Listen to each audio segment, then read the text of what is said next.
Today, from Seattle, Washington, it's Week 8 of the NFL on EA Sports.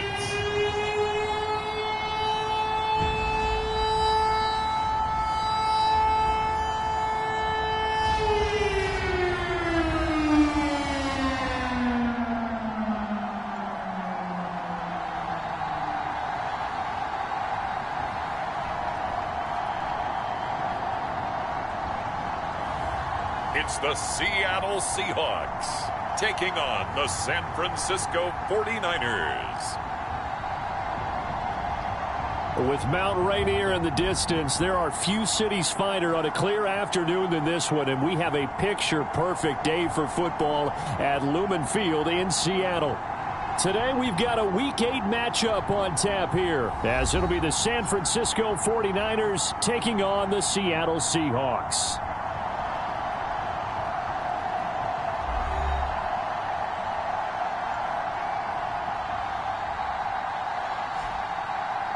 With Charles Davis, I'm Brandon Gaudin. Charles, you look at this Seahawks team as they get ready here. They were winners last time out, so they'll be looking, Charles, to make it 2 in a row. And what I enjoyed when I watched their game tape and their victory last week is they put it together in every phase. Good offense, good defense, and some key plays on special teams. Let's see if they can get that second win in a row. On the other side of the field for the visiting 49ers, they're in a real groove of late. Winners of 5 of their last 6 games. And going back through the tape, I thought they looked pretty good last week. It was a solid win, a comprehensive win.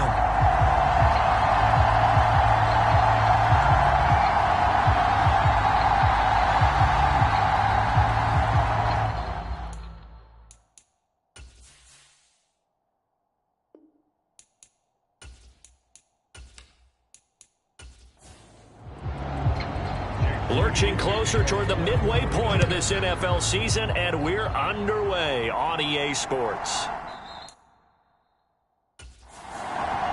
And the opening kickoff will not be returned, as that will be a touchback. So out come the Seahawks now for their first possession. And they will be led out by their 6'3" cornerback. And you've got to think that they've got to be feeling pretty fresh. You know, coming off of the open week, didn't have to play, right? Gives them a chance to rest up a little bit, heal some of those aches and pains, and excited about playing again. That really rekindles things a little bit. I want to see how they come out and establish themselves here early. And that bye week coming right where they want it, in the middle of the schedule. Here's a throw to his running back. It's complete. He's going to be dropped following a pickup of 7 past the 30 to the 32.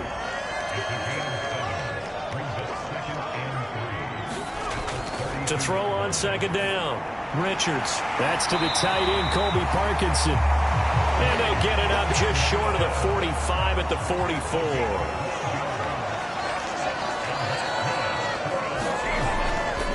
They go play action here on first down. That's going to be caught downfield by Hill. And he's going to be out of bounds, but not before he takes it inside the 40. 17 more yards on that one as they keep the drive rolling. This is an offense that's near the bottom of the league in rushing, so defensively coming in, you've got to know you're going to see the ball in the air a lot. And that time, it's a completion and a first down on this opening drive. So from inside Niner territory now, this is 1st and 10 at the 39-yard line. Back to throw again.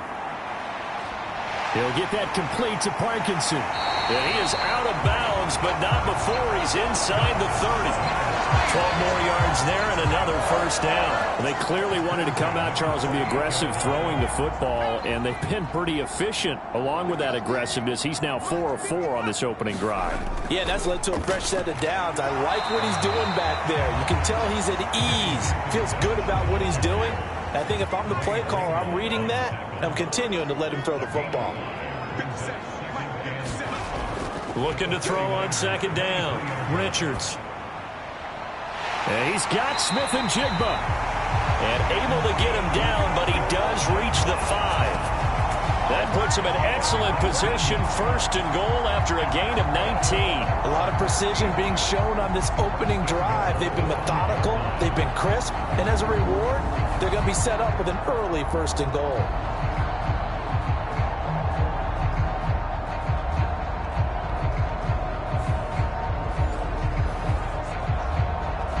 A terrific opening drive has them knocking on the door, first and goal. Here's the give to McIntosh. And he'll get blown up behind the line of scrimmage, back at the 6. It's a loss of a yard there, and now second down. This defense is a difficult one to prepare for, one of the best in the league. They'll come at you from all angles, and they did a nice job there stopping him for a loss.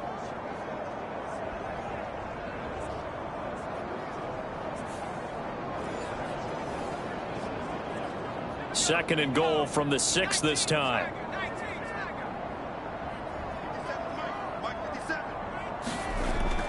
Back to throw. Richards.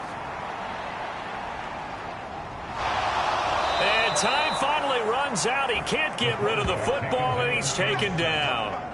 Josh Allen, he's the one to get him, and that is sack number 7 for him on the year. Well, last game he had 2 sacks. Got another one here, picked up right where he left off. Brandon, he spent the entire offseason working on new moves, new techniques, trying to add to his arsenal of pass rush moves. Certainly paying dividends in what we've seen so far. Way back at the 19 now. What do they have here on third and goal? Looking to throw. Richards, a quick slant to Hill. Now we're going to get a timeout here as it looks like there's a Seahawk injured on the play. Well, hopefully, obviously nothing serious here. Medical staff, though, going to take a peek, and we'll take a break.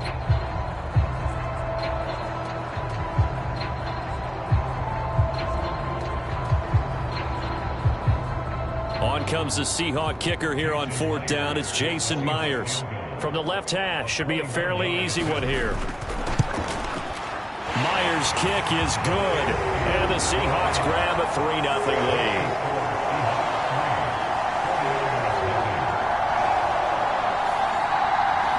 So a long drive gets him down inside the 5, but ultimately they settle for just the field goal. And I have to think that if maybe they were a yard closer, that would have made their decision tougher, and I think they likely would have gone for it. But in this situation, they just decided to take the 3, and I think it was a smart move. So here are the Niners now to get their first drive. And they'll be led out by their quarterback now in his 3rd season in the league. And you and I both know that any win is a good win, and that's what they did last week. But there was also plenty for him to work on in his game, wasn't there? Yeah. 2 touchdowns, an interception. Yeah, you know, he wants to increase that a little bit in terms of ratio. But first and foremost, they did win the game. The drive begins with a run by McCaffrey. And he can only manage to get a couple. 2nd and 8 coming up. The play action fake. They'll look to throw. That's caught by the tight end, Drew Sample. And he'll be taken down across the 50 at the 45 in enemy territory. He'll get 17 on that one, and the Niners have a first down. And there's a completion to the tight end. And look at the size of these players nowadays. At that spot, 6'4", 6'5", and up. A lot of guys used to be basketball players, somehow came back to football. And that's really good for the game of football. You're getting better athleticism, great hand-eye coordination, guys who know how to control their bodies when they run their routes. On first down, this is McCaffrey. He takes this for about 6 down inside the 40. Ball on the 39. Here's the 2nd down and 4. They'll set up a throw. And that'll be incomplete. Took a pretty good shot as he tried to pull that one in. Couldn't hang on, 3rd down. Back to throw. They'll set up the screen to McCaffrey.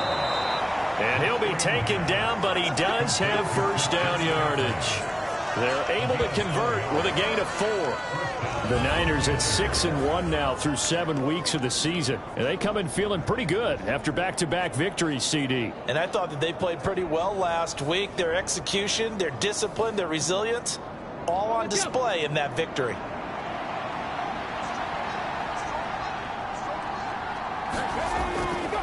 Now a play fake here on first down.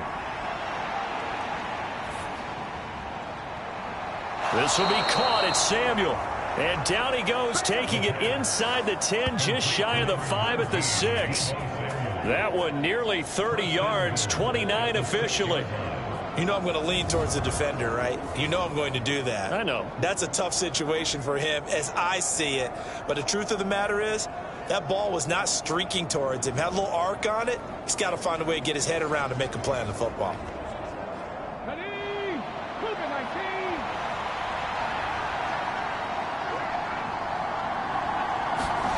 They'll stick with the passing game as he looks to throw toward the end zone, but that's going to wind up incomplete. They come up here with another shot from the 6-yard line, and it's 2nd and goal now. From the shotgun to McCaffrey, and he's going to take it in. Touchdown, San Francisco. Christian McCaffrey hitting double digits with his 10th rushing touchdown on the year. And the 49ers are able to answer the early 3 points and take a first-quarter lead. So it's a pretty good season he's putting together running the football. That now 10 rushing touchdowns on the year. And we know this is a passing league, and those numbers throwing the football, they seem to go up and up every year. But there's still something to having a reliable back you can count on in the red zone to bring things home for you. And that's what he's been doing all season long.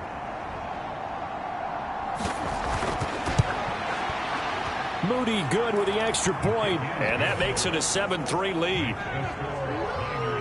So that drive takes him down the field in 8 plays. And the last play on the drive, the touchdown run from Christian McCaffrey. And that'll carry over the back line of the end zone for a touchback. Seattle's offense coming back onto the field, ready for their second drive. And they were winners the last time they took the field, which was 2 weeks ago. They had the open week last week, so this is a squad that should be really refreshed and ready to roll. I would agree, because when you get that open week after a victory, it does wonders for everyone. Obviously, your body, get a chance to heal up, but your mind as well. You feel good about winning, so now you can get away from it for a few days, put down the playbook, turn off the film. Just be you. Enjoy that time away, and then you come back ready to go. Now this one to his tight end out on the right side. And he'll be out of bounds across the 30-yard line. Coming up here looking for 3 yards to pick up the first. Off the play fake. Richards. That's to the right sideline, and it falls incomplete. Against a team coming off a win, just as your team did the previous week, you talk about being physical all game long. Sometimes being physical is just being on the spot and helping force the incompletion.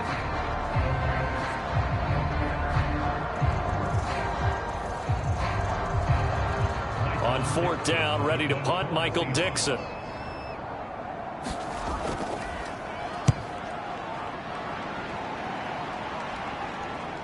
With it is Brown.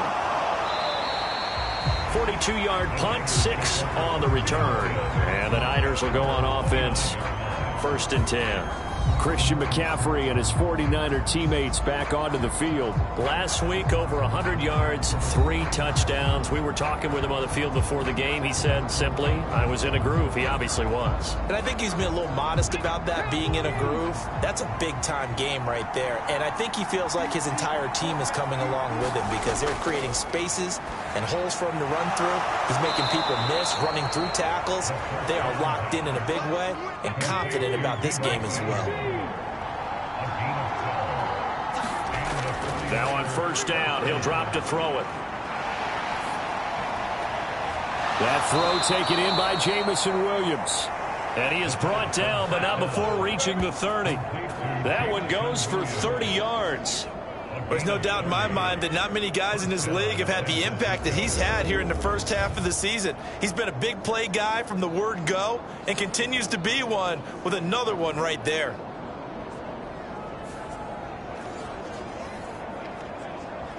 So the big play has him all the way down to the 30 now for 1st and 10.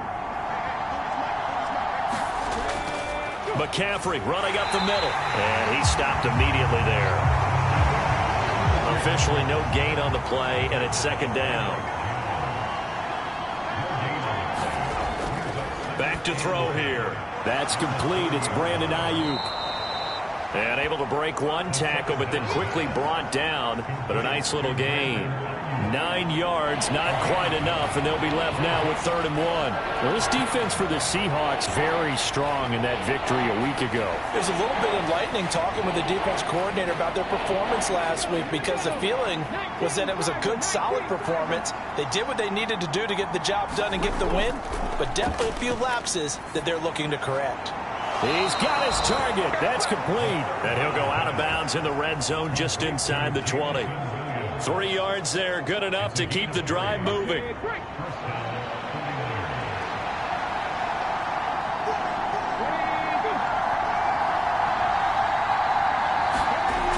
They'll drop to throw. This one caught by Kittle. And so close, he gets it to the 1. Out of bounds right there. That one good for 17 yards, and now they've got it 1st and goal.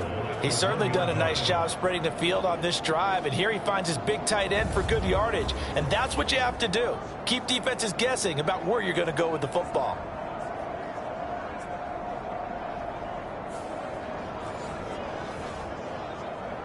Here we go. Check the Eagles. McCaffrey is in. Touchdown, 49ers. So 2 drives, 2 touchdowns here in this first quarter, and he's got both of them. Well, he's certainly setting himself up for a big game here, and I think if the play caller doesn't get in his own way, they should keep riding him the entire way of this game. Until the defense proves they can stop him, that's what I would call.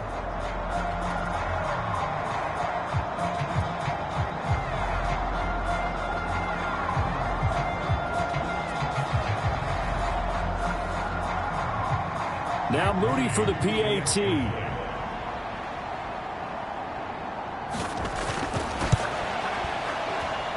And this one's right through to make it a 14-3 ball game.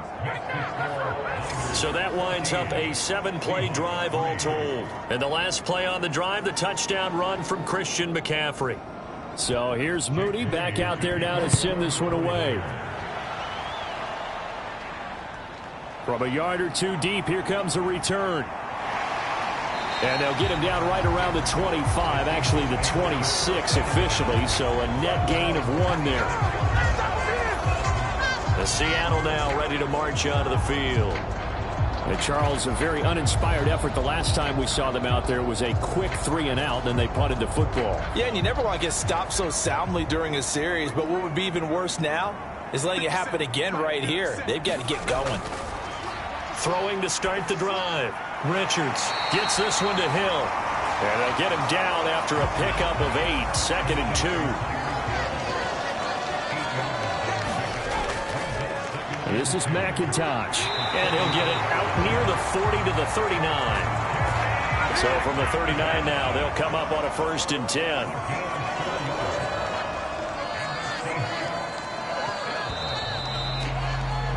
After one, a 14-3 ball game. Second quarter now from Seattle, and it is the Seahawks with the football here as they've got it with a 1st and 10. Operating from the gun, Richards. That's into the hands of Parkinson, the tight end. And getting this just shy of midfield, they'll spot it at the 49. Throwing on 1st down. Richards. Throw left side, taken in by Hill. This 2nd and 4.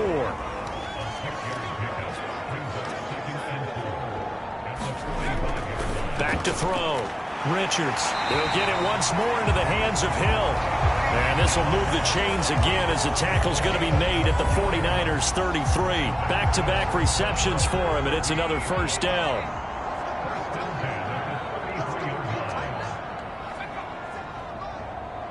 Well, here's a fake on the jet sweep, and they'll look to throw it off play action. It's caught. Lockett. The completion, but they go in the wrong direction. A loss of yards, and now they're dealing with a 2nd and long.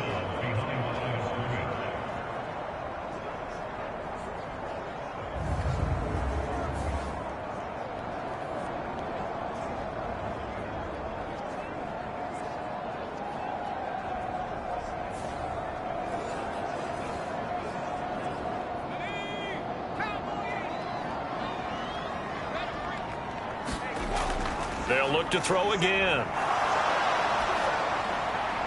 The throw here right sideline falls incomplete. A long way to go here on 3rd down for the 8th play of the drive. Again, he'll drop to throw. And the Niners get there and bring him down. Nick Bosa drops him for a loss of 10, and it's going to be 4th and long. Now that was a passer's nightmare. The front door totally shut down by the defense, so he kept going backwards, hoping to find another avenue of escape. It didn't exist.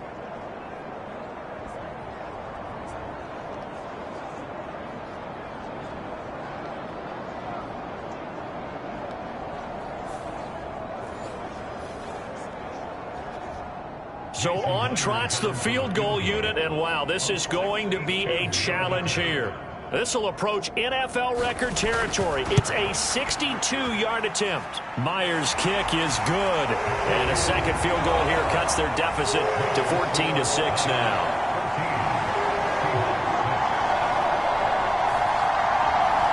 Well, I don't know if you ever go into a game expecting to attempt a kick of 62 yards. Charles, not only attempt it, but make it one of the longest kicks that we've ever seen. Yeah, I'm not sure you ever go into a game expecting to kick one of this distance, but all the better kickers, they do dream of it, and they show what they can do in practice and convince their coaches to give them a chance. That one surely paid off. So here are the Niners to take over on offense. They've won 2 straight, and they lead this one as well as they come up on 1st and 10. They start on the ground with McCaffrey. Officially, it's a 1-yard loss. That's going to bring up 2nd and 11. The running lanes have definitely not been there for him here in the first half, and I don't think it's all been his fault. His offensive line hasn't given him much space. A loss results there.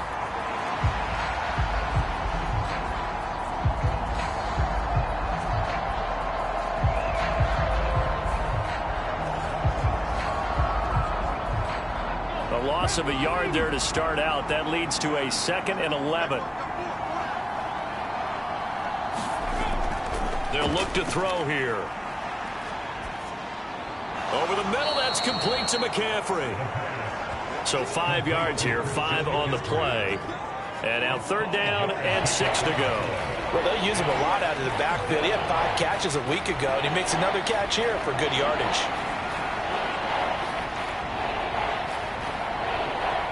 Here's 3rd and 6.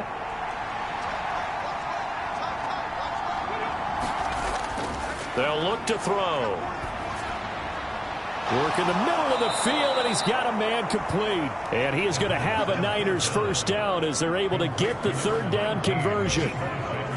Good strong throw and catch right there. And so far in this game, the alleys have been open for them to get completions, and they're taking advantage of it.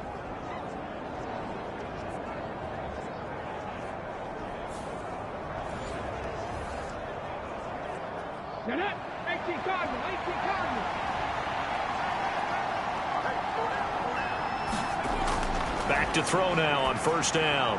He'll get this into the hands of Ayuk.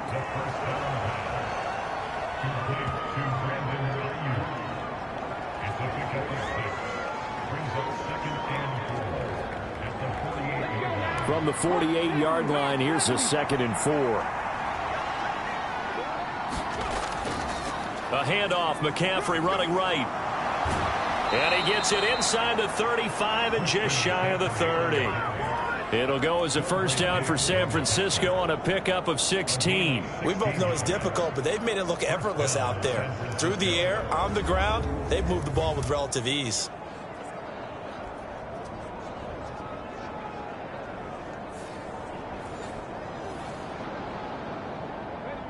From the 32 now, here's 1st and 10. Back to the ground on first. It's McCaffrey. What a great effort there. He's going to get this inside the 15, and they'll spot it at the 13-yard line. Nice run. 49 yards rushing for him now with a couple of touchdown runs to boot. All right, I got to ask you, with these RPOs, essentially the quarterback has 3 options, right? So what's different from that versus the triple option that we see the service academies run at the college level? As a general rule, the triple option at the college level, most things are called outside of the quarterback faking it to the runner and then keeping it himself and maybe having a trail back. What I mean is, in the NFL, that option to throw the football all comes about organically. It's a natural deal based on reads. In college, if you're going to throw the football off a triple option, you've actually called that play. They'll try to run with McCaffrey. And this will result in him losing yardage. Back to the 3. That's going to go as a loss of 1 on first down. That's a really alert defense there because they saw the heavy look come in from the offense, countered it with extra linebackers who brought a little bit of speed and heft, and able to really make a big-time play for their defense.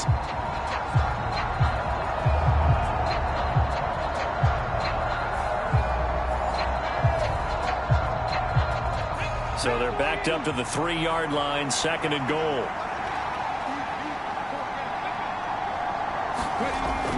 He'll look to throw. Dancing to his left. And across the chalk into the end zone. It's a 49er touchdown. A 3-yard touchdown run. And the Niners have taken a 2-touchdown lead now.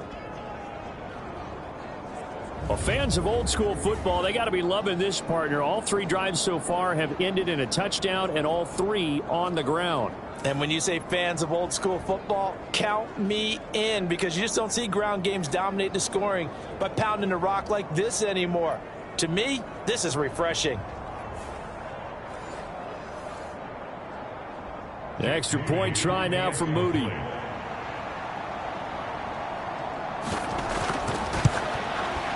It's up and good, and that'll make the score 21-6.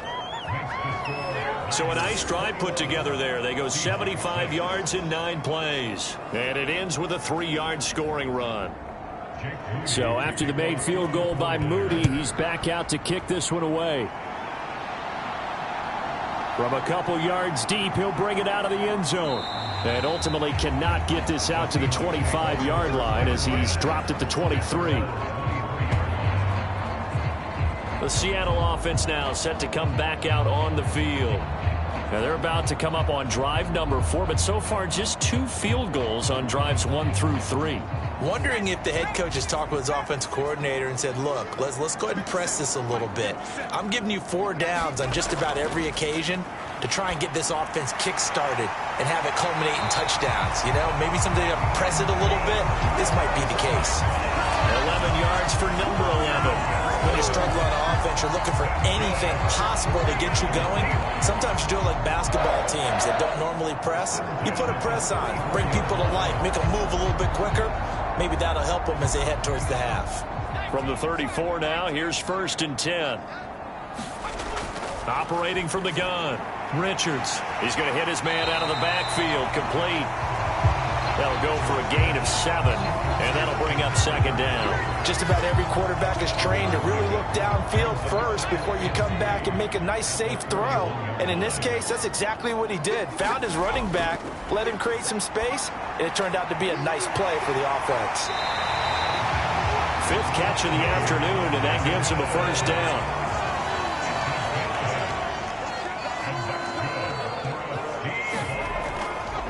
They'll run with McIntosh. And he's fortunate to get anything from that. Give him a yard up to the 49. They work now on 2nd and 9. Operating from the gun, Richards. It's a short one here, complete to his tight end. So that'll be no better than an incompletion. And that's going to set up a tough 3rd and 9. From the midfield stripe, they'll look to throw. And that's going to be incomplete. The coverage too good there. The contact popped the ball free, and it's 4th down. And here's Dixon to punt now as he gets this one away. And no one there to stop it. Hits at the 8, but it carries all the way into the end zone for a touchback. Out comes Christian McCaffrey with the rest of the offense. He's over 40 yards here in the second quarter. Been nice and effective for them, hasn't he? He has definitely been dependable, and really shouldn't underestimate what he's getting done here, because anytime you're on a pace that's going to approach 100 yards, you've really done some damage in an NFL game. And now he's looking just to add to his totals. Now a throw over the middle, and he's got it to start the drive. And he's going to get 7 out of this before being taken down at the 27. They'll wind up getting 7 on the play, and it's second down. And we've hit the 2-minute mark in this first half of action. Operating from the 27 now. Here's 2nd and 3. They're going to look to throw. Connects with Kittle underneath. And he'll be out of bounds across the 30-yard line.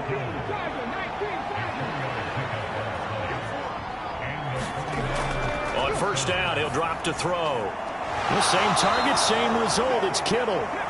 And he slips up past the 45 before being tackled. Another first down as they call his number again. He's got 15 yards here. This is where you can try and get a tight end in space. They like this matchup, so they're going to let their 2 receivers to his outside run simple little short routes, hoping to suck up the secondary.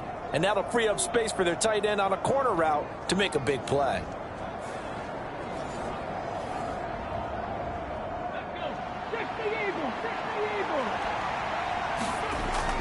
They'll look to throw now on first down.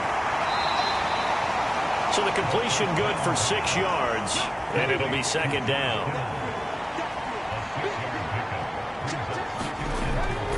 From the shotgun, he'll look to throw. It's Williams on the catch. And he's got this down a yard or 2 shy of the 40 before he's out of bounds.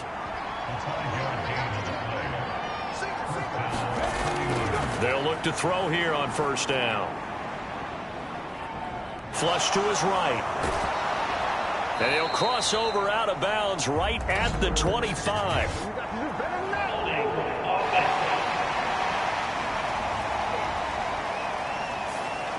So that flag obviously takes away the good yardage that they had on the play. And talk about a momentum shift, because we can visibly see this celebration shifting from one side of the field to the other as soon as everyone saw the flag. And that one too wide and incomplete.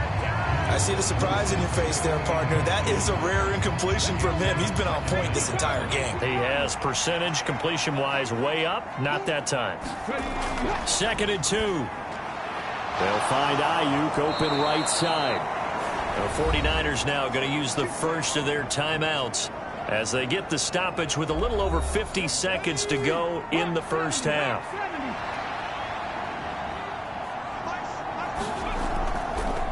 Here's a play fake as they set up to throw. And he will find his man Samuel. And across the chalk into the end zone. It's a 49er touchdown. Deebo Samuel with touchdown number 7 on the year. And the Niners are able to widen their lead here in this first half.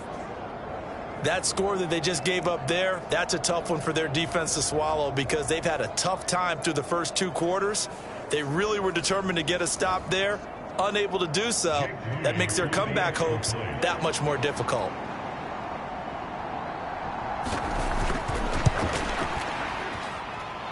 Moody good with the extra point, and the lead opens up now to 22 points. So that drive goes 8 plays. And it's Deebo Samuel who caps things with a touchdown reception.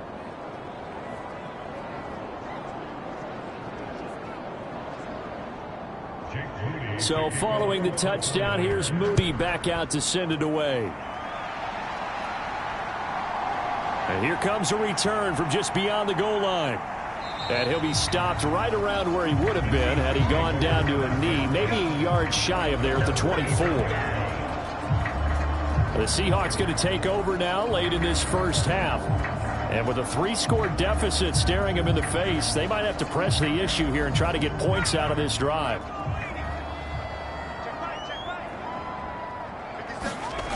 On first down, Richards. And down he goes. The 49ers get there. Now the Seahawks going to use the first of their timeouts as they'll stop it with 40 seconds remaining in this first half. To throw on second down. Richards looking middle, and that's complete. Now the Seahawks call the second of their 3 timeouts. So that means they're down to 1 remaining here as we head toward halftime. On 3rd and short, they'll try and pick it up through the air. That is caught. And he is going to have a Seahawks first down, I do believe. Yes, he's got it by about a yard there on 3rd and 3. Now a timeout called for by the offense. And with halftime on the horizon, they'll be out of timeouts from here forward. On 1st and 10, Richards. And that will be incomplete with a clock showing 18 seconds now to go. And 2nd and 10, he'll look to throw again. Pressure comes, and down he goes. Now San Francisco going to call their 2nd timeout as they'll stop the clock with 12 seconds to go in this first half. Now 3rd down and very long.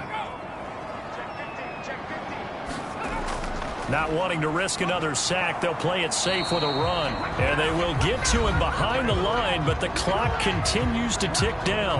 And they're going to take a timeout defensively. So with 4th down coming up, they go ahead and burn it and say we'll see what happens. He's been a busy man here in this first half as he gets it away. Now Brown. And he'll be out of bounds just shy of the 30. So we reach halftime in what's been a fairly one-sided game so far. As we'll send you eastward to Orlando. Standing by with that EA Sports halftime report now is Jonathan Coachman. Take it away, Coach. All right, Brandon, thanks very much. Hi again, everybody. Let's get you caught up with what's going on around the league here in the unofficial midway point, Week 8 of the NFL season. We'll get started up at Lucas Oil Stadium in the capital city of Indianapolis. And it's the Colts who have the lead in that one. 2 touchdown passes there for Tua Tagovailoa. From there, let's get over to the Rockies to check out the Broncos at home in Denver. And they trail the visiting Chiefs in that one. Patrick Mahomes looking good. 2 touchdown passes. Lastly, we head to Southern California to check on the Rams at home at SoFi Stadium.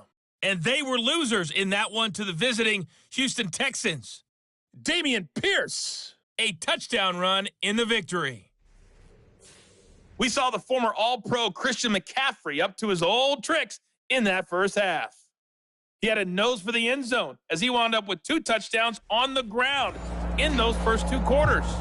All right, Coach, thanks very much. Fine work as always as we welcome you back for quarter number 3. It's the 49ers out in front, and they will get the football first as well as we are back and started in the second half. And he'll wind up getting a couple extra yards here for his trouble of bringing it out of the end zone as he's down at the 27. Deebo Samuel and the 49ers back in possession here. And I know that they've double-teamed him a couple times, but not a ton. Whatever they're doing isn't working. He's up over 100 yards. We'll see how they adjust. And when they do that, they weaken their defense in other places as well. And how many times have we done games where we've seen a guy have a big game like this, but it's usually not by himself, is it? Right. Usually it opens it up for other people to have big games as well. Here's 2nd and 7.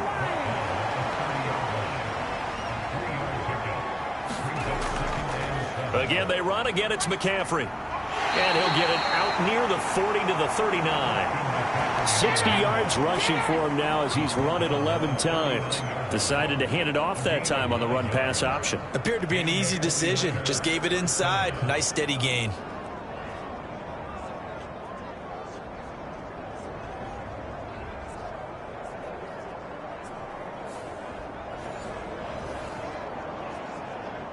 So from the 39 now, they'll come up on a 1st and 10. They'll set up to throw. And he's got McCaffrey open, complete. And that play went nowhere. Losing yardage. It'll be back at the 36. But despite the completion, they're going to wind up losing 3 there. Second down. You know what the key to a good screen pass is, don't you? Bet you're going to tell me. Good blocking? Well, good blocking eventually. But first is good acting. You want to let the defenders go past you, leak out to whichever side or even in the middle where you want to set up the screen, and then you do your blocking. How about the read, though, by the defensive guys? They weren't fooled at all and actually ran with the lineman to where the play was and smothered it for a loss of yardage. An incomplete pass on that last play, and that means they'll need to come up with something here on third down. He'll look to throw. He'll get this underneath to McCaffrey. And he'll go down to the ground at the 39, and obviously that's well short of the first. 3 yards, all they could muster there, and it'll bring up fourth down. How about that strategy there, Brandon? Third down, they just said, we've got faith in our tacklers. We'll give you the short stuff, and just decided to protect the sticks. So every time I hear fans telling me tackling's not a part of the game anymore, plays like that, I can clip and save and show them you have to tackle well if you want to be a good defense. Here comes the 49ers punter now. And the way this offense has moved the ball, he hasn't been needed till here in the third. And this returnable for Hill. They'll call this a 41-yard punt, 7 on the return. And it'll be Seahawk football, 1st and 10. Now we take a glance at the offense as they work their way back out for their first possession of the second half.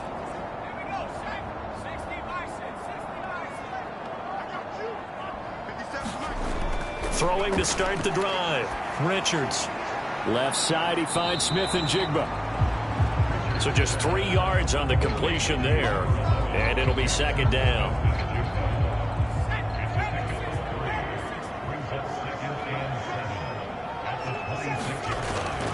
Now they'll throw here out of the gun. And this one is going to be off the mark, too far out in front. He shook his head right when he released that throw. He knew it was going to be a little off target. Yeah, the excitement got him on that one. Wasn't able to control the fact the receiver was open, and it would have been an easy throw.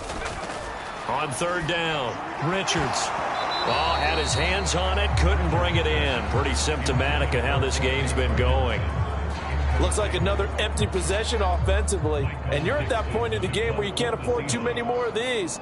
So this is going to require some heavy thinking on the sideline to figure out what they can do to crack this defense. Fielded at the 20. Found good room to run there. Returns at 14 yards. And out will come the offense as they take over. The 49ers ready to set up shop again offensively. Obviously not the intended goal last drive. They had to punt the football, but still they've got the lead here and now a chance to add on to that lead if they can get points on this drive. 1st and 10 upcoming. The first play of the drive there is incomplete. Here's 2nd and 10.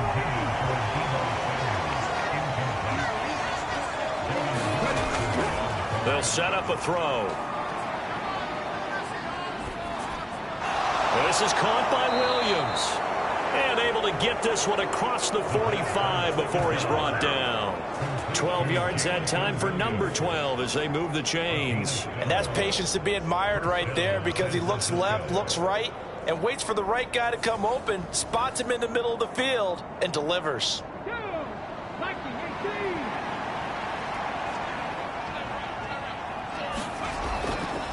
McCaffrey on the counter. And he'll be taken down at the 44-yard line. Options galore here. 2nd and a few inches.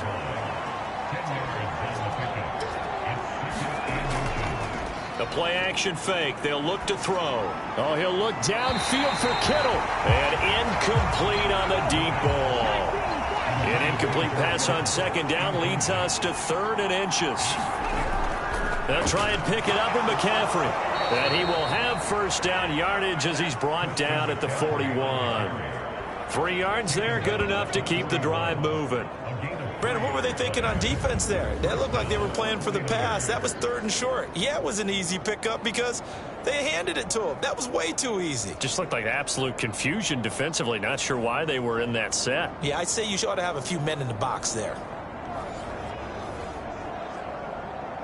So 1st and 10, and if they score on this drive, might have to start digging in our second half blowout material. He lets this one fly toward the back of the end zone. And he knocks the ball away, and it falls incomplete. 2nd and 10. Now a draw play to McCaffrey. And he works it past the 30, almost to the 25. 87 yards rushing for him so far as his terrific season continues here. With that run, double check my math, yes, he has hit 8,000 career rushing yards. And that's fantastic. That means he's now approaching the top 50 all-time rushers in NFL history. That means he just sped past Terrell Davis, who's in the Hall of Fame. And now he's just got to go ahead and be strong and run hard because he's chasing down Larry Zonka. Now a play fake here on 1st down. Over the middle, complete to Samuel. And down inside the 15, shy of the 10. A good gain again. That's now 31 yards combined on those last 2 plays. I'll tell you what, a lot of those mid-range throws have been available because sometimes teams get too concerned about the deep ball and they leave too much space in front of them. And these guys have been taking advantage so far. Now a 1st and 10 at the 11. Back to throw. And it's caught. Touchdown 49ers. Deebo Samuel with his 2nd touchdown of the game, number 8 on the season, as his guys have opened up a very comfortable lead. So another touchdown there, and even though we're still just here in the 3rd quarter, kind of hard now to see them giving up this lead. And this is just an offense that's imposing its will right now. You name it, they're able to do it. If you're the play caller, whatever you want to select is there. You want to run it, you want to throw it, pick a play, any play. They're rocking and rolling right now. Now Moody for the PAT.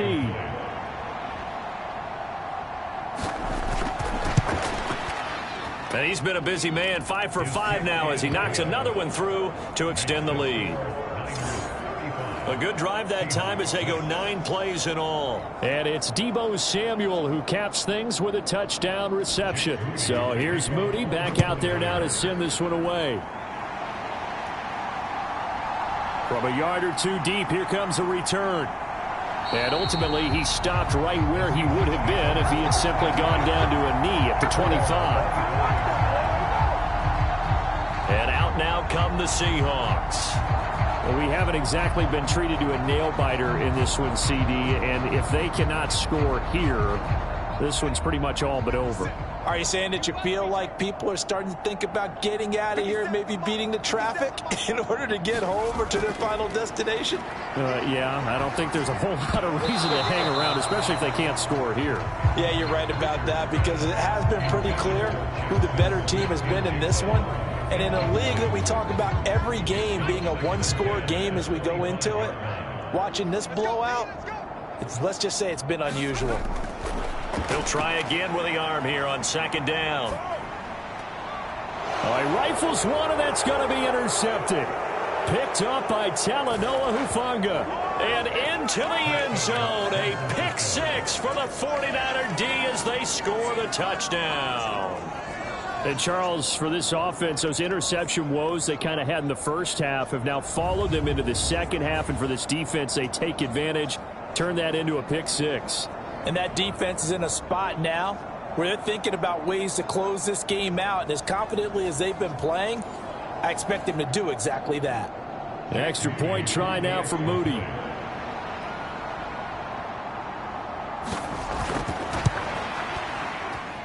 And the lead grows even larger here in the 3rd quarter. A heck of a play there defensively, getting the interception, navigating his way into the end zone for the touchdown. So they throw the pick 6. They'll get another shot at it now as this one's in the air. This fielded right at the goal line. And he's up past the 20 to the 22-yard line.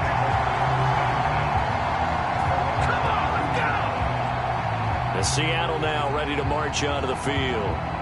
Well, we're still in the 3rd quarter, so there's some time to kind of clean this up and make it look more respectable. Now, a win, that's probably gone out the window, Charles, but I don't know. Do you look at this as a time to just improve and maybe start to look towards the future? I think you have to find something to play for, something to grasp onto until the clock runs out. But, Brandon, we've been around this game a long time. This is an outlier. You don't get many blowouts like this no matter how the game looks on paper going in. This one has turned out to be everyone's worst nightmare realized. The throw over the middle taken in.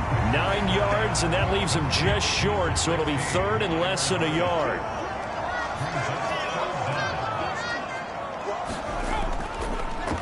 Up the middle they go. McIntosh. And he is going to have a Seahawks first down as they're able to get the third down conversion. I always appreciate runners who understand situations. That was just 3rd and inches. No reason to dance around in the backfield and try and break off a bigger play. Just go pick up the first down, and that's exactly what he did.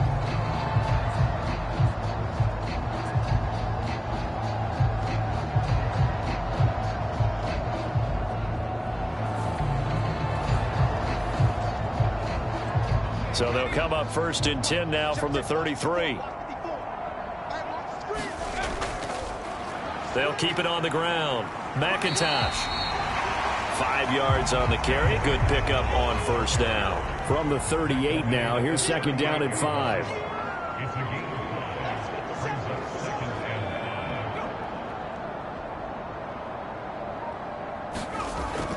Looking to throw. Richards. The quick throw knocked away. It's incomplete. Quarterbacks work all the time on manipulating a defense with their eyes and their head movement. In this case, he just stared the receiver down. That allowed for excellent coverage, able to knock that one away. From the gun on 3rd down, Richards. And the Niners get there and bring him down. Josh Allen picks up his 2nd sack of the afternoon. It's been a tough one all game long for this offensive line. They're already down big, and now you know they're just going to come after the quarterback in a big way, don't you? Yeah, they just can't get out of their own way right now. It's created an avalanche, and an avalanche is coming right on top of them.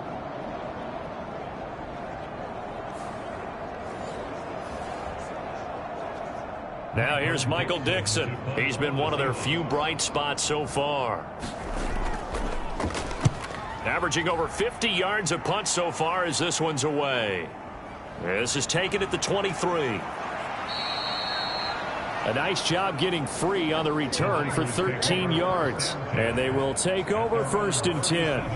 Deebo Samuel trotting out with his offense to start this next drive. And we get a peek at the kind of game he's having. It's been a good game. 8 catches now, Charles. Everyone likes to spread the ball around. They want a lot of people to catch it and touch it, get a lot of guys involved. But sometimes when you have the hot hand or a person who's just really taking care of business in their part of the field, you have to keep going back to him. He's airing it out for Williams, and it is incomplete. Good positioning there downfield to break that one up.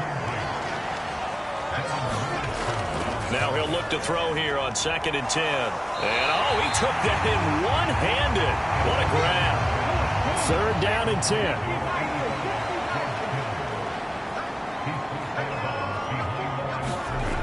Now back to throw.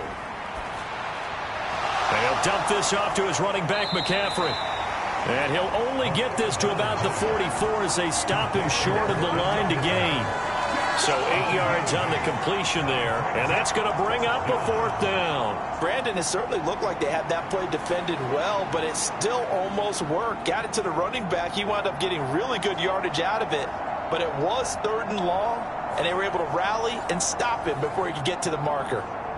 Here comes the 49ers punter now, as he'll kick it away for the 2nd time. 44 on his first punt, and this is a good kick as well. A 40-yard punt, no return, and it'll be Seahawk football as they take over deep in their own territory. Now the ball now going back over the Seattle Seahawks offense. See if they can put this drive in the end zone, Charles, because it's been a little bit of a rough go at times. They've had to punt the football a ton in this ball game because of stalled-out drives. So are you saying that you're kind of tired of seeing the punter run out there and do his thing during this game? Is that what you're trying to say? Well, I mean, I'm okay with it. I have a feeling that this offense, they don't want to see the punter again. And frankly, the punter doesn't want to run out there anymore himself. He would love to see his offense put together a drive and give his leg a rest. And he'll get only a couple up to the 22. These guys have punted 4 times already, and they're staring at a 5th, barring a conversion here on 3rd down. He's got his target. That's complete. And he is going to have a Seahawks first down, and he'll have it by plenty as they're able to keep the drive alive on 3rd and inches. Got to say, I was a little surprised to see him, Charles, come out in the shotgun on 3rd and less than a yard. Yeah, but the way the NFL is nowadays, we hardly ever see anyone really run for it on short yardage. So they're going to throw the football more times than not. That was a nice, easy rhythm throw right there, and they pick up the first down.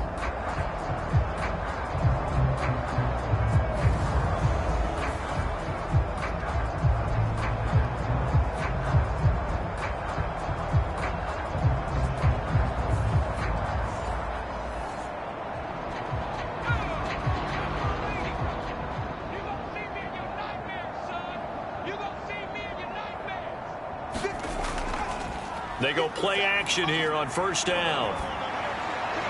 They'll get that complete to Parkinson. And that's good for a pickup of 10 yards.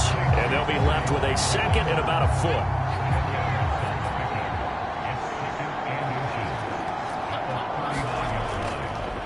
They'll try the left side. McIntosh. And they're going to get him behind the line yet again as his nightmare afternoon continues. So they'll get a little extra time to come up with his 3rd down play as we've played 3 quarters. You are watching the NFL on EA Sports. And the Seahawks on 3rd down. They're hitting at just 30%, 3 for 10. This time it's 3rd and 3. Now a shotgun snap as they'll look to throw. Able to find the open man. That's complete. And he is going to have a Seahawks first down as they're able to get the 3rd down conversion. Well, I mean, look, obviously there's no 20 or 30-point play in that playbook, but they can try to end things here on a positive note despite trailing big, and that looks like what they're trying to do here by pushing the ball downfield. Well, let me go with the heavy cliche then, partner. Just control what you can control right now, and all they can control here is how their final plays develop. A couple of first downs on the drive already as they'll go from the 47 now on first down. Back to throw. Richards. This ball caught by McIntosh. And he's down right around midfield after a gain of 2, maybe 3.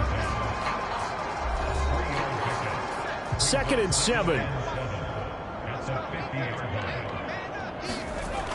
Operating from the gun. Richards. That's into the hands of Parkinson, the tight end.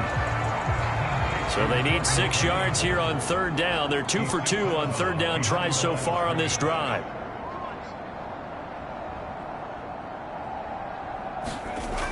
Back to throw again. It's a short one here, complete to the tight end. But he won't quite make it.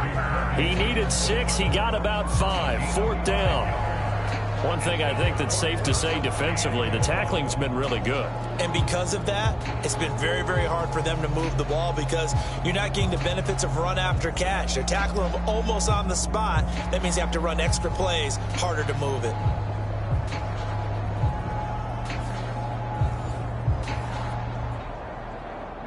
And they're indeed going to go for it here on 4th down. So trailing here in the last quarter, let's see how this plays out. They'll try and run for it. And they are going to stop him on 4th and 1 as he'll wind up going backwards. The Seahawks go for it but can't convert. And this 10-play drive winds up yielding nothing. Historically, this is such a tough, loud venue, but you can hear a pin drop right now. A lot of fans long gone, not used to seeing a lopsided score like this. And a good run here as he'll rumble all the way down to the 40-yard line.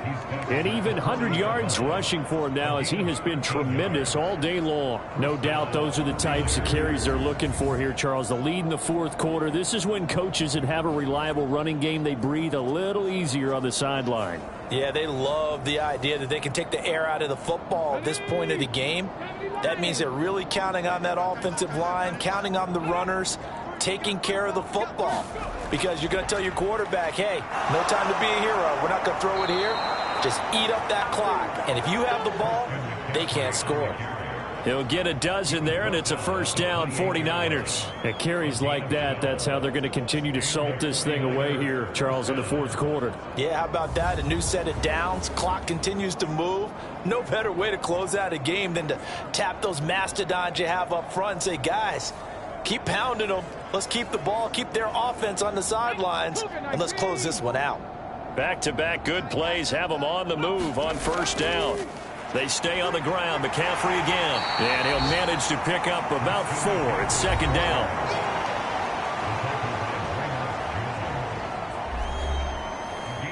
From the 25, here's 2nd and 6.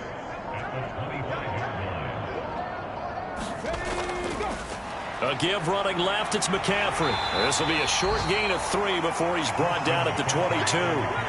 3rd and 4.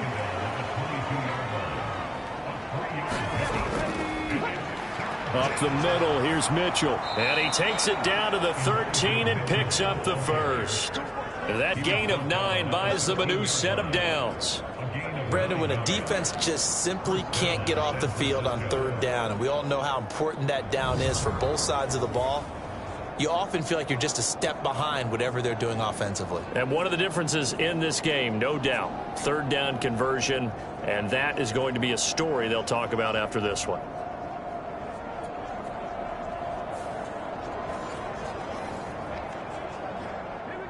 All runs on this drive so far. It's 1st and 10.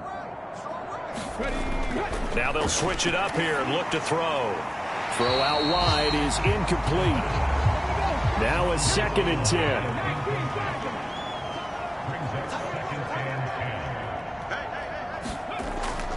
He'll drop to throw. Now he'll escape to his right. And he's able to work it here to the 8-yard line. So it's 3rd and 6, and this will be the 8th play of the drive. Looking to throw.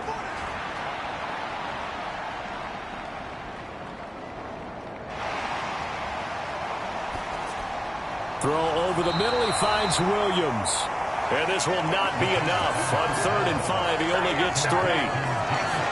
If this were baseball, we'd call this small ball. Instead of pushing it downfield, they throw a short pass trying to pick up the first down, but the defense rallies to the football and stops him short, bringing up a 4th down.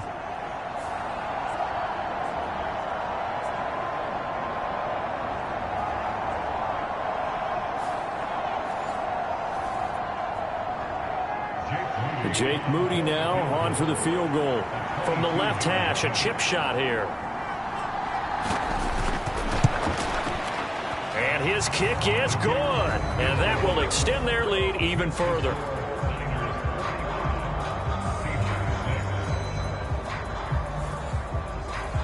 Well, ultimately not really sure that they're going to need those 3 points, but they'll take the 3 and they pad that lead. Yeah, this one's already wrapped up, but you and I both know if you're an offensive coordinator, you never let up on the gas unless the head coach tells you to do so.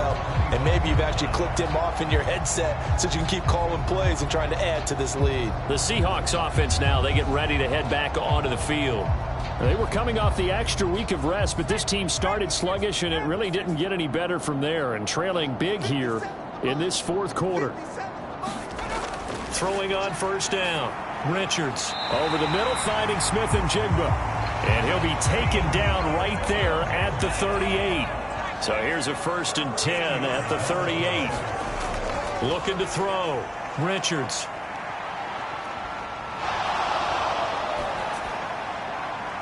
That is incomplete. So after the incompletion on 1st, now 2nd and 10. Throwing again. Richards. And the timing a bit off that time as that one falls to the ground. Now they face a 3rd and 10 after back-to-back incompletions. They'll stick with the passing game as he looks to throw. Now throw right side here, going to be incomplete. Now here's Michael Dixon. He's been terrific so far.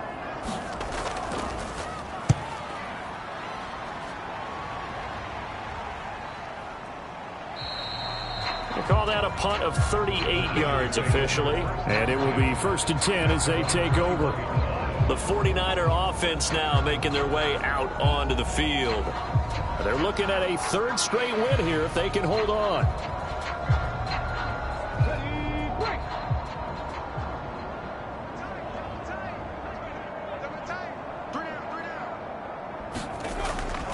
The drive begins with a run by McCaffrey. And maybe a measure of revenge there. He's had his way in this one, but this time they get him behind the line. He'll lose a yard there, and it's 2nd and 11. Well, that was one of the few times they've been able to contain him thus far. He's over 100 yards for the game, but he lost a bit off his total on that carry.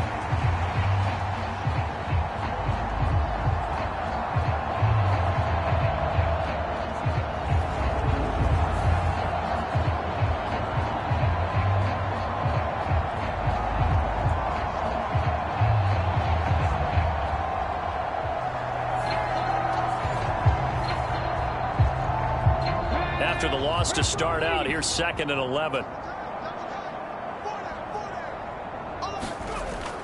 They'll look to throw. Completes it to the tight end, Kittle. And they're going to get this beyond the 40 before he's taken down.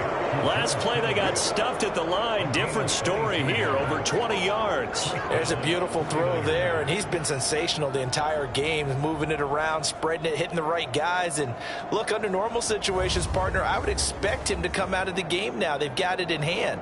But you and I have been around this league a long time, and every time we ask head coaches about it, hey, why don't you take your quarterback out when the game's in hand? They just kind of give us that look like, that's what he's paid to do. So it's a very unusual situation. I'd want him out. They tend to leave him in. They'll try and burn some clock now with McCaffrey. And not much there at all. Maybe a yard up to the 43. That's it. That's what you want. Straight ahead positive gain. Just keep that clock ticking. 2nd and 9. Up the gut, McCaffrey. And he'll be taken down just shy of midfield. The Niners on 3rd down. They've had good success, 5 for 8 to this point. Here it's 3rd and 3. Off the play fake, he'll look to throw. Gets this one to Juszczyk. They'll wind up losing a couple yards here on the play, and that'll bring up 4th down. Excuse my snarkiness here, but isn't the idea of completing a pass supposed to mean you get downfield and gain yards? Especially on 3rd down. Yeah, that one. How about the defense? Figured that one out in a big way. Yeah, they completed it all right and lost yardage. And we are inside of 2 minutes left in this lopsided affair. So it's Seahawk football as we march toward a conclusion. Here's the Seattle offense ready to get this drive underway. Well, we said it at halftime that they would need a nearly perfect second half to erase that deficit that they were facing, CD. But unfortunately, the second half has pretty much been a carbon copy of the first. Yeah, that early lead was almost insurmountable the way their opponent was playing. And, partner, they do have some good news, though. This one is getting close to being over, and they can try and hit the reset button starting tomorrow.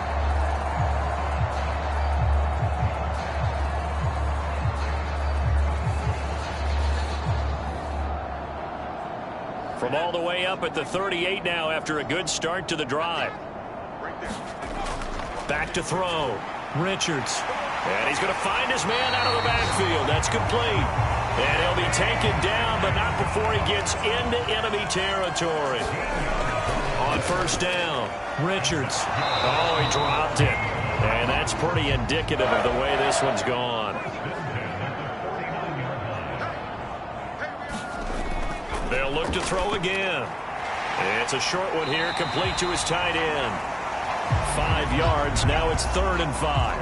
And let's face it, you can put any Halloween costume on him. You're not going to be able to disguise him because for a tight end of his size, it's difficult to sneak him anywhere, but that's what they tried to do.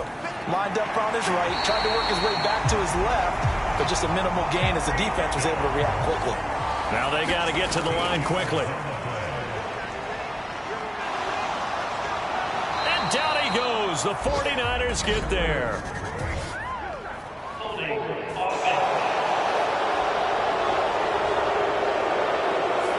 So they will take the sack instead of the penalty. And it takes another down off the series. But the biggest one of all, Do you want to tell the guy who just got the sack that it no longer counts? No. No, not at all. And he'll go down here at the 35-yard line. A long way to go here on third down for the 8th play of the drive. Leaping, and he makes the grab. And he's going to be taken down right at the 10-yard line. And as this defense walks off the field, they can do so with their heads held high. What a performance by the offense, too. I mean, really, Charles, just complete domination on both sides of the football here in this one. Certainly was, and I think both sides compete against each other all the time. You go at each other in practice, obviously your training camps, your off-season. But on game day, you both want to show your best. And I think that's what we saw from both the offense and the defense, a complete team victory. So for the 49ers, the victory moves them to 7-1 on the year. And they will head back home next week. Meanwhile, for Seattle, they fall a game under the 500 mark at 3-4 through 7 games. And they'll get a chance to redeem themselves at home next week. So for Charles Davis and our entire crew, I'm Brandon Gaudin. Next game, guess what? Charles and I will be here again. It's the NFL on EA Sports.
today. From Lambeau Field in Green Bay, Wisconsin. It's Week 9 of the NFL on EA Sports.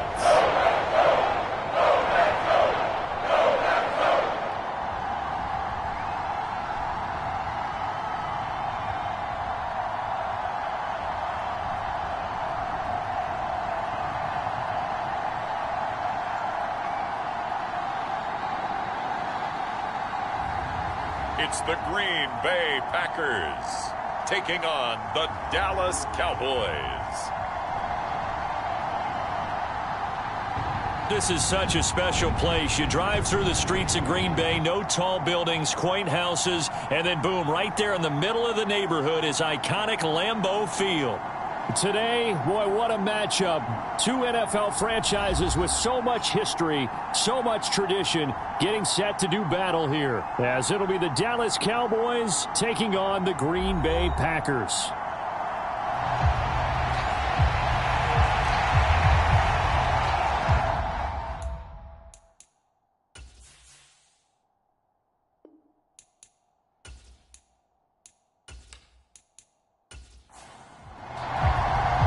The first 2 months of the regular season down. What will the final two bring us as we're off in Week 9? From a couple yards deep, he'll bring it out of the end zone. And ultimately cannot get this out to the 25-yard line as he's dropped at the 23. So here comes the Packers offense now onto the field. And at quarterback from the University of Oregon, it's Justin Herbert. And he is just absolutely marvelous to watch throw a football. That's something I could do all day long, watch him throw routes versus air. But he's even more impressive when there are bodies on the field, and he's creating with big throws downfield. Throwing first play is Herbert. He's got his tight end. It's Albert Okwuegbunam. And he gets this one just shy of the 40. They'll mark him down at the 39. 17 yards on the game's opening play and a quick first down. Good job there to locate his tight end, Charles, in the middle of the field. Yeah, he has good pass-catching abilities, and if they're able to continue to find him here in the early going, I think it'll help out his teammates out on the perimeter. You can take the big shots later if he occupies their attention. From up near the 40 now after the big play to start. Here's another 1st and 10. Now it's Herbert. He's going to get this one down to Cook. This will be stopped about 2 yards shy of the marker. 8-yard gain, 2nd and 2. The first carry now for Dalvin Cook. And he'll only get a yard to bring up 3rd and 1. So they just need 1 yard here to pick up the first down. Herbert wants to throw it on 3rd and 1. That one into the hands of Washington. 9 yards that time. So opening drive, 3rd down. They complete the slant to move the sticks. And ordinarily, it's a high percentage pass when you throw it. And receivers like to run that route because it gets the ball in their hands pretty quickly. Just a couple of quick steps upfield, break towards the middle, the ball should be there, and then they can do some work afterwards. So from Cowboy territory now, here's 1st and 10 at the 43. From the shotgun, here's Herbert. Oh, he tried to fit it in on the slant, and it's intercepted. Picked up by Trayvon Diggs. Well, that is a quick lesson on how difficult this defense is to throw against. An interception on their initial drive of the ball game. Now we know why their offensive staff spent the entire week awake trying to prepare for this one, because you can't totally shy away from throwing the football. But at the same time, you're looking at them and going, where are the weaknesses? How are we going to move it? One of the top defenses in the NFL for a reason. We just saw one example right there.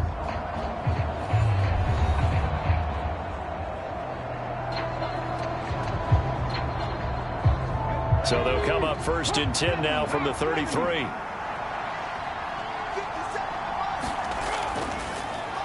They'll start this drive out on the ground. And the result here, a pickup of 8. Leaves them with 2 to go on 2nd down.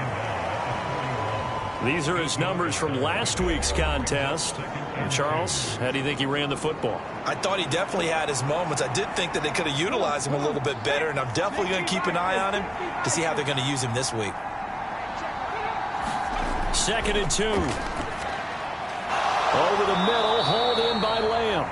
And he'll be corralled out across midfield down to the 45. The result, a first down, as a quick slant gets him 14. And this is an offense that's number 1 in the NFL in rushing, and you know that has to be the focus of any game plan defensively. But they can throw it, too, as evidence right there. And they move the chains here on this opening drive. Hands it off out of the gun. Oh, look at the juke. And he's going to get this inside the 30. Another big hitter there. This one good for 18. So back-to-back big runs, picking apart this defense on the opening drive. I thought this was a passing league. I thought this was the era we were in where the ball was always in the air, right? They didn't get the memo. And they didn't get the memo, and I know this to be true. Offensive linemen still, to this day, they want to run the football. They want to fire out and hit people across the line of scrimmage, and they're clearing space.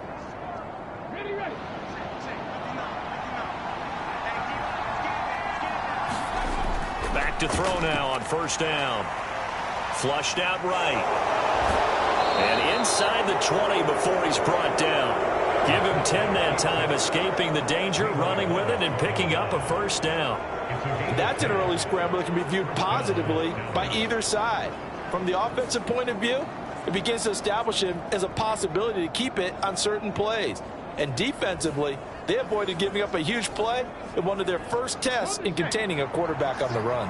So the ball down to the 16 here for 1st and 10. They'll look to throw here. Throw over the middle, going to be caught here by Pitts. And that's good for a gain of 6, and that's going to bring up 2nd down. And they'll run on the inside handoff. And here he'll get it down to the 7. They give him about 4 on the play, but he's marked short, so it'll be 3rd and about the length of the football. Touchdown, Cowboys! Jarnell Mooney, his 3rd touchdown now on the year. And the Cowboys have taken the early lead on the road here at Lambeau. Well, these guys have won 3 straight ball games, and another good start to this one, out to the 6-0 lead. And I've talked with so many different coaches, as have you, along the way, and they always talk about winning streaks and the mood of a team and how much easier it is to actually prepare during that time. Guys are sharp, guys are focused, everyone's feeling good, and we're seeing it early in this one.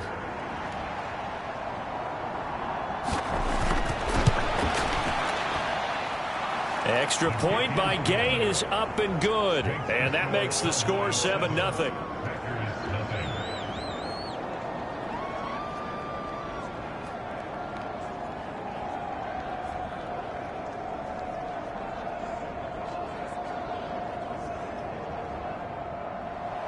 The kick team out there for the Cowboys as they run up to send this one away.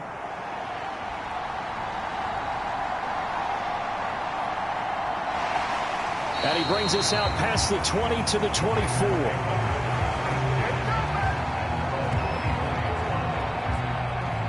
The Packers offense here coming back out for their 2nd drive. They threw an interception the first time they had the football, wound up leading to a touchdown the other way. How do you approach drive number 2? Going back to your game plan coming in, everyone has matchups that they like better than others, where they think they have an advantage. Dial up some of those plays. Try and go to those spots and get your offense moving.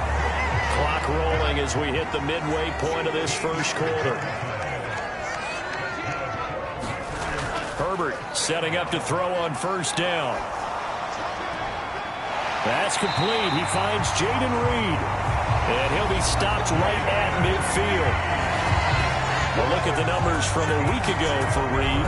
3 catches, 72 yards. And I don't know about you, partner, but if anybody ranks me in the top 10 in anything, I'm really happy. And that's exactly where he is now, number 10 in the league in receiving yards. From the 50, here's Herbert. This is Chase Claypool on the receiving end. And he is tackled inside the 40, not quite to the 35. On 1st and 10, Herbert. He's got room at the 30 and down to the 27-yard line.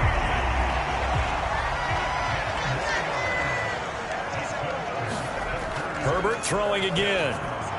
He finds his man, complete. It's Reed. And down inside the 15, shy of the 10. Give him back-to-back catches now. That one for 16 and another first down. That's the third time on this drive that these two connected with each other. They've got a real rapport going. And right now, it's paying off with big chunks of yardage as shown by that last play. Now a 1st and 10 at the 11. Cook now off the read option. Try to find a lane, but instead he'll get back to the line of scrimmage and no more. Will Anderson gets to him for the tackle. Officially nothing on that last run. They'll try again 2nd and 10. Here's Herbert. Nowhere to go here. He lost the football.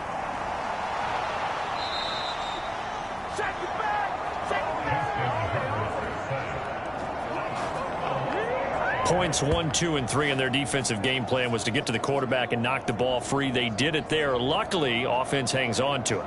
Yeah, that's got to serve as a wake-up call, though, because they can't afford to let the ball go over to the defense and miss opportunities. And I'm not saying it happened here, but you know what a good rule of thumb is when a play like that occurs? You know who usually recovers it? The guy who missed his block and let his quarterback get hit. So possession still theirs, but now they face a 3rd down. Now Herbert with it, looking to pass. Able to get away. The pressure gets to him again. T.J. Watt has now recorded 10 sacks on the season. Well, it's about how teams are so competitively matched, and you just want to make those plays that give you an advantage. How about right here? The difference between letting them score a touchdown versus holding them to a field goal? That's absolutely huge with the play he just made. And you know he hated taking the loss there on 3rd down.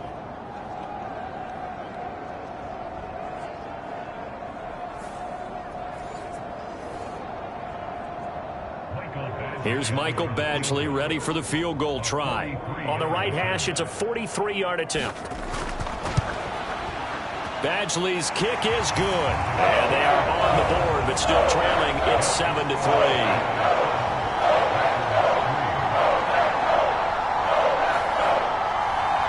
So they're able to end that drive with 3 points in this one-possession ball game. And ideally, you want to end every drive with points. Most quarterbacks would tell you, let's end it with a kick, right?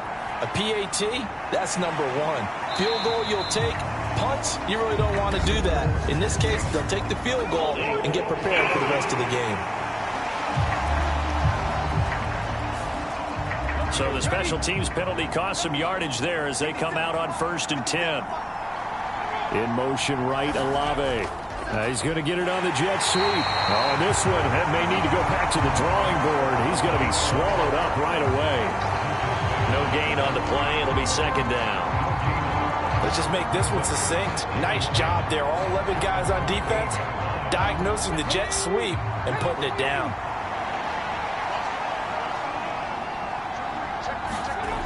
Back to throw now on 2nd and 10. And this will be caught by Mooney. And he's taken down, but not before he gets this across the 25-yard line. On 1st down, they'll go to the ground attack. And he'll push his way forward to about the 32. Here's a 2nd and 5.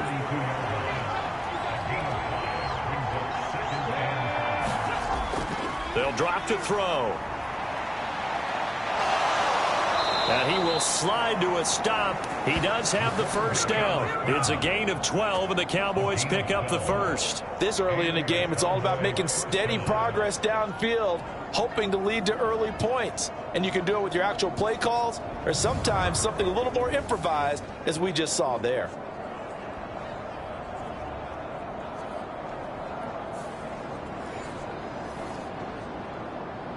A pair of 1st downs gives him a 1st and 10 up at the 44. He'll look to throw. Left side to Lamb. And he'll be brought down on the other side of midfield at the 43. After one, 7-3 the score on EA Sports. Start of the second quarter, and it's the Cowboys in possession as they've got it with a 1st and 10.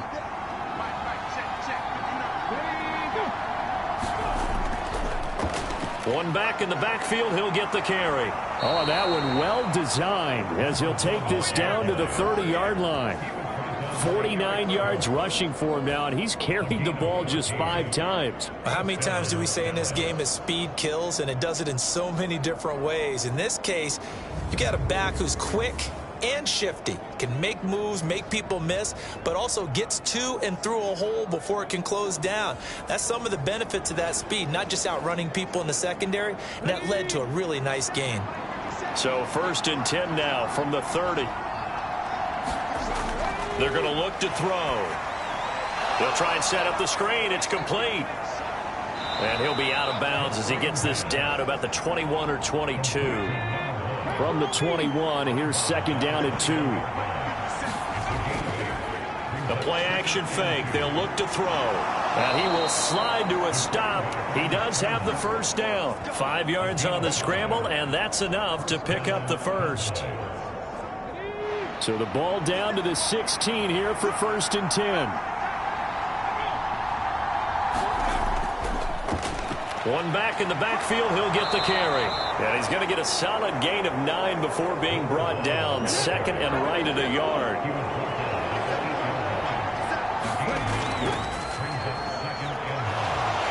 And he was able to shed 1 tackle but could not get away from there. Here's 3rd and a few inches. They'll set up to throw. And he'll take it into the end zone for a Cowboy touchdown. Taking it in from 7 yards away as his guys are able to extend their lead.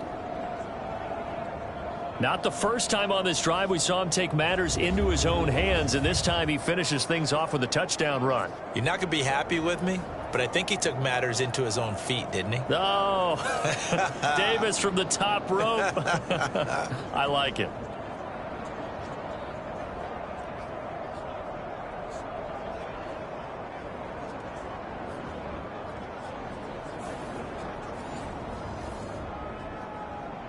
Gay is on for the point after.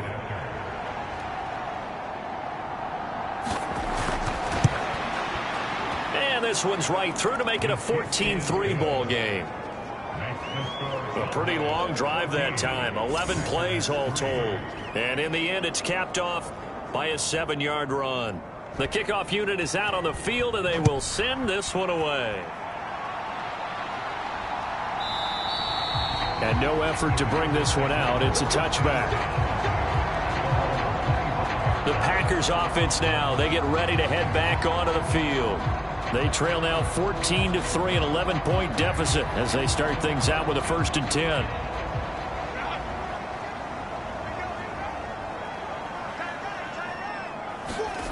Justin Herbert looking to pass. And that one to the right side and incomplete. So following the incompletion, here's 2nd and 10 from the 25. Up the middle, it's Cook. And he's got some space here. And they're able to get this one across the 35. 13 yards, 1st down, Packers. Veteran running back like him, we've seen a lot of those chunk carries in his career. And that's why you don't just look at his birth certificate and decide when a guy is done, right? Because you know as well as I do, in this league, as soon as you hit 30, they're looking to let you go if you're a running back. Sometimes there's a little tread left on the tires. Following the good run by Cook, here's another 1st and 10. Here's Herbert. He finds his man, complete. That's Reed. And they bring him to the ground just shy of midfield. 11 yards for number 11. Well, this hasn't really been a first half to remember on either side of the ball. But I think this kind of makes this an important drive. You'd love to get this back to a one-score game if you can. And that's good work there to get some yardage here and pick up the 1st down. First down, here's the run with Cook. And they're going to stop him right at the line of scrimmage. Just no cutback lane to be found whatsoever. 2nd and 10. I know that speed is the hallmark of today's NFL game, but the key to good rushing defense is still having your linebackers set the edge. So after the run for no gain, here's 2nd and 10. Out of the gun, Herbert. Finding Sterling Shepard for his first catch. This is 3rd and 1. Very likely 4-down territory, even if they don't get it, though. Herbert now. Work in the middle of the field, and he's got a man complete. And he's going to have another first down here as the tackle's made at the Cowboys' 22-yard line. Forget the run on 3rd and 1. They shock the D and rip off a pretty big play. Yeah, these are the types of plays they're going to need to hit on if they're going to get back into this game. It hasn't been the greatest of first halves, but this is a nice throw here on 3rd down, and they keep the drive going.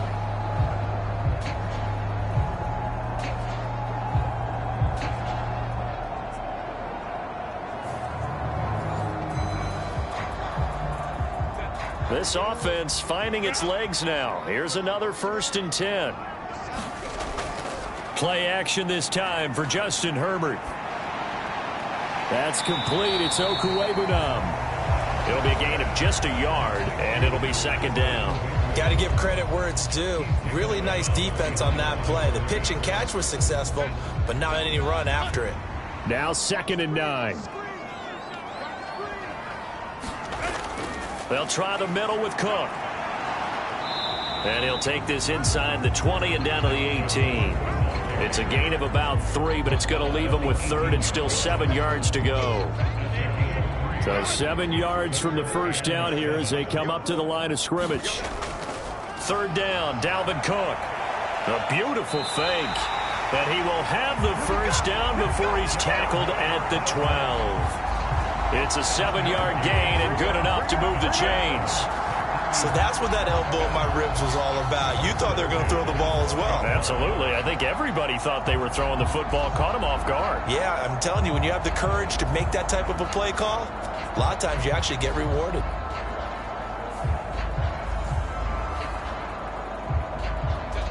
From down at the 12, it's 1st and 10.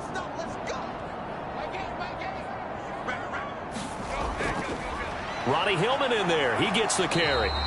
And he'll get this one down to about the 10-yard line. Now 2nd and 9 from the 10.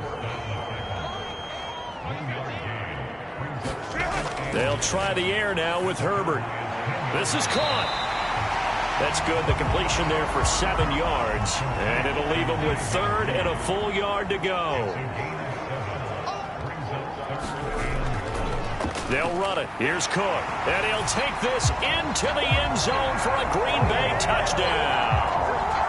Dalvin Cook, his 5th rushing touchdown now on the year. And the Packers are back within a score. On 3rd down and short and everything well executed, he not only gets the first down, Charles, he gets the touchdown as well. And you see the defense commit to the run so often in these situations. There's always that little bit of hesitancy, isn't there, partner? Thinking that they may play action you.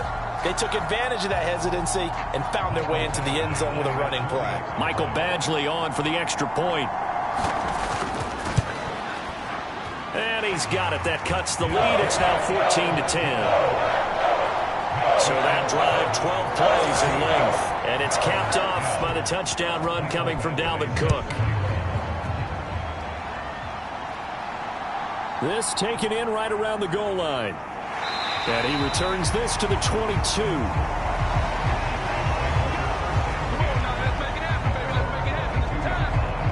There again is the running back as he trots onto the field. And he's well on his way to a 100-yard game. He's already more than halfway there. We're only in the 2nd quarter. And what I've always loved about running backs is they'll tell you, I had no idea how many yards I had. Right. Those guys have an innate sense of where they are in a ball game and how many yards they've accumulated, because you know they're always working towards 100. He's been working well towards 100 here. 2nd and 5. Short throw caught by Pitts. Here's Here's 3rd and 3.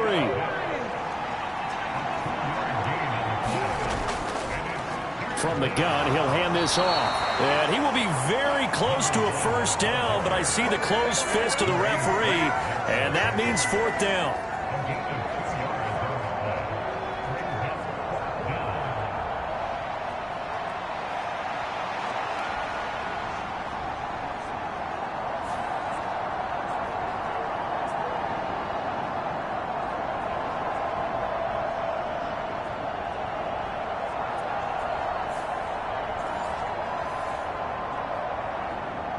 On 4th down, Ryan Stonehouse on to punt. He was only asked to punt once in the victory last week as he sends this one away. And this will be taken at the 13. Following the punt return here, there is someone shaken up. So as the medical staff takes a look, we'll step aside.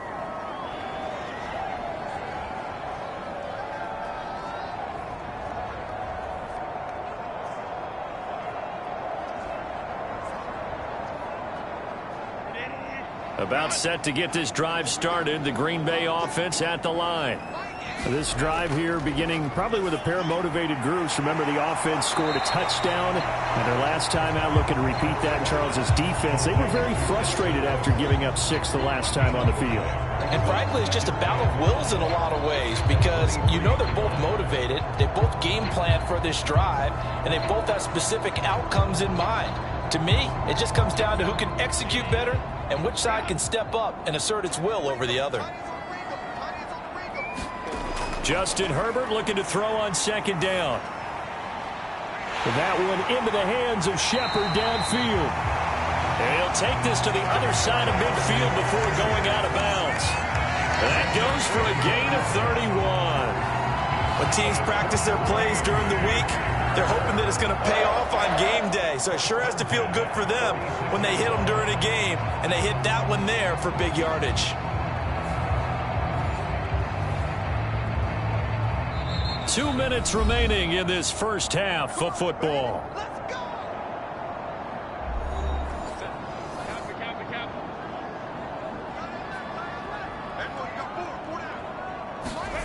On 1st down, Justin Herbert completes this again to Shepard. And he gets this inside the 35-yard line. From the 34 now, here's 1st and 10. Now Cook, he's got it off the draw. And he gets forward up the middle, but only for a couple. It'll be 2nd down. A shotgun snap for Herbert. And this one incomplete. Too much contact to hold on to that one, and it's 3rd down. And I think they'd be well served to take that type of a physical approach against him the rest of the game. He's had his way so far, but on that last one, that worked quite well for the defense.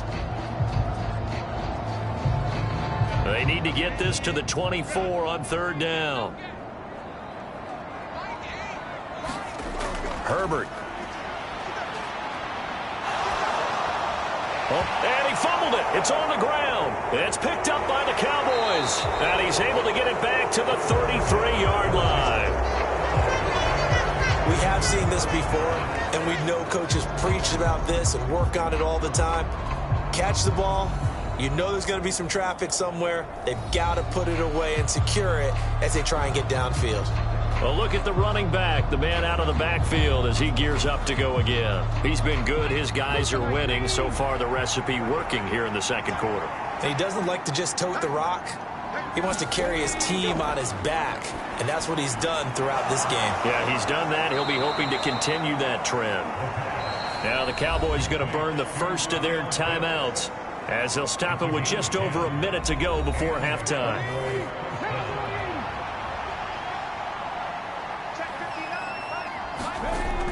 They'll look to throw here on 1st down. And this turns into a nice gain with a slide at the end. The Cowboys going to use their 2nd timeout now, as the stoppage will come with a little under a minute to go in this first half. Back-to-back good plays have them on the move on 1st down. Back to throw.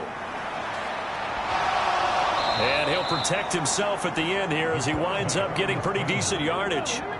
A good position to be in here, 2nd and inches. out of the gun. They'll look to throw, and that is incomplete. A lot of force bearing down on him there. He could not hang on. It's third down. Back to throw here.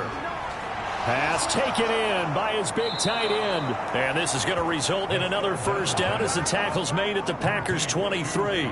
It's a gain of 12, and the Cowboys pick up the first. Now here's a timeout as they're going to get it with 8 seconds remaining here in the first half. And that's well executed there on third down, and I love the confidence that they had to let their tight end try and find some space in the middle of the field, right in their quarterback's line of vision. And QBs love to make that easy throw, and they hooked up there for a first down.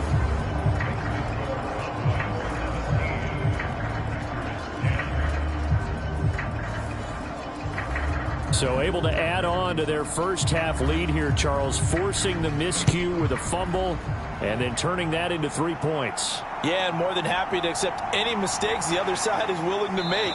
No problem. You turn it over, we'll take that, and we'll use it to expand our lead. So we have reached halftime with a touchdown. That's the difference on the scoreboard. As we send you down to Orlando, where Jonathan Coachman has our EA Sports halftime report. Coach. Okay, all right, Brandon, thank you very much. Hi again, everyone. Let's get you caught up with what's going on around the NFL as we are officially into the second half of the season. We'll begin up at Bank of America Stadium in Uptown Charlotte. And that one tied 14 apiece in the second quarter. From there, we head down to Tennessee to check on the Titans at home in Nashville. And it was the visiting Jacksonville Jaguars that go home with the victory. Ezekiel Elliott, an afternoon to remember, 4 touchdown runs. Lastly, let's motor up to the Motor City. See what's happening with the Lions at home at Ford Field. As you can see the score there in the second quarter. Jacoby Brissett has thrown a touchdown pass.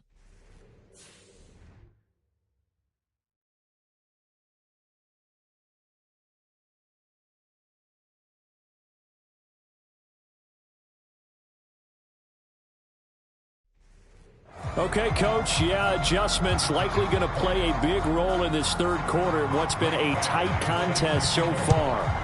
The Cowboys will get the football first here, and they have the lead as well as we are underway in quarter 3. And he'll be tackled just shy of the 25.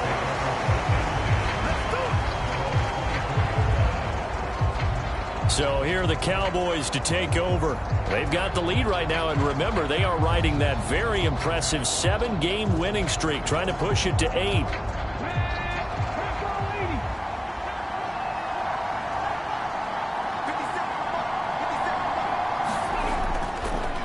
They'll start on the ground here on first down. And he's free going down the left side. It's a foot race. And past the 40 before he's out of bounds. 83 yards rushing now for the NFL leader coming into this ball game. They've got the lead early here in the third quarter, and runs like that are how they established that lead in the first half. I love the fact that you're using the word lead because they are leading from the front, pounding on the defense right now with the running game, and truly establishing themselves here in the second half. One play has them up past the 40 already, and another 1st and 10. And they'll give him another shot here on the ground. He'll get a nice chunk there on the first down run, and it's 2nd and 4.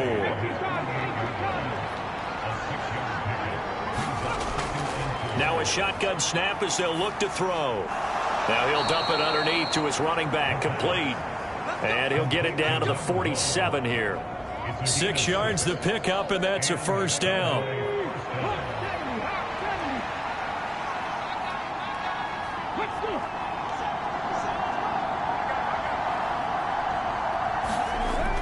Now they'll throw here out of the gun. Quick hitter here, it's complete. And he'll be taken down at the 44-yard line. From the 44-yard line, here's 2nd down and 7. One back in the backfield, he'll get the carry. And he'll be out just a yard or two shy of the 30. It's a gain of 12, and the Cowboys pick up the first. Boy, where would these guys be without his performance on the ground? That puts him over 100 yards now for the afternoon, and I tell you, he seems to be getting stronger as the day goes along.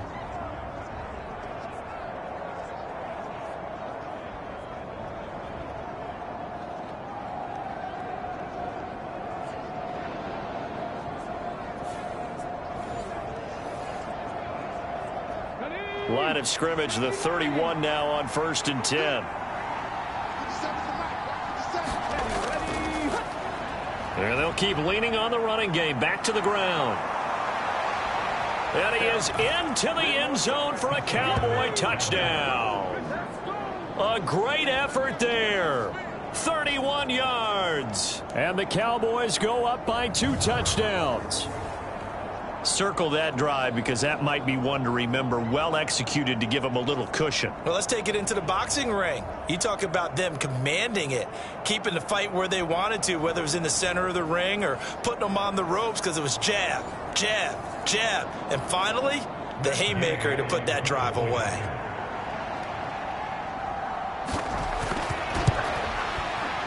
Extra point by Gay is up and good. And the lead now up to 14. That time a 6-play drive. And the last play, a really nice run that culminated in the touchdown.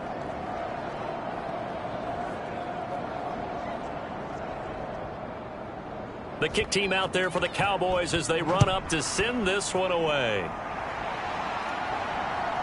And here comes a return from just beyond the goal line. And ultimately cannot get this out to the 25-yard line as he's dropped at the 23. So here are the Packers now. They get set for their first possession of half number 2. Well, the opposition laid down the challenge and opening drive touchdown here to start the second half. And, Charles, now you feel like this group needs to get an answer because this all of a sudden is a 2-score game. Yeah, you're right about that. What was a small, manageable spread to overcome? A little bit more daunting now. I think you're exactly right. Pressure is on because you don't want them getting the ball back with a chance to really extend this lead out. On second down, it's Cook again. 7 yards there and a first down.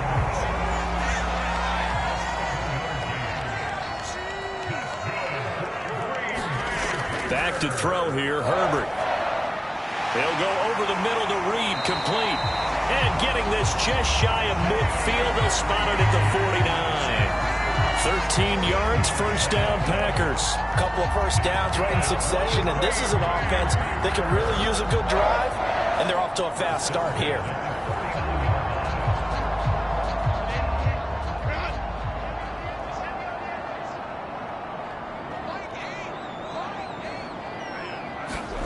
On first down, it's Herbert. Out to the left here to Reed. And he's going to be out of bounds, but not before he takes it inside the 40. Back-to-back receptions for him, and it's another first down.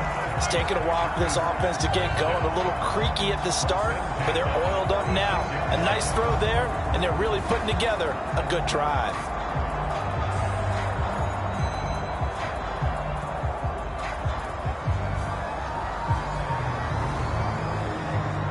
So from Cowboy territory now, here's 1st and 10 at the 36. Cook up the gut. Pushing through tacklers at the 30.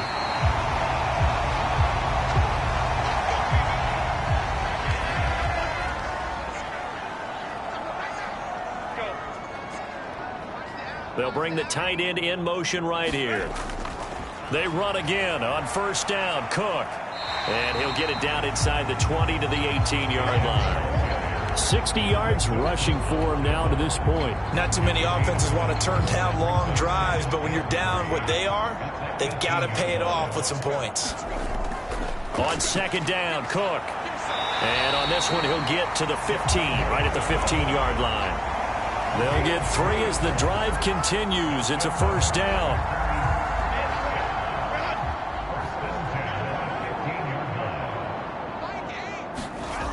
Now it's Herbert. And they're going to get him. He's sacked back around the 28. Osa Odighizuwa. What a play by him. That's going to go as a loss of 13. Okay, I'm not sure you could actually draw a better pass rush than that one right there. Nowhere to go outside. He had to keep backing up and backing up and backing up. Eventually dropped for a huge loss.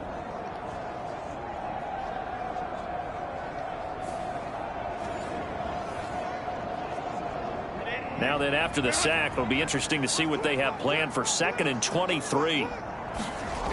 From the shotgun, here's Herbert. This is Shepard on the catch. And out of bounds right around the 20. So here's a 3rd and 14. Looking to throw. Herbert. That's to the right sideline, and it falls incomplete. Here's Michael Badgley ready for the field goal try. From the left hash, this from 37. Badgley able to knock this one through, and that will get the disadvantage now back down to 11.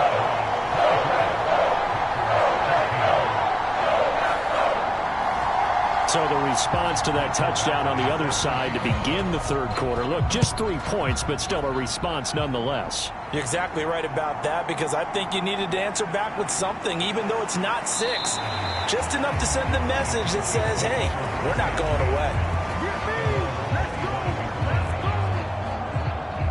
Getting set to go again as we look at the back, heading onto the field again.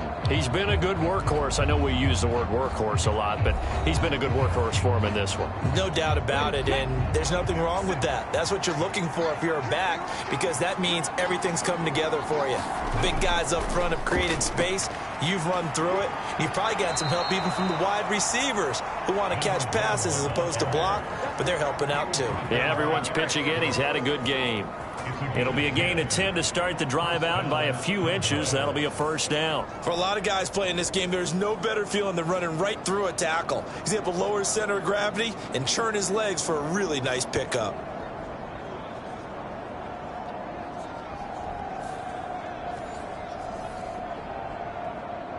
Ball up to the 35 now as they come up on 1st and 10. Here's a handoff out of the gun. It's a 6-yard pickup, and it gets him to 2nd and 4.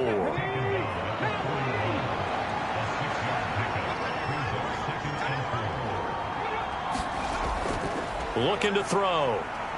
Looking deep here from Mooney.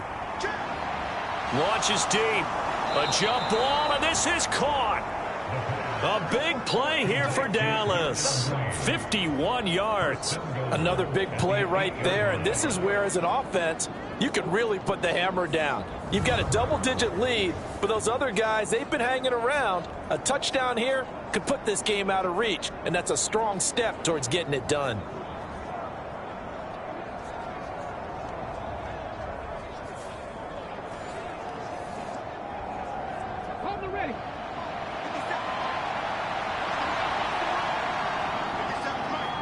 In motion right, Olave.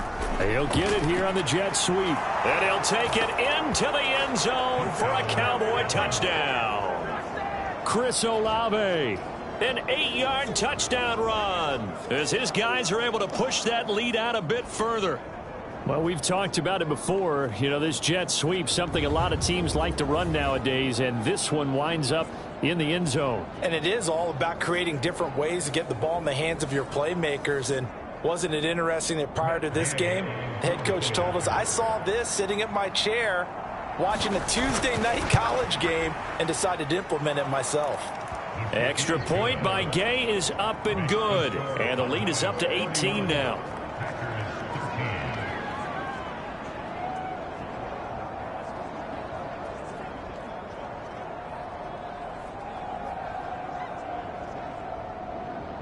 The kick team out there for the Cowboys as they run up to send this one away. This taken in at the goal line. And his guys will get the football right at the 20-yard line.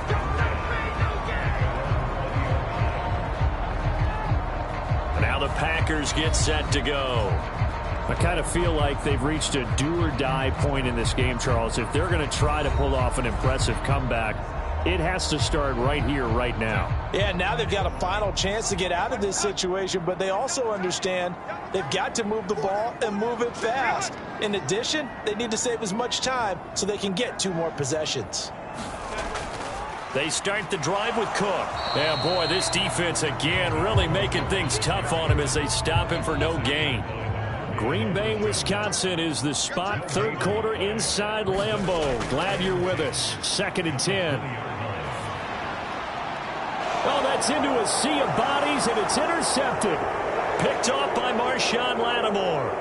And he'll take this into the end zone. Now, hold on here. We do have a flag down. So let's see what this is about.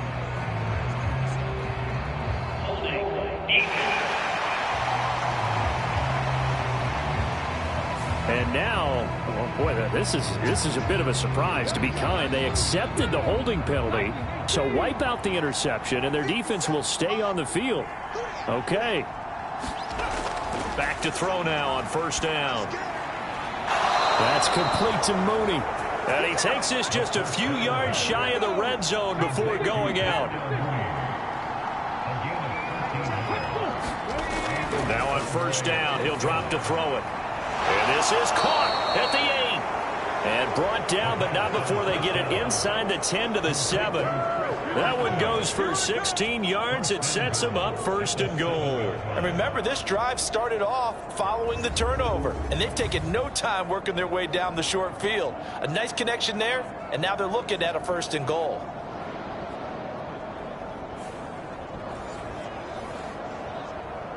Here we go. Set. 19 Charger. 19 Charger. Check 59. He'll drop to throw. And he is into the end zone for a Cowboy touchdown. Taking it in from 7 yards away. And the Cowboys get another third-quarter touchdown to add on to that lead. So they're able to capitalize there on the short field, and that might prove to be the score that turns out the lights. The party's over. Oh, sorry about that. That's an old reference there, folks. But, yeah, they've been the better of the two teams by far, and that's great complimentary football right there.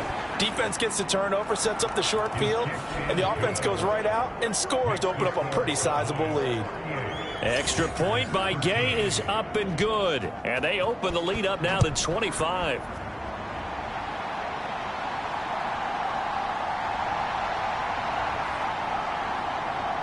And not much happening on the return as he'll get this to about the 23. Green Bay's offense ready to go again.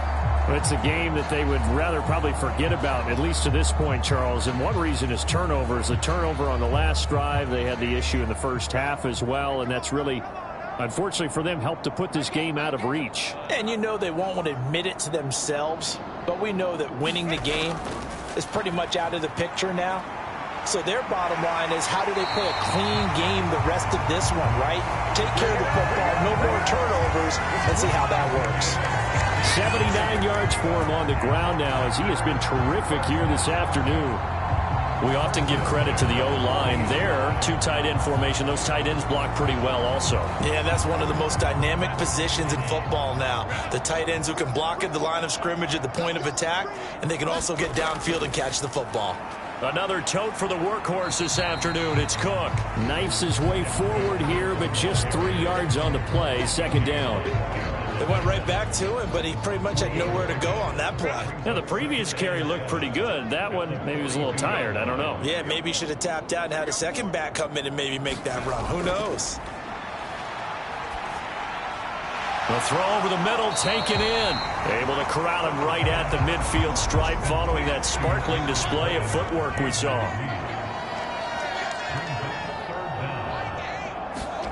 From the 50, here's Herbert. He's got his target. That's complete. And he's going to have a Packers first down as they're able to move the sticks with a gain of 4 on 3rd and inches. It'll be a pickup of 4, good enough to earn him yet another first down.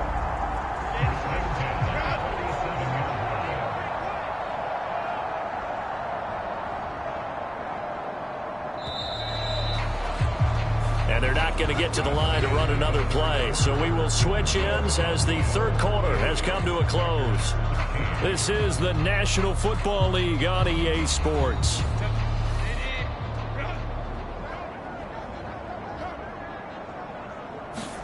Herbert setting up to throw on first down. Swinging this out wide here for Cook. And he is tackled inside the 40, not quite to the 35. Line of scrimmage, the 37 on 1st and 10. Here's Herbert.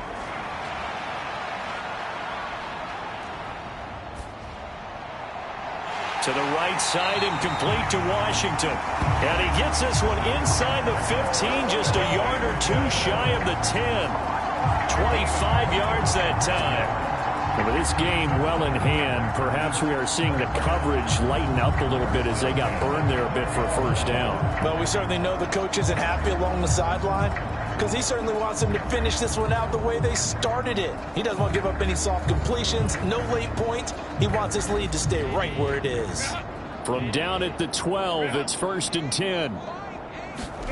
Herbert back to the air. He's got it. And it's a Packers touchdown. Chase Claypool, a 12-yard touchdown grab. And the Packers are able to make some inroads here to that deficit. He's got them out now to a 3-score lead here in the fourth quarter after that one, CD. And well, he looked right off the line like he knew that that ball was coming his way, and he secured it for 6 points. Yeah, I think when you're leading by a healthy margin already, it actually loosens you up and allows you to take maybe a few more chances and definitely play with more confidence because he certainly saw something he could exploit in the defense, and he made sure to let his quarterback know, just get it to me. And the rest was all up to him, and he delivered and made it a 3-score game. Extra point by Badgley, up and good. And that'll cut the lead down to 18. Following the touchdown, Badgley out there to kick it away. From a yard or two deep, here comes a return. And he'll be brought down at the 28-yard line, so the decision to bring it out of the end zone gets him 3 more. And now Dallas gets set to take the field. Well, they don't really need the points here, Charles, given what we're looking at on the scoreboard, but they've scored on 3 consecutive possessions, 3 consecutive drives, and I'm sure that they would like to keep that streak going here and continuing to pour it on. And things have gotten that way in the NFL, haven't they, partner? Because in the old days, people would, they'd get off the gas a little bit, right? But now, people continue to accelerate, but we'll see what they decide to do as they come out for this one. But the way this game has gone, they've got to be awfully happy with their execution overall. On this day, the ground has been his, but at least on that individual play, we just saw the defense finally with a win. Yeah, they finally got one, and that's a win for them, but all game long, he's seen the holes, and they've been huge for him. Kind of like a baseball hitter in the zone. The ball seems bigger, and he's just whacking it. These guys, they've got it going today. And he'll take this up near the 35, maybe the 34. The offense on 3rd down, they've been good. 3 for 4 thus far. This is 3rd and 4. And he will have first down yardage as he's brought down at the 41. An effective 7-yard 3rd down conversion. Well, that's a carry they have to be satisfied with, and throughout this game, they've been satisfied with what he's given them. Whenever they've needed a big run, a first down, he's the guy they've turned to. And it doesn't matter what the defense thinks. They feel like they've got the confidence to keep handing it to him and keep picking up good yardage.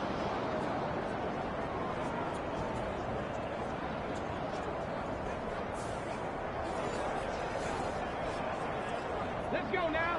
18 Cardinals. 18 Cardinals. On first down, they'll go to the ground attack. And he's going to take this ahead for right around 3 yards, but no more than that. 2nd down.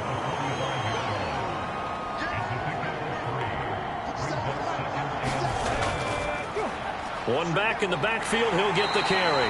And this will be taken across midfield and into Green Bay territory. Here comes 3rd and the length of the football. Now back to throw. Oh, he tried to fit it in on the slant, and it's intercepted. Picked off by Eric Stokes. And the Packers are going to take possession here at their own 47-yard line.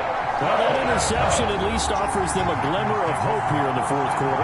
Well, it certainly does if their offense goes out now and makes it pay off by getting into the end zone. And if it does, then they get a chance to get back out on the field and try and do it again. Maybe they can force that offense into more and more mistakes and give them a chance to get back into this one totally. Yeah, still a 3-score hill to climb. We'll see if they can do it.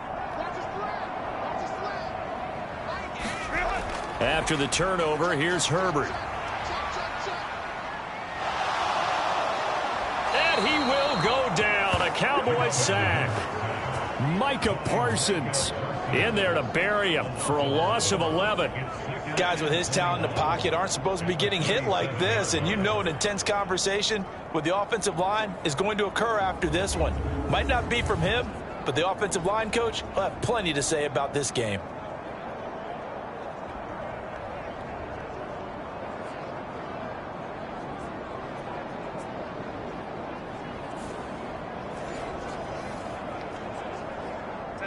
Well, they're in some hot water now. After that sack, it's 2nd and 21.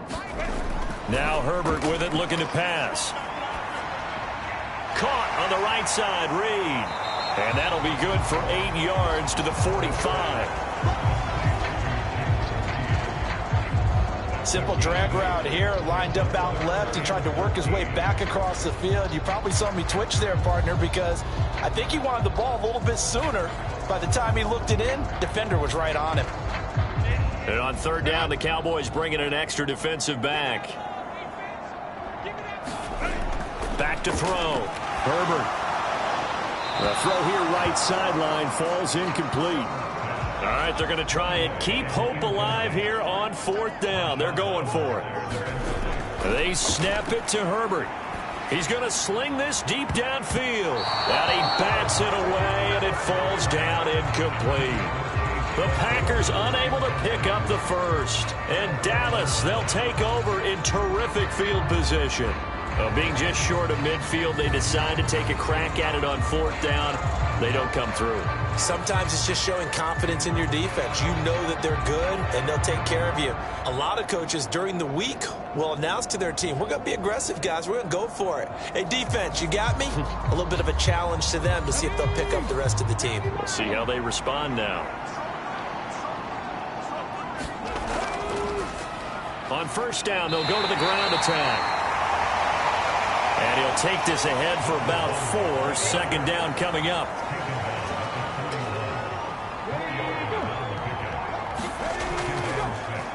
And they'll give him another shot here on the ground. And the lane closes up quickly as he'll get about 3 down to the 38. On 3rd and short, they'll try and pick it up through the air. And he lost the football. And the Packers pick it up. And they will take over at the 26-yard line. We know he's got the speed to get downfield, Charles, but there's the negative side. A little loose with the football that time. And that's normal, especially when you have his type of talents, because you feel like you're into the open field, and maybe you don't feel the people who are around you or closing in. All quarterbacks have to do extra ball security drills with the way the game's played now, because defenses, they attack the football as much as they attack the runner.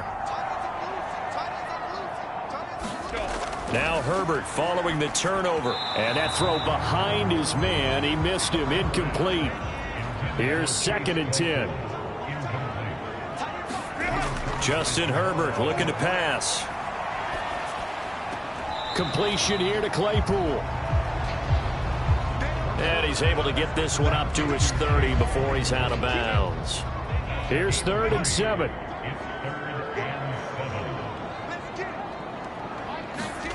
Here's Herbert. Pass to the sideline and pulled in.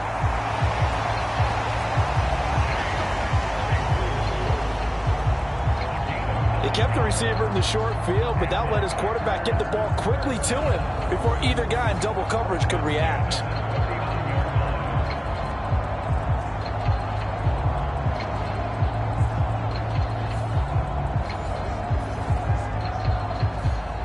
So from the 39 now, they'll come up on a 1st and 10. Herbert now. He'll get that complete to Alberto. And they've got it well across midfield down to the 40 before it's all said and done. A good pickup there, 21 yards. A 3-score game here late. You can probably rule out the comeback, but certainly some kind of a moral victory to be had if they can get a few more points to close things out. And to that end, a nice pass play there to push things downfield. Yeah, and we know in this league, a loss is a loss, and no one wants anything to count as a moral victory or, boy, something that feels a little bit cheap. But if they trim that lead down to just 2 scores, that's still a benefit to this squad. Options galore here. Second and a few inches. Out of the gun, Herbert able to hit his target, Claypool. 7 catches for him now, and this last one, a first down.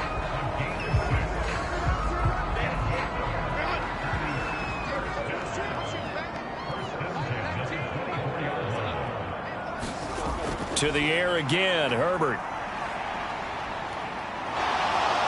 Oh, he stays up, and a big loss here as he's taken down. Taken down for the 5th time this game. Multiple defenders there to get him. We all know he's one of the better quarterbacks in the league, but definitely not today. His team trailing by multiple touchdowns and a late sack. Just a parting gift from the defense for him to take back to the locker room with him.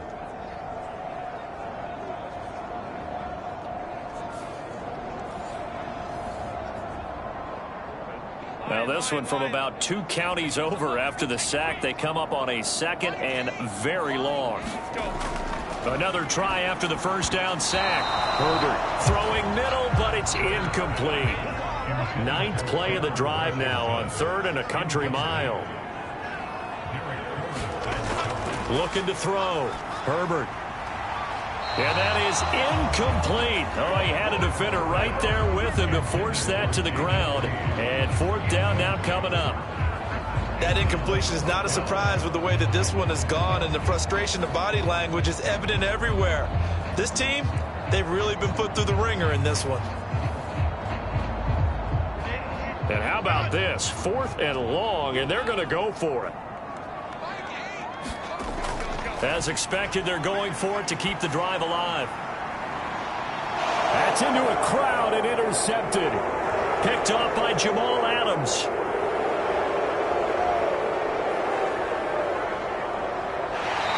And they will be set up now as he brings this thing all the way back inside the 20. 2 minutes left to play in this football game here on EA Sports. So from inside the 20, here's 1st and 10 at the 18. They'll try and run some clock here as they keep it on the ground.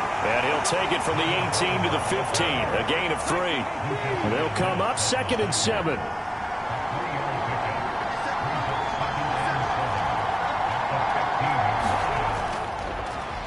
And they'll keep leaning on the running game, back to the ground.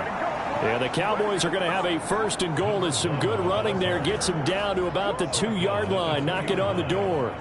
I've got an idea. Let's skip racing to the airport at the end of this game. Let's go to the post-game press conference. I have a feeling that the quarterback of this winning team is going to be given a whole lot of credit to the running game and the offensive line. Yeah, I was just going to say the offensive line. Yes, carrying the ball has been key, but those guys up front, they've made a lot of space.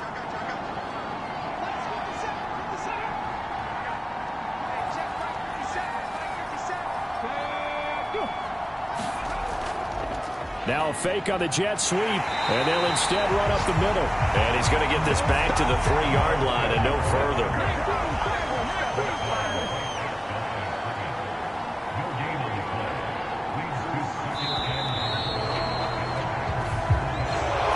Well, this was a very close ball game at halftime, Charles, but in the second half, that offense kind of kicked things into another gear, and they were able to pull away for the victory.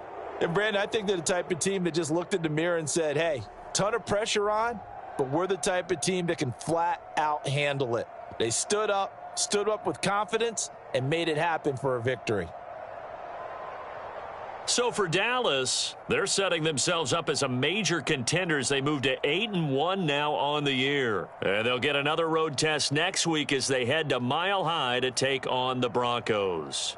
Meanwhile, for Green Bay, things are kind of getting ugly as they drop to 1-7 now on the year. And they'll look to get back on track next week as they travel up to Detroit to take on the Lions. And for Charles Davis and our entire crew here at EA Sports, I'm Brandon Gaudin saying so long, everybody.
Tonight, from Hard Rock Stadium in Miami, Florida,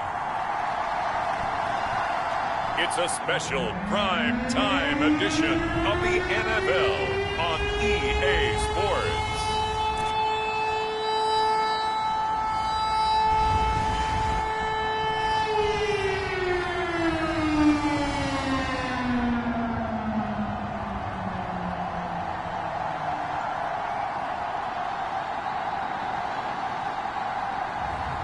It's the Miami Dolphins taking on the Buffalo Bills. From beautiful South Florida, there's a look at Hard Rock Stadium in Miami. But tonight, it's a good Week 9 matchup here on a Monday night, as it'll be the Buffalo Bills taking on the Miami Dolphins.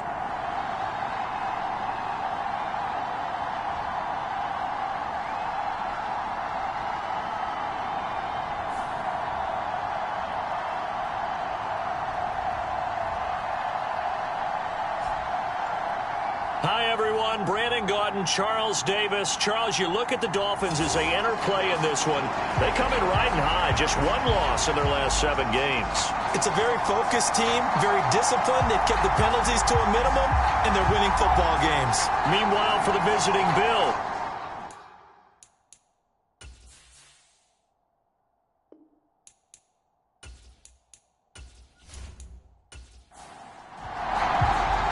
the first 2 months of the regular season down. What will the final 2 bring us as we're off in Week 9? Nyheim Hines now out of his end zone. And no chance to get away as they'll get him down at about the 17-yard line.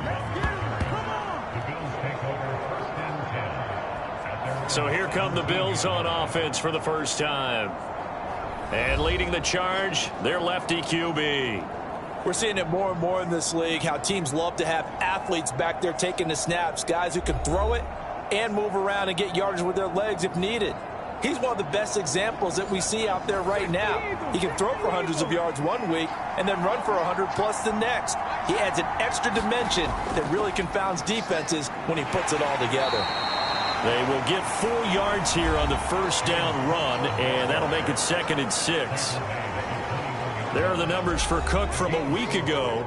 Pretty good as he found himself in the end zone on 2 separate occasions. And those are the most important numbers, because no matter what you pile up prior to the goal line, getting in is all that matters. Putting those numbers up on the board, and they love them when they're 6s.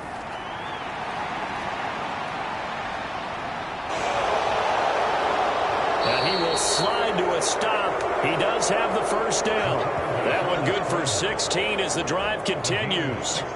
No surprise to see him running again here. It's something he's done throughout this season. And that run puts him over 500 yards on the ground for the year. He's got to be thinking to himself, if I'm already at 500, what's to stop me from going for 1,000? Line of scrimmage, the 37 on 1st and 10. They'll set up to throw. That's caught by Gabriel Davis.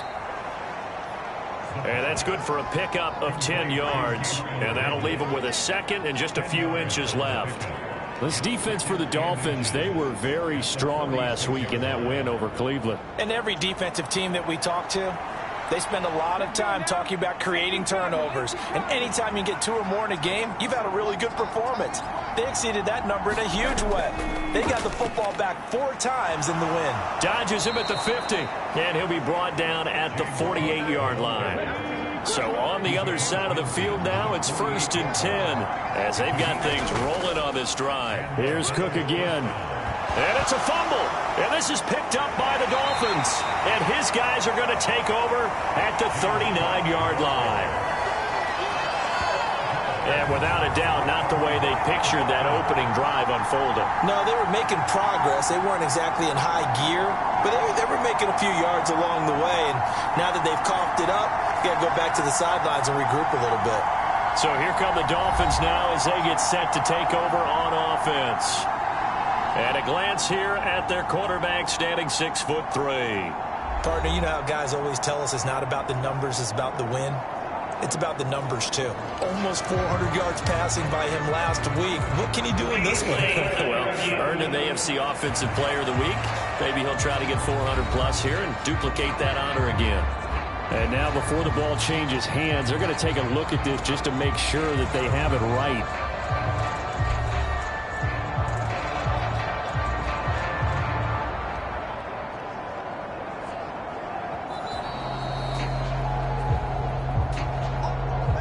So that one overturned. They say the knee was down, and that will not be ruled a fumble. A give to Cook out of the gun. And he'll go down here at the 35-yard line.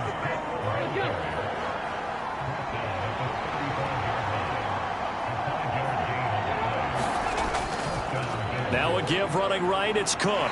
Even with the good footwork, he'll be stopped just inside the 35. From the 34-yard line, here's a 2nd and 9. Now they'll switch it up here and look to throw. That's complete to Justin Jefferson. And he's got another first down as he's brought down at the Dolphins' 23. A give. This is Cook. And he is into the end zone for a Buffalo touchdown. James Cook with his 9th rushing touchdown on the year. And the Bills put the night's first points on the board as they take the early lead. Looking sharp on that first drive. These guys, of course, coming off back-to-back victories. And you see that kind of advancing into this game, don't you? You certainly do. And when you have a team that doesn't get too full of itself, even though they've won 2 games in a row, you get the end result that we saw there. That nice opening drive because they're sharp, they're focused, and they're locked into everything that they're doing. Extra point by Bass, up and good. And it's now a 7-0 game. That time a 9-play drive. And it was James Cook capping all of that off with a touchdown run. After the touchdown, Bass to kick it away.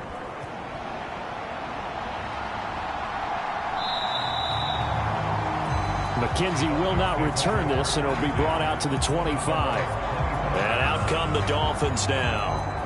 Just the one misstep for them in the first half of the season. 7-1 is the record at the midway point. And in terms of whatever power rankings you want to go by, they're at or near the top of the list in terms of best teams in the National Football League.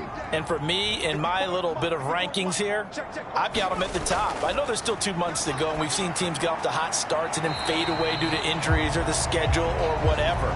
But unless there are a rash of injuries on this team, I'd be surprised if they aren't a 1st or a 2nd seed come playoff time. Looking to throw on 2nd down. Costello. This one complete to Jalen Waddle. And they'll get it up just short of the 45 at the 44. It'll be a pickup of 16 and a Dolphin first down. Well, I think when they look at their offense, they think to themselves, weapons, weapons everywhere, and they want to move the ball around. They want to spread it to different people, but you absolutely know they want to get this man involved as well, and that's what they just did on that play.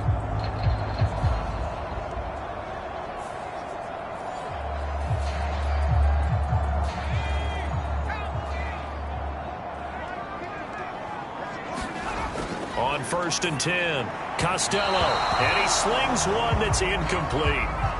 2nd and 10.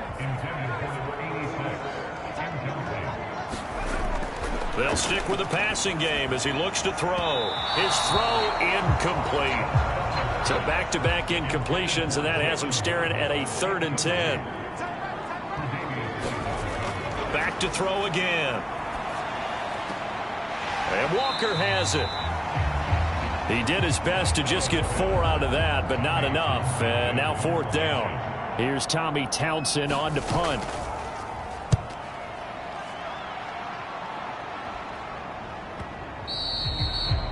And this will hit just beyond the goal line as it's into the end zone for a touchback. So here come the Bills out for their 2nd drive.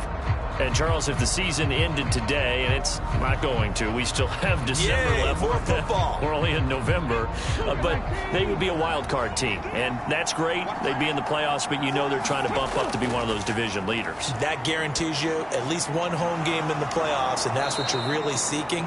But there also isn't much margin for error for this team, right? Because right where they're sitting, A 2-game losing streak could have them out of the playoffs, so they've got to make sure they continue to keep the momentum going. Absolutely. There's some sharks smelling blood in the water behind them.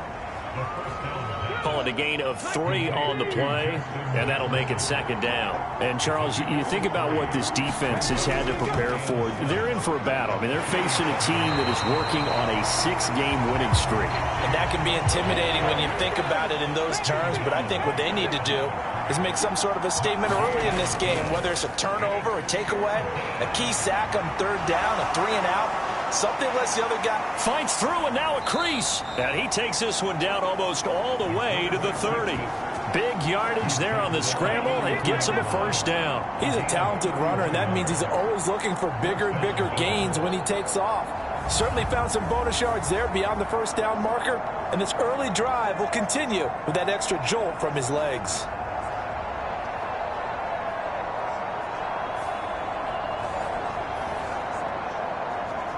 So the big play changes the complexion of things. Here's 1st and 10 just outside the 30. From the gun, it's a give to Cook. And he'll manage to pick up about 4. It's 2nd down.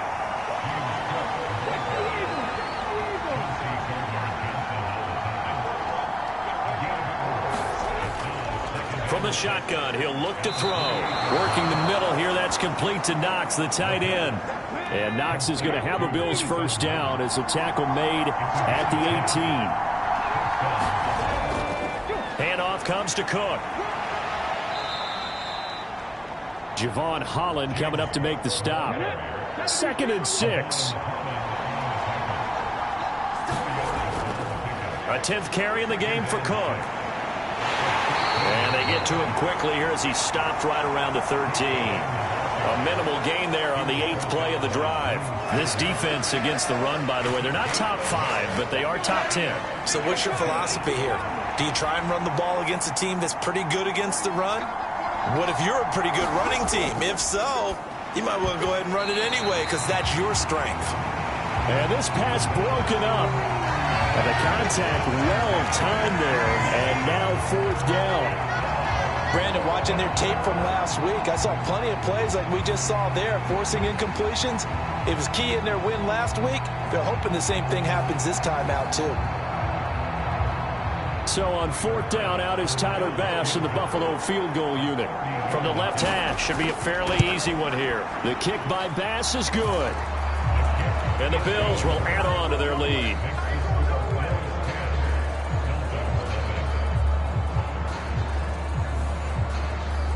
So another scoring drive there, Charles, and an early 2-score lead. You'd like the 6 there, partner, but you'll take the 3, and I think they have to be happy about the way they moved the ball in these first 2 drives. They have to feel good about their opportunities the rest of the game. And able to get this across the 20, but not much further as he's dropped it to 23-yard line. So Miami coming out for their 2nd drive. They'll look to get something started. They need to, down 10-0 early as they've got it 1st and 10.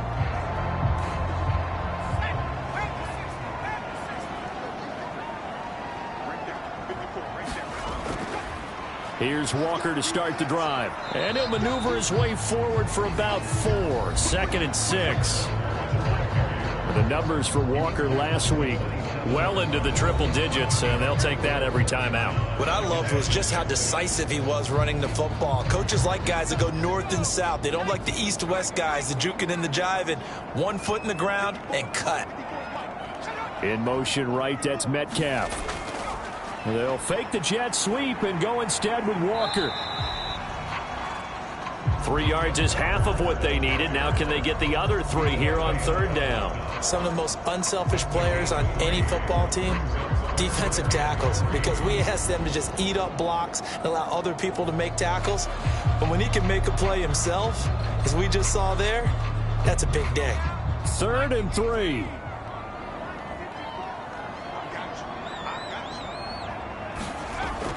They'll try for the first with Walker. And he'll get it up to the 33-yard line. A 3rd down gain of 3 yards, and that'll be enough. The Dolphins at 7-1 now on the year. And they've been cooking these last couple months. Winners of 7 of their last 8 games. And as much as we hate to play this game, you know I'm going to do it anyway. Extrapolate that over a full season, What does that come out to, partner? 14-2. And anyone in the NFL, they'd sign up for that record, that's for sure. So they'll come up 1st and 10 now from the 33. Back to throw. Costello. And this is incomplete. Now, these two teams, they met up way back in the season opener. And it was the Dolphins with a road victory, so they'll look for the sweep now here in Miami. Now a 2nd and 10.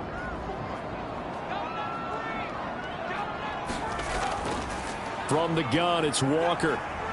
And he'll be taken down right around the 34 after a pickup of only a yard. They do get a yard there, but only a yard. Leaves him with 3rd and 9 looming.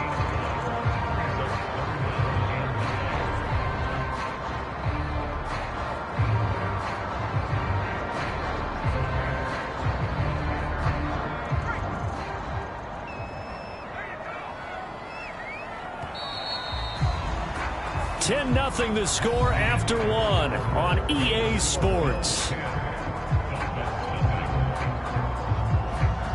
Second quarter from Miami. It's the Dolphins with the football. They'll come up now 3rd and 9 as they've got it as we resume action. It's a short one here, complete to the tight end. And he'll be taken down well before the first at about the 36-yard line. Only able to gain a couple there, and that's going to make it 4th down. Brandon, a good idea there on 3rd down. Run a little clear out and hope you can get your receiver the ball coming across the formation. Nice design, but well played defensively, and they stop him well short.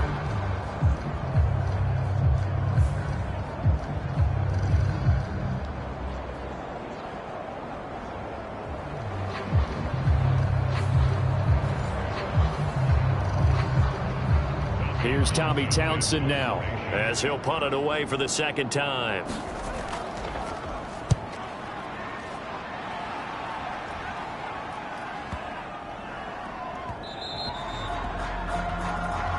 Yeah, he was looking for the checkup bounce, didn't get it. That scoots all the way into the end zone now for a touchback.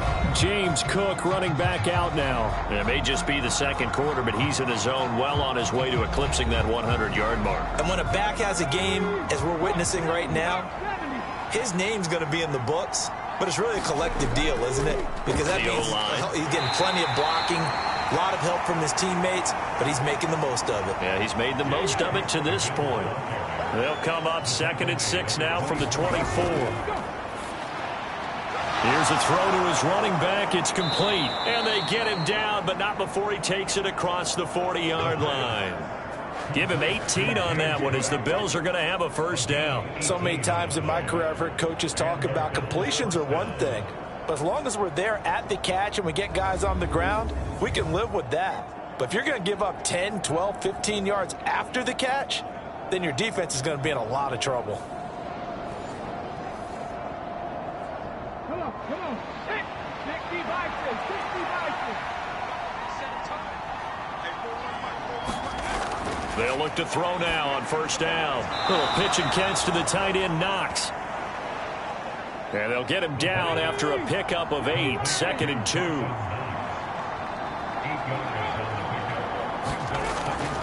Up the middle, it's Cook. And he'll take it down shy of the 45 at the 46. 4 yards the pickup, 1st down. 2nd and 2 is prime time for a little bit of a gamble, isn't it? Open up the playbook, go play action, toss that bad boy deep.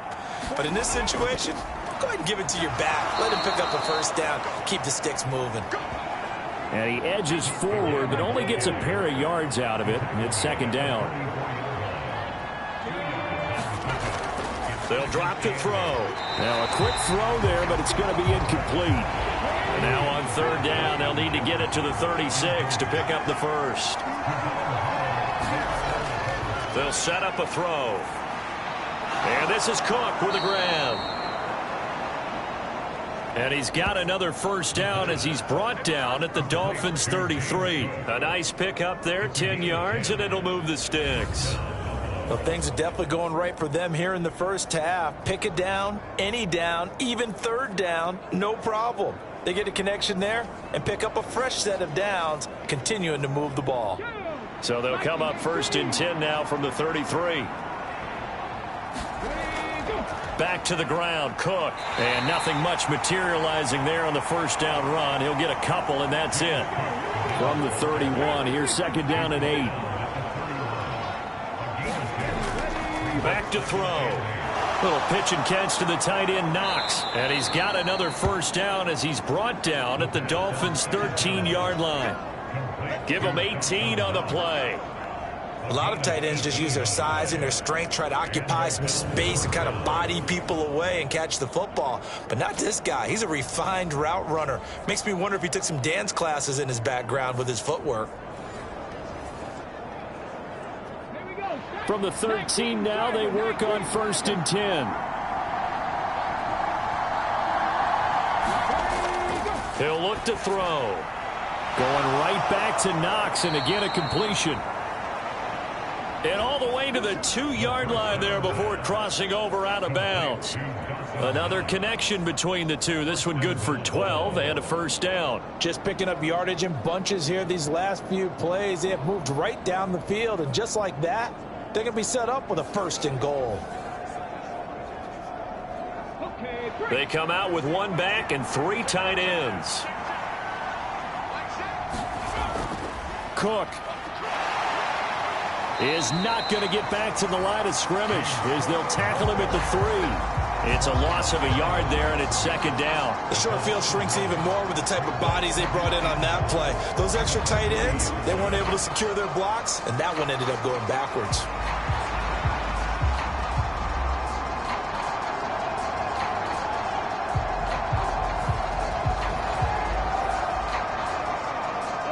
So they've been in the red zone 3 times, and it's yielded just 3 points. Can they find the end zone here on 2nd and goal? Back to throw here.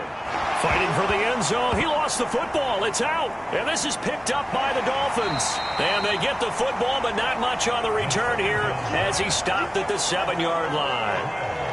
I don't know about you, but I'm going to go to the positive side this time. Yeah, there was a fumble at the end of this one, but what a sustained drive. And if they keep stringing those together, you got to like their chances. And credit the defense, though. You're out there for that long, you start to get tired, but they were able to get the turnover. Did you just credit the defense? I like to credit the defense and the offense. I like you. And the analysts. That's perfect.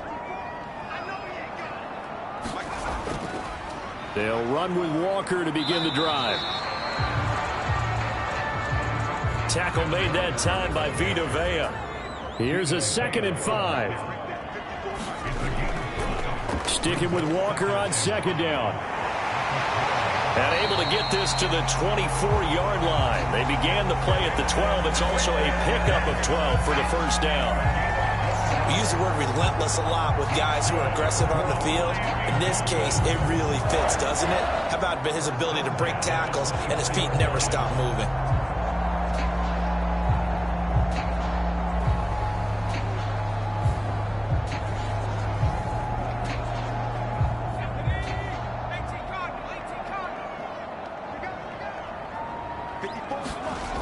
Throwing on 1st down.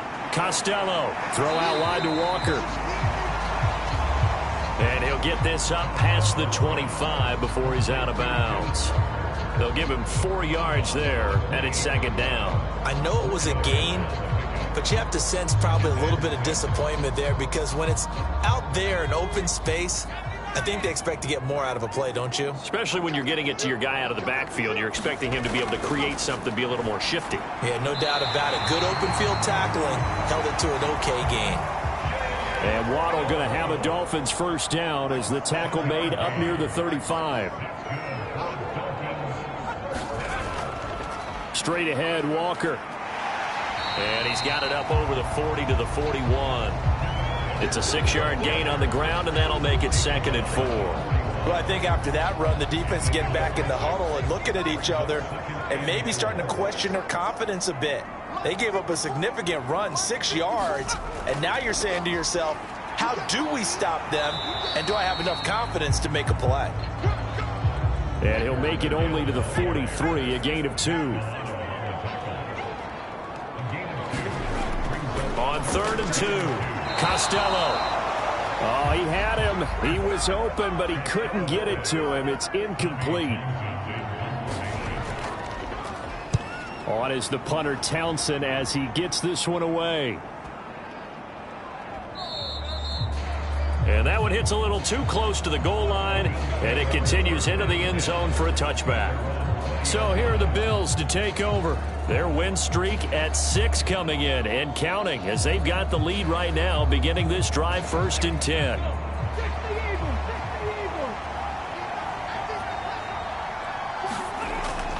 They run with Cook. He's been busy tonight. And not a whole lot of room to operate there on the first down run. He gets maybe 3. Now 2nd and 7 from the 23. Again, it's Cook. And he'll manage only a couple here up to the 25. The offense on 3rd down tonight, they've been okay. 2 for 3 thus far. This will be 3rd and 5. They're going to look to throw. And they get him down, but not before he takes it across the 40-yard line. The escapability in evidence there is that one good for 15 and a first.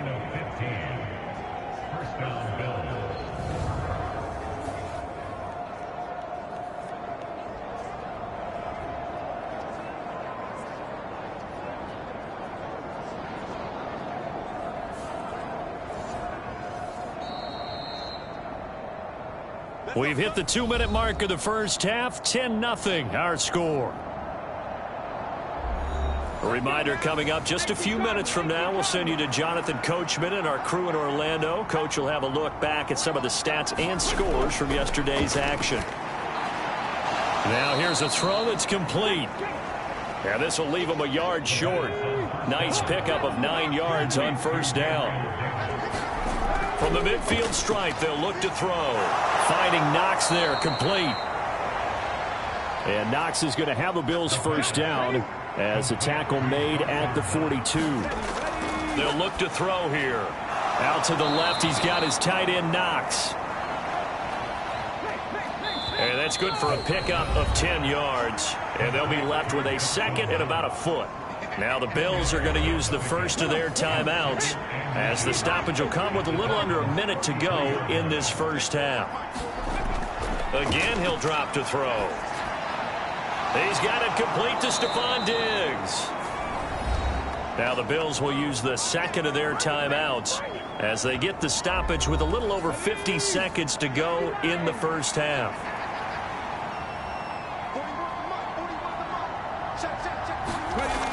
They'll look to throw again.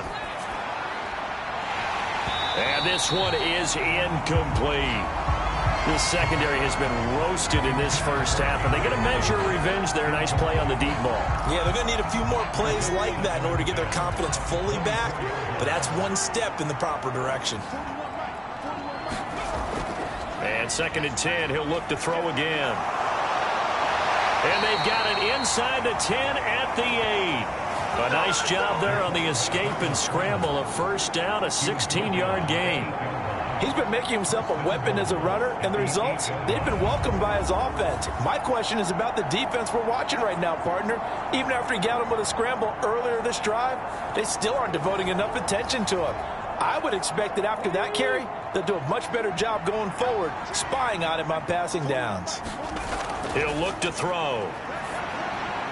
And that'll be off the mark, too far out in front, and it's incomplete.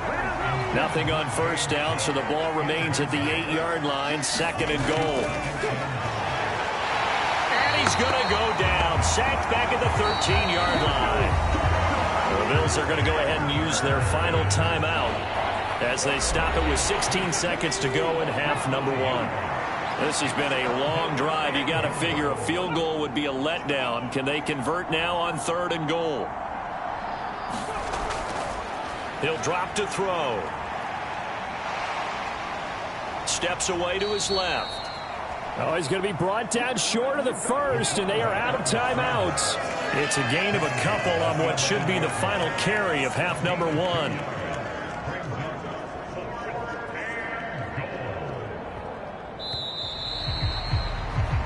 So we reach halftime here in a 10-point game. as we send you up to Orlando to check in with Jonathan Coachman at our EA Sports Halftime Report. Okay, Brandon, thanks very much. Welcome in, everyone, to our EA Sports Halftime Report. Let's get you caught up on what's going on around the NFL. We'll begin up at Bank of America Stadium in Uptown Charlotte, where it was definitely a game with some intrigue, as you can see by the scoreline. Bryce Young leading the way there as the win gets his guys back to 500 on the year. Next, we head off to check out another game, and they were victorious in that one over the visiting Atlanta Falcons. Matthew Stafford, a strong performance there, over 300 yards passing with 3 touchdowns in the victory.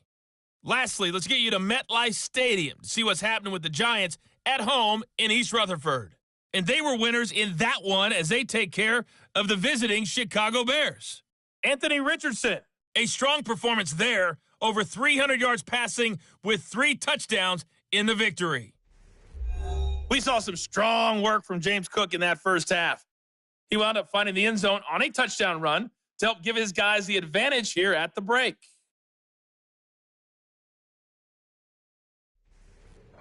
All right, Coach, thank you, and we welcome everyone back for quarter number 3. 10-0 is our score as we get started again on EA Sports. Isaiah McKenzie now on the return. And he takes this near the 25. Just a little pass there. Call it the 26.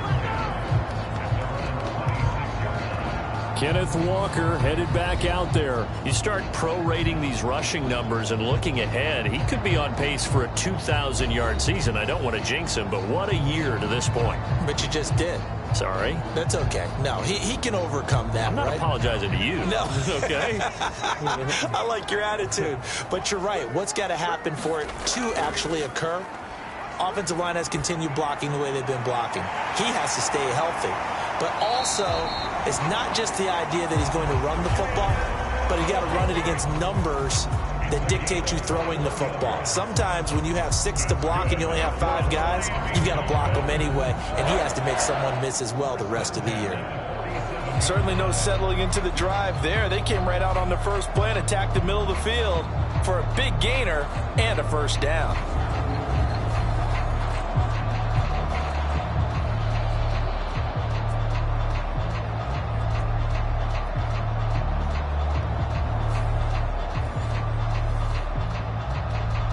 A big hitter to start the drive has him up near midfield here for 1st and 10. Right there. 54, right there. Out of the gun, Walker with it. And he'll get it down here to the 43. 46 yards rushing for him now in the ball game. On any explosive run, you can almost feel the ground shaking, and that's from the offensive linemen creating space for their runners. I had an old coach tell me before, they always told his runners, run around the offensive line in pregame. Get used to the ground shaking so you don't trip and fall when it happens in a game. So not quite a first down just yet as they come up on 2nd and less than a yard. Sticking with Walker on 2nd down. And he'll go down shy of the 40 at the 41. Still in search of their first touchdown of the game, but they're on the move. 1st and 10. Walker now on 1st and 10. And maybe a little over pursuit there as he's able to take this down to the 25-yard line. It'll be a pickup of 16 and a Dolphin first down. It seemed like a couple sets of eyes were on the quarterback, so he decided, hey, I'm going to hand this off. Got a good gain out of it. And you know you need good blocking up front in order to gain yardage, but every one of these RPOs, if you do it right and they look the same, whether it's handed off inside or the quarterback keeps it, that allows you to fool the defense so often. And in this case, fooled them with the inside run.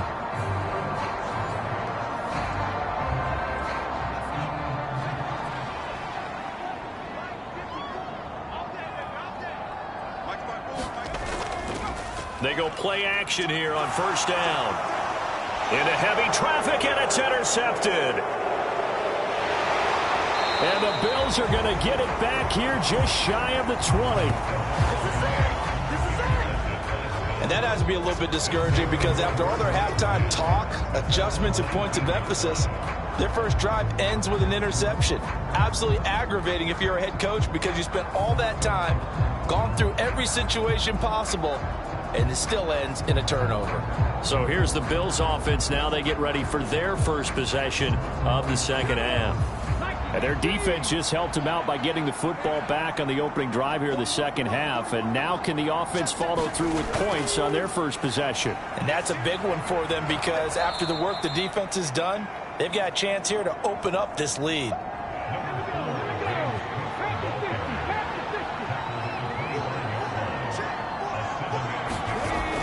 They'll look to throw. Complete. Jefferson the target. And they'll get it up just short of the 45 at the 44. 19 yards there on the catch and run.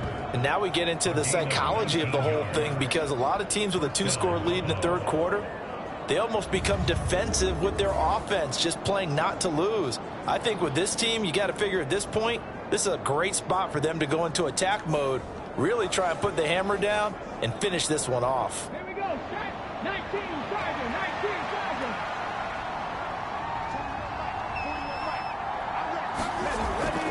First down, here's the run with Cook. And good vision there as he's across midfield and down to the 45-yard line. Another nice gain. That's now 30 yards between those last two plays. He continues to be effective running the football, a big reason that they have the lead. And I love one of the quotes that I read about him where he said of himself, I love it when a team just hops on my back and I just carry them along.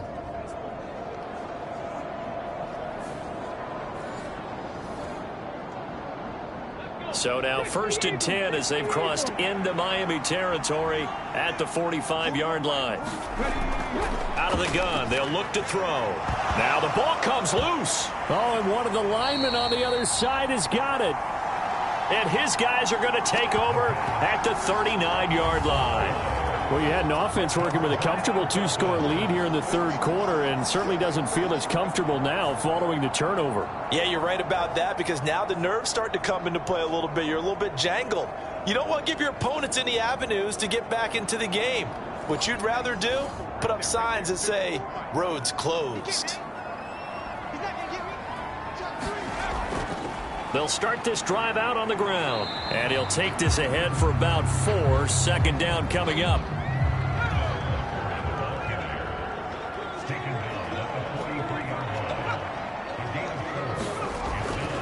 Sticking with Walker on second down. And he'll be tackled at the 45 following a gain of just 2. This offense in desperate need of a conversion as they come up on third down. Looking to throw. Costello setting up the screen here. This is Walker. And he's out of bounds just before the midfield stripe at the 49. A gain of 4 that time as the drive continues. Well, they certainly had success throughout this contest getting him the ball in the passing game, and there he picks up another first down. Whatever they saw going into this one, they've been able to capitalize on it, and no adjustment has been made to take it away.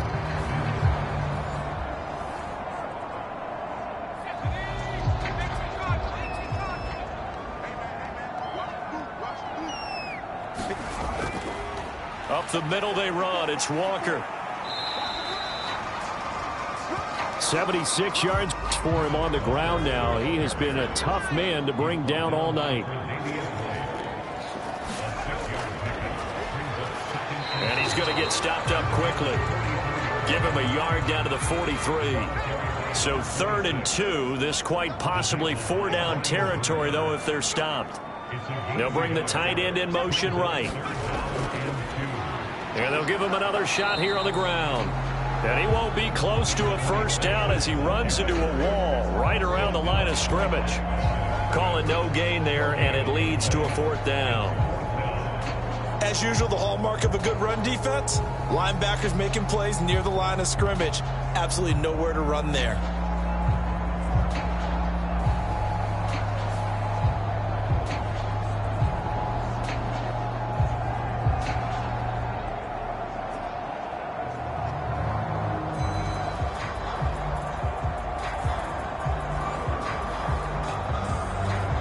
I guess they figure they got to start taking some chances. Here's a big one in this third quarter as they'll go for it on 4th down. They'll run for it. It's Walker. And he's got the first before he's brought down at the 39-yard line. Where they were on the field, kind of no man's land. Do you like the call? I love the call. Almost had to go for it there, right? Because of what you just described. Too far for the field goal, too short for the punt. You might punt in the end zone and just give them good field position anyway. Let's go for it. Oh, into a sea of defenders and intercepted. And the Bills are going to have it here as they'll start at their own 24-yard line. CD, I know it's just his second year in the league as a quarterback, but that's going to be one when he flips on the tape. He's like, I shouldn't have thrown that ball. No doubt about it, and his coaching staff will be emphatic about he shouldn't have thrown that ball. But remember, second year, as you noted, on-the-job training, so he's got to take this feedback that he's getting, negative or otherwise, and turn it into positives moving forward.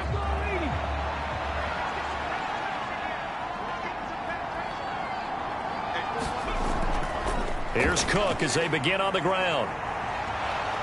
And a nice run past the 30-yard line there. Here's 2nd and 3. Looking to throw. He's got it complete to Diggs, right side.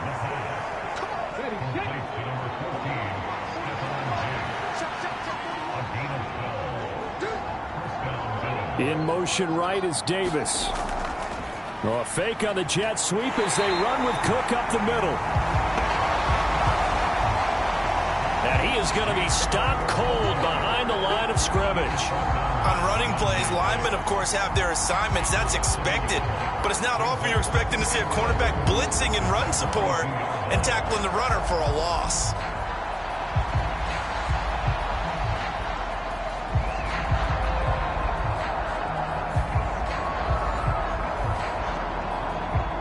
Looking at a 2nd and 11 now after the loss. Now back to throw. Little pitch and catch to the tight end, Knox. So the completion results there in 9 yards. And that's going to bring up 3rd and 2. Let's not quibble about the gain there on 2nd down. That was a positive play because that was a take-what-you-can-get situation. Got out to the tight end. Now it gives them a much better opportunity to convert on 3rd down. The play-action fake. They'll look to throw. Pass taken in by his big tight end. And he is going to have a Bills first down as they're able to convert on 3rd and short yardage with a gain of 4. Oftentimes we think of those tough yards as grinding yards that a running back has to pick up. How about the tight end there picking up the first down in that situation? That's what he's there for, right? Big fella, get it to him, let him fight off some people and pick up the necessary yardage.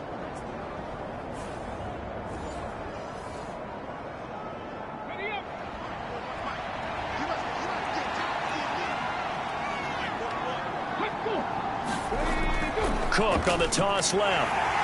And that play will go nowhere. Losing yardage back near midfield at the 49. A full 5-yard loss that time. It's going to make 2nd down pretty tough. Defensively, we always know that he is tough in run support, and I think the way that he gets there is he understands what an offense is going to do before the ball's even snapped. A great job of scouting prior to the game, then reading, reacting, and taking the right path to the ball carrier.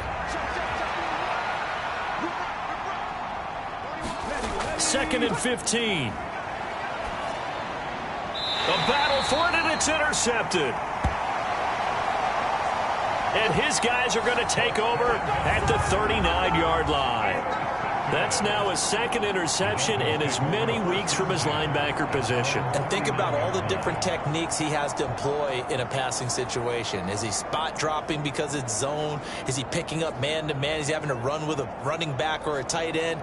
In any event, great eyes, head on a swivel, and excellent hands. Yeah, versatility and showing those hands.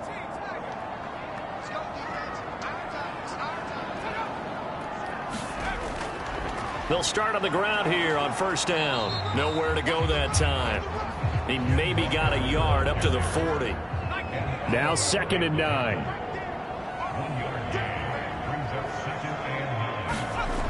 Operating from the gun. Costello. And he'll be taken down, but not before he works it past the 50.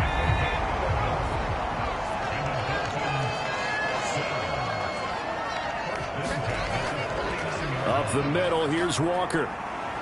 And down to the 44, 5 yards that time. 2nd and 5.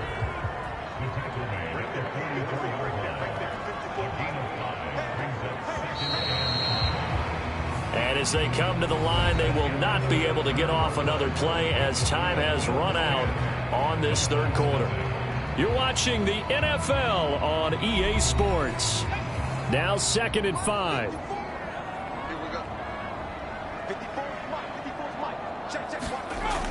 Back to throw. Costello. And he fires one incomplete. He was trying to get it to his tight end, David Njoku, and it's 3rd and 5. They'll need 5 on this play to move the sticks. From the gun on 3rd down. Costello. And that is incomplete. And they're indeed going to go for it here on 4th down. So trailing here in the last quarter. Let's see how this plays out. Now they go for it on 4th, but this one is going to wind up incomplete. The Dolphins can't convert on 4th down. And the Bills are going to get the football back. So they really needed points here in a 2-score game. Could not come away with anything there on 4th. And while we know they're a little bit discouraged here, they can't check out of this game. You and I have called a good number of games over the course of our career where we've seen these types of situations.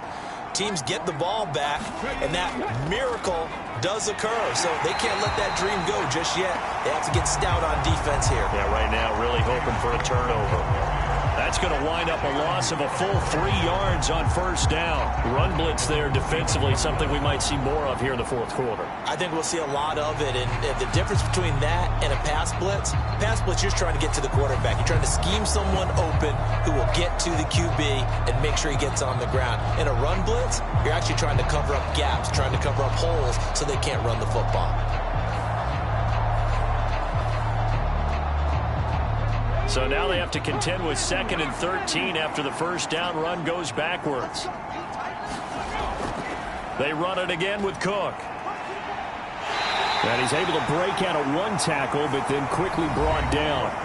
It'll be a 5-yard pickup there. So from 2nd and 13, they're back to a more manageable 3rd and 8. They'll be in search of 8 yards here as they hope to convert the 1st down. On 3rd down, he'll drop to throw. Setting up this, and he loses the football a 2nd time. Look at the big man rumble. Touchdown.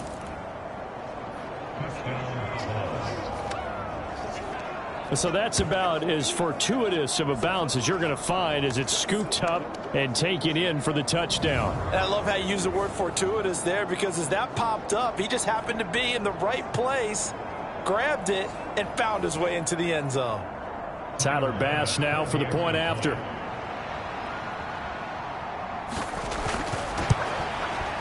He's got it, and it's 17-0. So they only needed 3 plays on that drive. And it culminates in a Bills touchdown.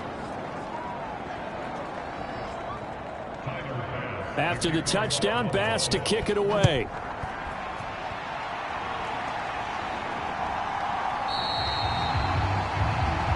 McKenzie will not return this, and it will be brought out to the 25. Miami set to take over. I hate to say it, but at this point, I don't really know that they're playing to win with this deficit in the 4th quarter. They're just trying to erase that 0 on the scoreboard, Charles, and get some type of momentum to carry into the film session tomorrow. If you get any type of points on the board, it'll count as a moral victory, although no one will talk about that in the post-game press conference. That's not something you mentioned in the NFL. And this loss, it already stings and will for a while. But everyone on that offense knows it'll sting a lot worse if they don't put some points up on the board. So it was already a gain on the completion, but tack on some more with that penalty. Absolutely, and no matter what angle you're making a tackle from, you can't grab the face mask, and that's just putting your defense on its heels just a little bit more. So the penalty yards marched off on the face mask. Here's 1st and 10. Looking to throw. Costello. And they take him down. The Bills get to him. That's Gregory Rousseau getting in there to bring him down. Chalk that up as their first sack in this game, and they tallied 4 a week ago. And probably not as much exultation in that sack as what took us so long. Because when you get 4 the previous week, you're counting on continuing that momentum. They didn't get that done in the first half of the game. Let's see now if they start to bring even more exotic pressure towards the quarterback. And that falls to the ground, incomplete. A nice job of bodying him up defensively, and now it brings up 3rd down. This short pass into the hands of Njoku, and they will get this across midfield, but still well short of the first as he's dropped at the 46. They'll get 11, but it'll still lead to a 4th down. Brandon, perfect defense in this situation would have meant that there was an incompletion. They would have picked it off. Okay, so they gave up the completion, but I really enjoyed watching how the defense stayed in sync, stayed in great communication, and as he dragged across each zone, you see him pointing, communicating. There he is, and they passed him off to each defender.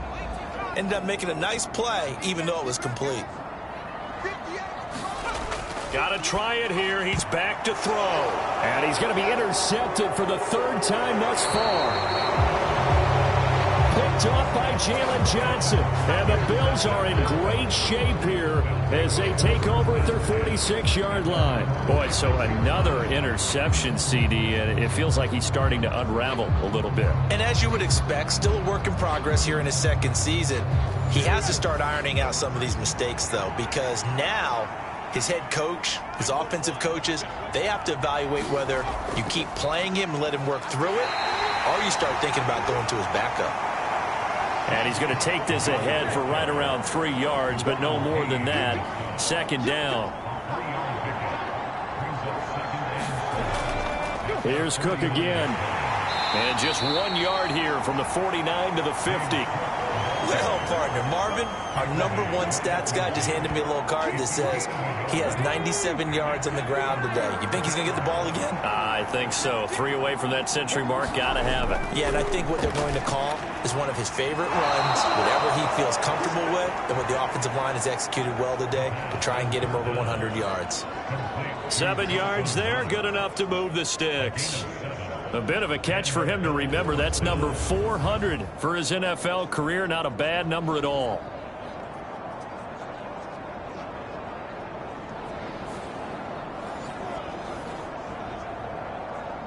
Cougar 19.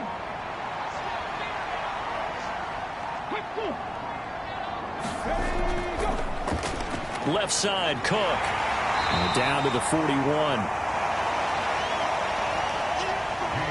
2nd down and 8.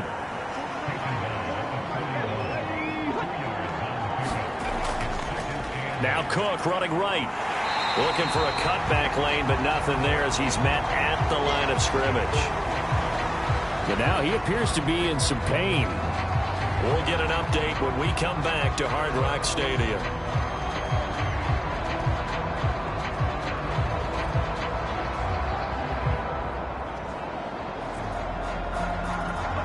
The Bills on 3rd down. They've hit on 6 of their 8 tries. Very good. This is 3rd and 8. Work in the middle of the field, and he's got a man complete. And he's got another 1st down as he's brought down at the Dolphins' 29-yard line. 12 yards on 3rd down as the drive rolls on. Well, normally you might say start running the football. You've got the lead here in the 4th quarter, but the way that they've passed it with such success, I don't know, maybe keep throwing it. Yeah, I think you brought up something that goes against conventional wisdom, right? In this stage of the game, you would think you would switch to a running attack, but you're exactly right. They've thrown it. And he'll take it into the end zone for a Buffalo touchdown. Damian Harris, his 4th touchdown on the year. And the Bills add on to their lead, and it's looking like that win streak is going to extend another week. As physical as this game is, sometimes it's precision that gets guys into the end zone. And that's exactly what we saw on that play. Tremendous blocking. Running back saw it and followed it into the end zone.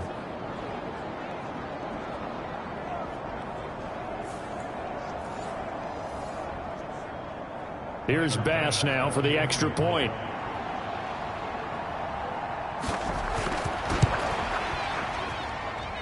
And the lead is now 24. So that drive 7 plays in length. And it was Damian Harris who finished things off with a touchdown run.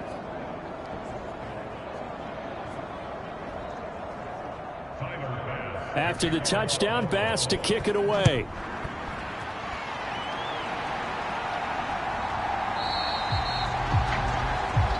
McKenzie will not return this, and it'll be brought out to the 25. Dolphins offense returning to the field. At this point, partner, things looking pretty bleak. They still haven't scored here in the fourth quarter, facing the big deficit. Just what silver linings, what can they look to do here offensively? You know, it's funny. I talked about this with a coach in the offseason and kind of had this scenario like what. And for the 4th time tonight, it's an interception. Picked off by Jalen Johnson. And he is going to score. It's a pick 6 and a Bills touchdown. But not only is this defense pitching a shutout, now they're contributing points themselves. I mean, they have really put together what's almost been a perfect effort here in this one. I love how you express that. They've absolutely exceeded expectations in this one. And even better than their play, it's been their effort. Even with the win in their back pocket already, every one of those guys is still out there fighting like it's a tie game. Extra point by Bass, up and good. And this one was over a while ago as they just add on to that big lead.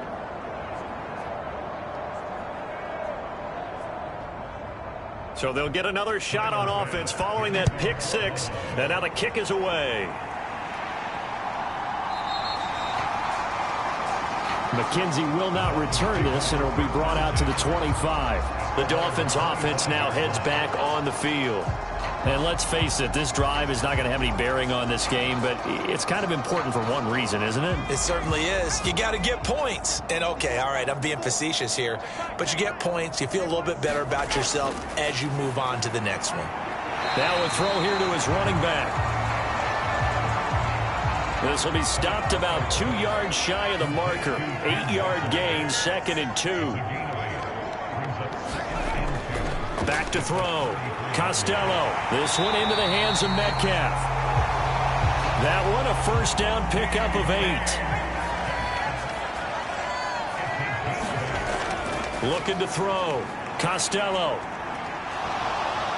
And the Bills are going to get him as he goes down. And Oliver able to record his 5th sack of the season. Let's go ahead and put check marks by it all, partner. No points. Down by 4 touchdowns. Haven't had anything going today on offense. Why not add a late sack to the mix? Obviously a day to forget for all involved. Let's give plenty of credit to this defensive effort.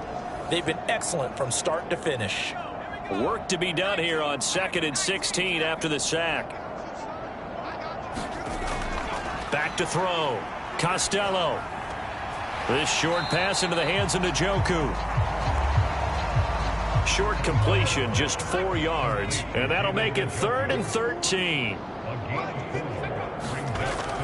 Now they'll throw here out of the gun. Out to the flat. That's complete to his running back. And they will get this across midfield, but still well short of the first as he's dropped at the 46. We can make this one pretty simple. Locked up all of his progressions downfield, forced to get it to his running back. But how about the way they ran to the football and knocked him down to force a 4th down?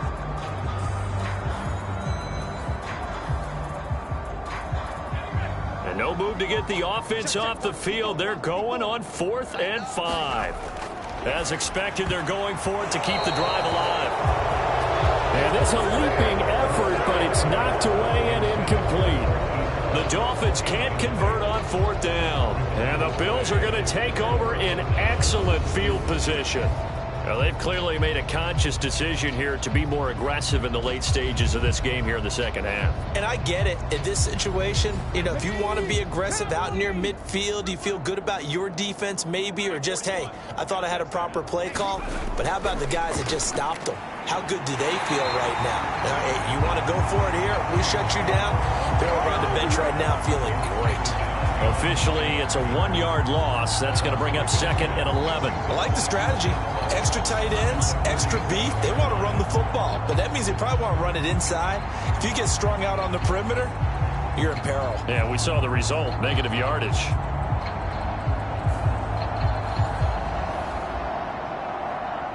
A loss of a yard there to start out. That leads to a 2nd and 11.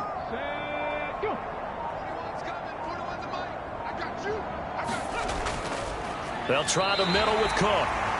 And he'll get this down only to about the 46. Just 2 minutes remaining here in the fourth quarter of what has been a one-sided affair. So it's Bills football here as we get you reset. Still needing 10 yards. Now it's 3rd down. Up the middle, it's Cook. And he'll get this down only to about the 46. Just a yard on the run there, and that's going to bring us to a 4th down.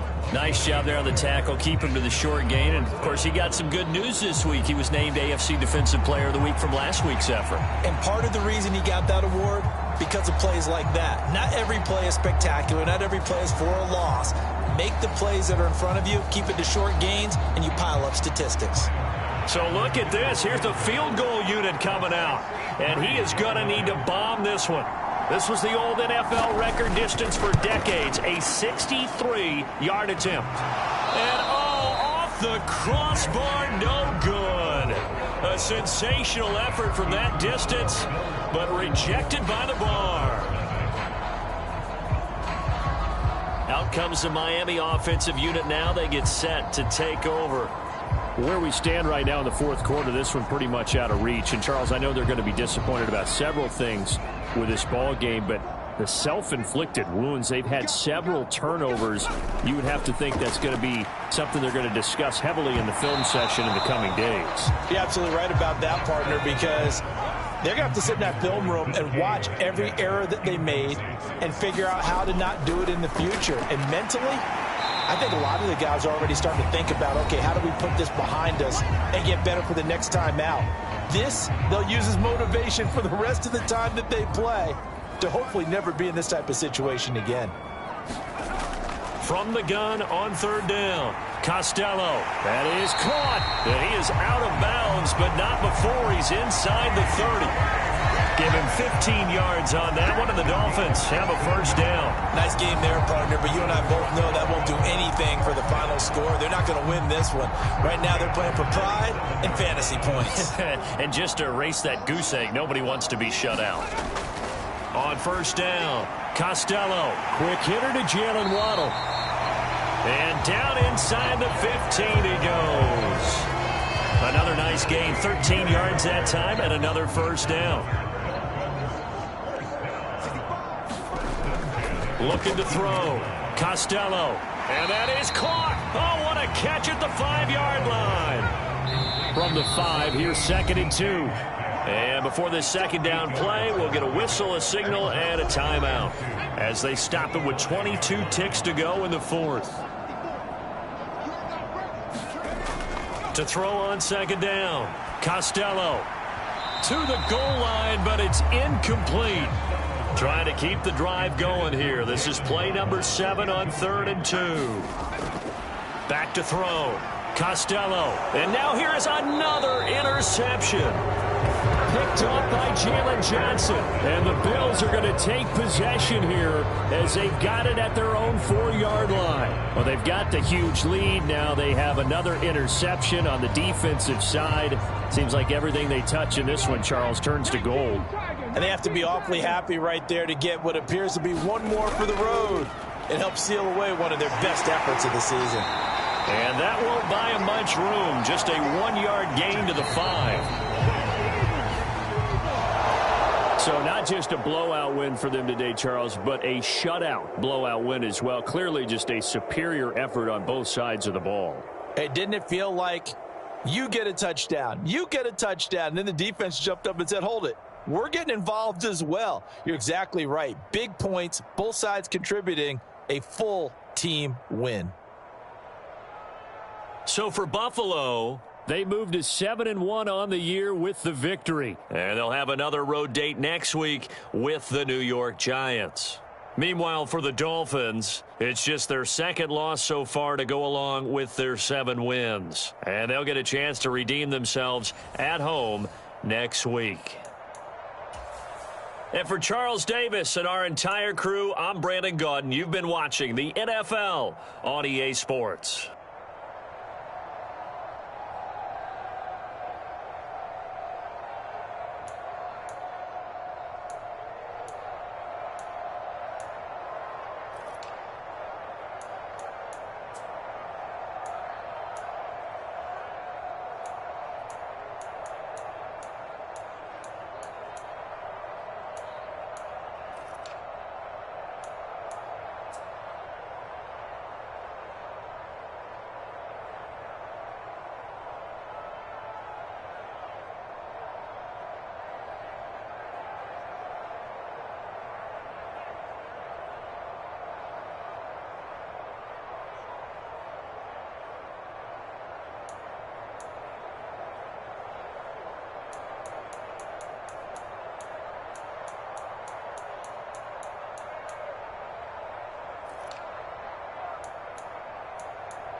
today.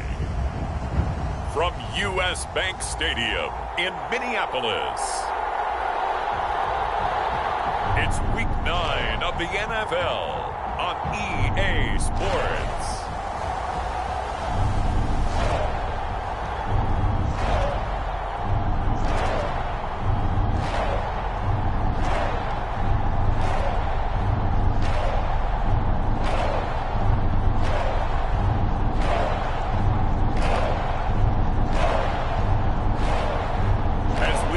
Josh Allen and the Minnesota Vikings taking on Trey Lance and the Baltimore Ravens. Well, later tonight in November, snowfall is forecasted to hit the Twin Cities, but right now, calm outside, and of course, a calm day inside U.S. Bank Stadium in Minneapolis.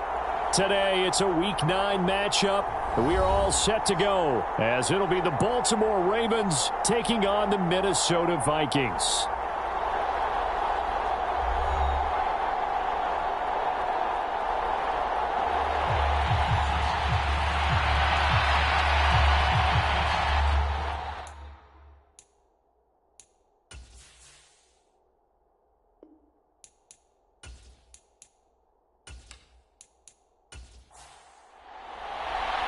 The first 2 months of the regular season down. What will the final 2 bring us as we're off in Week 9? Taken at the goal line.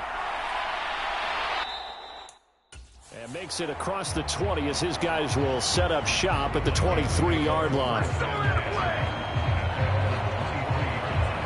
So here's the Viking offense making their way out. They'll be led out by the first Wyoming quarterback to go in the first round, standing 6'5". It's Josh Allen. Not sure what you thought, but I thought it was appropriate when he walked into our meeting with his arm totally encased in ice, because he threw 5 touchdown passes last week and won the NFC Offensive Player of the Week award. Yeah, but reading the paper this morning, and he said, gosh, I actually thought I should have got 6 or 7. But still, it was an amazing performance a week ago. Boy, I'll tell you what, if he thought he should have had 6 or 7, that's a guy who's an absolute perfectionist, not just greedy. Trying to find Jordan Addison that time, and that'll bring up second down. You look at this Baltimore defense. They were excellent a week ago in the win over Pittsburgh. And it was the pass rush that really keyed their victory. Got to the quarterback 6 times for sacks and plenty of other turbulence in the pocket for him as well. They get 7 out of that, so they're left with a 3rd and 3. Well, this defense for the Ravens, they were excellent a week ago in the win over Pittsburgh. And what keyed their victory? The pass rush. Got to the quarterback 6 times for sacks and plenty of other turbulence in the pocket for him as well. Hard to throw the ball downfield when all you're seeing is opposing jerseys come at you. Well, he tries to force it in, and it's intercepted. Picked up by Tremaine Edmonds, the linebacker. And this one will be brought back to the 22. Well, short of them returning it for a pick 6, that was about the worst start you could ask for in this one, because your advantage of getting the ball first is gone, and they're set up a short distance from your end zone. Now you're counting on your defense to prevent a touchdown, and your offense, you better be ready to come out swinging on the next series. So here are the Ravens with great field position to start out. They'll be led out by the former number 3 overall pick back in 2021. It's Trey Lance. I like this guy, and the reason I do, he tends to stay on an even keel. Doesn't let too much ruffle him. He will manage the game the way it needs to be managed, take what the defense gives him, and then he can strike at times. Had a touchdown pass. Yes, he had an interception last week, but he found a way for his team to win. 3 yards on the pickup there, and it'll be second down.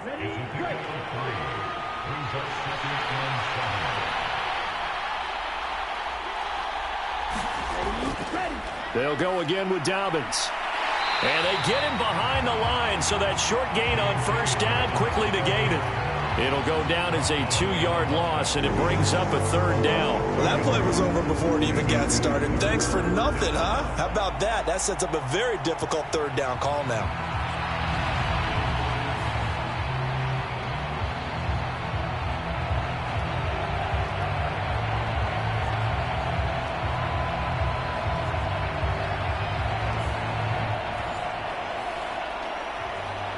Well, good field position to start the drive, but under the gun now here on 3rd and 8. And Lance now to throw. And this pass broken up. Excellent coverage there on third down, as that was not an easy one to hold on to.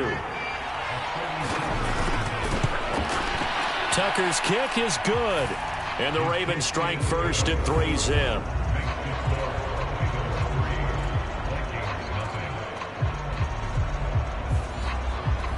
So the interception set him up with terrific field position, but 3 points, the end result. Yeah, we can make this one pretty simple, partner. You always want to end drives with points, but that's one that you're going to look back on and probably say, we should have done better there.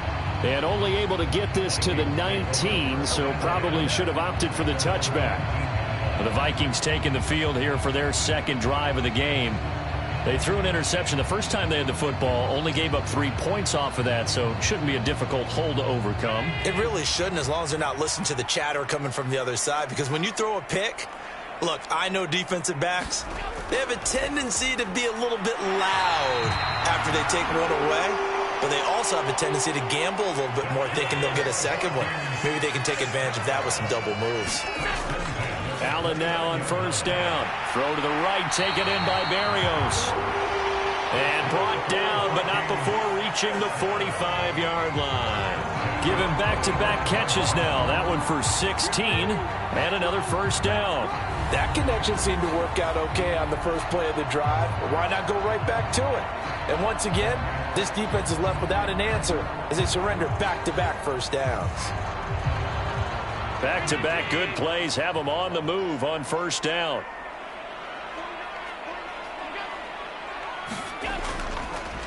They run with a dangerous Saquon Barkley. And across midfield he goes into Raven territory. We take a look at his numbers on the ground last week. 2 trips to the end zone and well past 100 yards. And going back and watching the film, we saw every kind of run from him, didn't we? We saw some power, we saw finesse, we saw speed, and what I love the most, he finished each and every run. Second down, here's Barkley again. And he is met in his tracks behind the line of scrimmage. They go backwards there 2 yards, and 2nd and 1 is now 3rd and 3. With his size, he's a tough man to bring down, but they do a nice job there stopping his progress and not allowing him to get back to the line of scrimmage.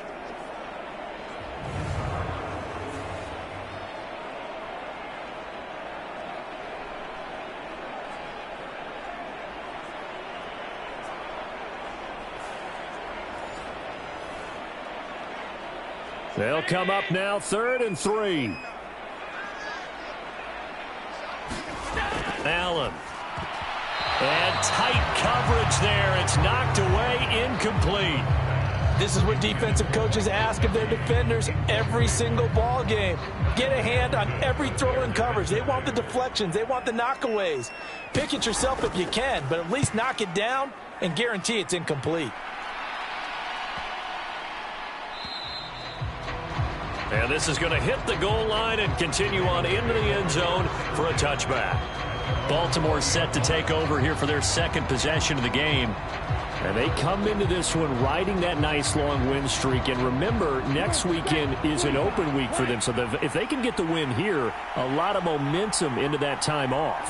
It certainly is. And if you're wondering if anybody's saying, boy, this is coming at a bad time, we want to keep playing, the answer can be yes, because when teams are on a hot streak, they want to keep going. But what the veterans are telling the young guys in the locker room, an open week is always good, guys. Take it and let's go with it.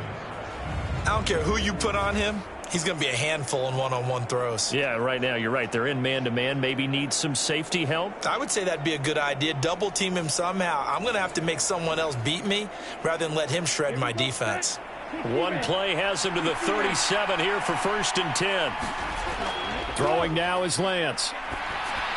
That's into the hands of Flowers over the middle. And that'll be good for 8 yards to the 45.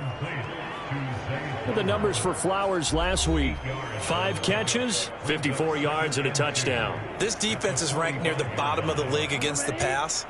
You get the sense that he feels like if he gets covered on any call, he's going to be upset. He thinks he should be open on every snap in this game. Lance's throw into the hands of Andrews. And he's out of bounds just before the midfield stripe at the 49.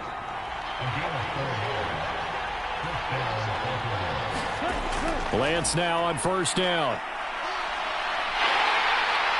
And he can't find a receiver, and he's brought down. Emmanuel Ogbah that time, able to drop him for a loss. And that's their first sack of this game, but how about last week? 6 sacks, great coverage downfield, which helped that pass rush. They are really working in sync right now.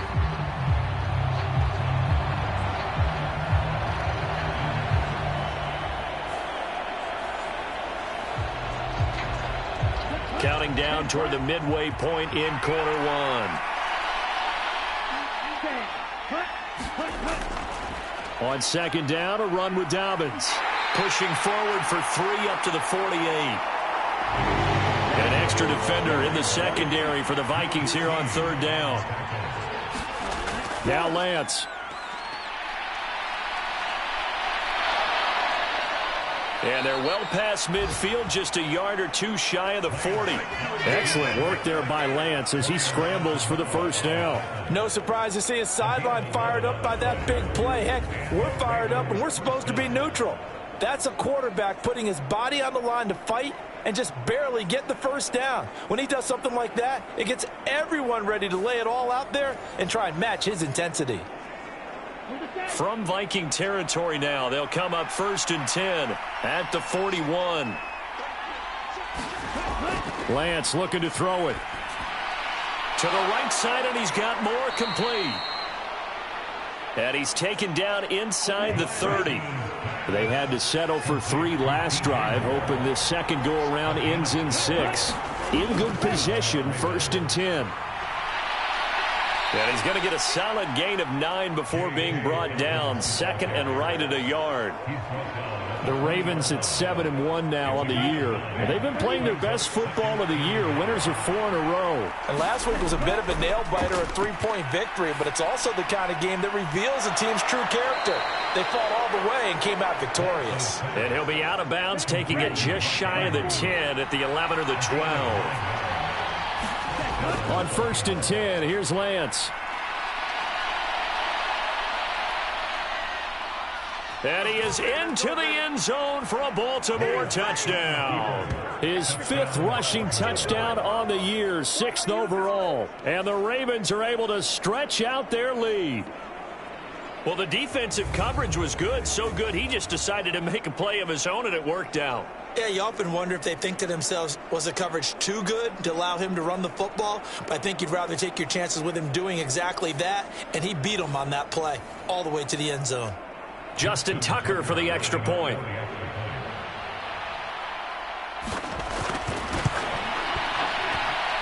He's got it, and now it's a 10-0 lead here in the opening quarter. So that one a pretty time-consuming 10-play drive. And it was Trey Lance taking it in himself to cap the drive with a touchdown run.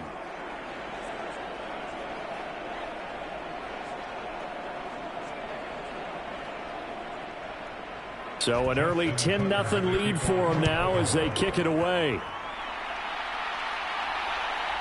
From a couple yards deep, he'll bring it out of the end zone. And he'll get it up past the 20 to about the 22.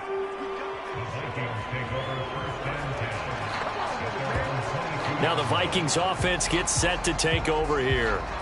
And they entered play on a 2-game win streak, and then they've got the open date on their schedule next week. So this is a group that's really looking to hit the break on a high note. And this will obviously be a tough game for them, but go ahead and play this out with me, partner. If they win here and make it 3 in a row, they get to heal up after that. You got to think that's an ideal setup and a worthy goal to play for in this one. They work now on 2nd and 9. Allen going to throw. This one goes out wide for Barkley. And he is going to lose yardage here.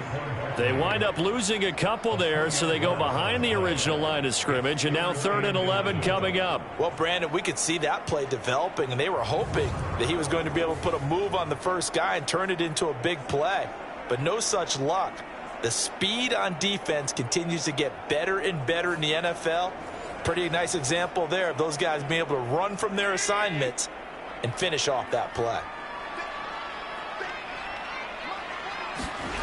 Throwing is Allen on 3rd. Over the middle, he gets it to Barrios. And he will have a Vikings first down as they're able to get the third down conversion. You can almost hear the sigh of relief coming from their sideline and from their point on the field, because this has been a tough start for them thus far. A much-needed first down there. They've needed something good to happen.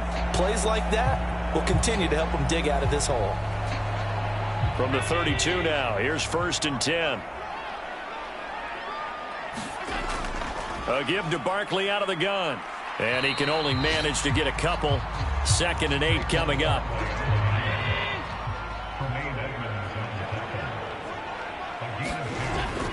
Again, it's Barkley. And he'll get this up to about the 38-yard line. And defensively, Baltimore's in a dime look here on 3rd. Here's Allen. Oh, and his early struggles continue. Here's another one intercepted. Picked off by Marlon Humphrey. Oh, and I saw the pressure coming at him. That just looked problematic. Hit him as he threw it, and the interception ensued. Let me pay homage to the man who stood in this spot before. He always talked about how much pressure is in the face of a guy, and can he step into a throw. And when you can't do that, oftentimes interceptions result. Here we go. Here we go. Right. 95.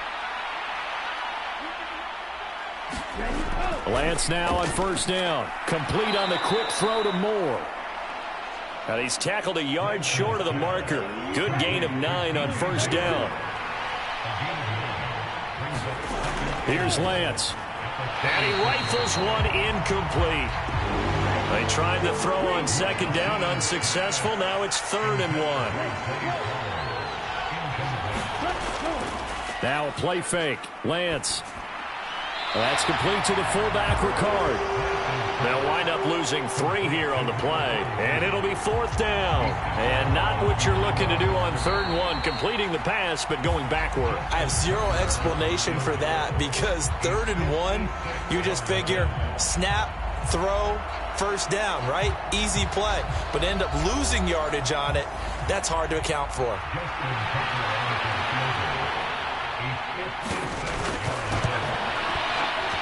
And his kick is good. He got every bit of that one, as it's good from 56 yards out. And that will extend their lead even further.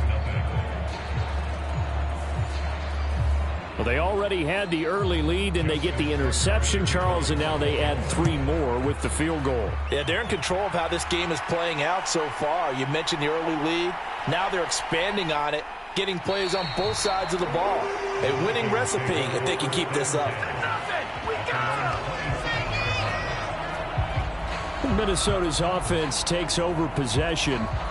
Sitting in 1st place in the division. They've got an open date on the calendar coming up next week. So, Charles, you and I were talking about this before the game. This one for them kind of has some extra importance. It certainly does, because if they can get the win here and pad their lead a bit, or at least keep pace, then they can really kick their feet up and say a job well done at this point, and not have to worry about ball at all until they're back in their facility, back in their meeting room, getting ready for the next game. Allen now looks to throw. And this throw a bit late as he couldn't reach back for it. The Vikings on 3rd down. They've only converted once in 4 tries. This time it's 3rd and 3. He'll get this out to Barkley, complete.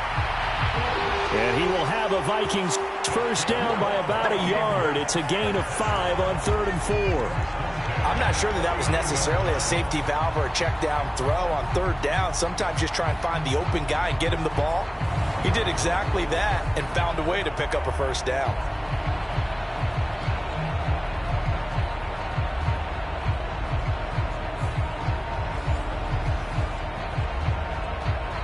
So from the 39 now, they'll come up on a 1st and 10.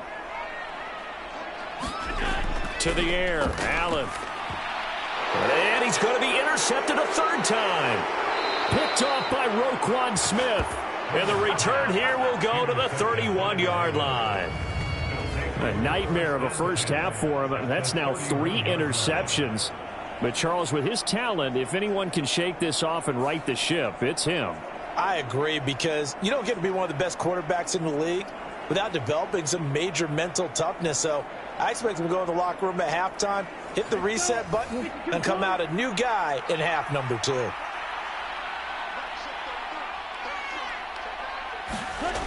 Throwing on first down is Lance. Got his man complete over the middle. That's Flowers. And inside the 20 before he's brought down. On first down, Lance. And that'll be caught by the big tight end, Andrews. He's down inside the 10 to the 8. And it comes on a gain of 8. Ball on the 8, 2nd and 2. They'll run up the gut with Dobbins. And the stop will come inside the 5 at the 4.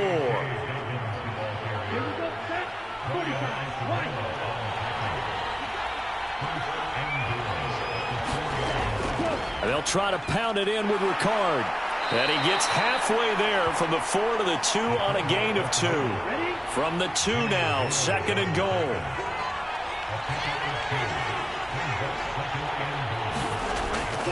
Dobbins, touchdown, Baltimore.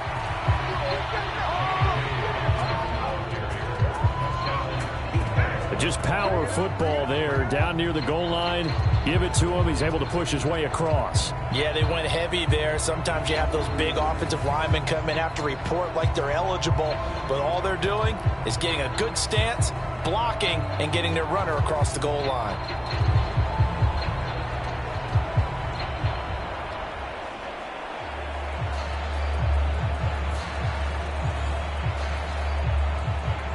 Tucker now for the extra point.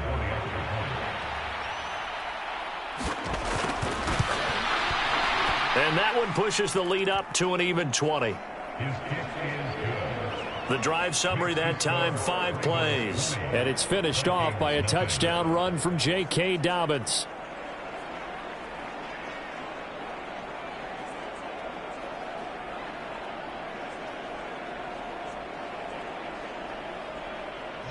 Tucker now to kick it away following the touchdown.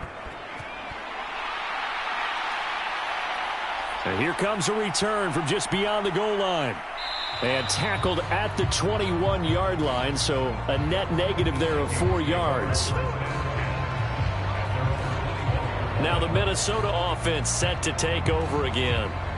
They have the game here followed by the open date on their calendar next weekend. And Charles, this is a crew that you have to think really is relishing the opportunity to be on the couch for a few days. Yeah, they certainly are, but let's face it, partner. They can't get caught looking ahead to that couch time while they're playing this one. They've got to take care of business first. And he ran right through one tackle as he fights forward for a gain of 7. I'd say it's pretty good strategy. If you throw interceptions on back-to-back drives, let's see if the running backs can handle the ball a little bit, get things going. And also, he motivates your offensive line. I think they're in the mood to fire out and hit someone. I thought the defense, though, might be a little more prepared for that run. Pretty good gain on the ground. And he's going to be wrangled down quickly after the catch up at the 45-yard line. Now, that's the kind of big play you'd like to see. This first half, it hasn't gone their way, and they could use a shot in the arm, something to perk them up a bit. And they get one here in the passing game.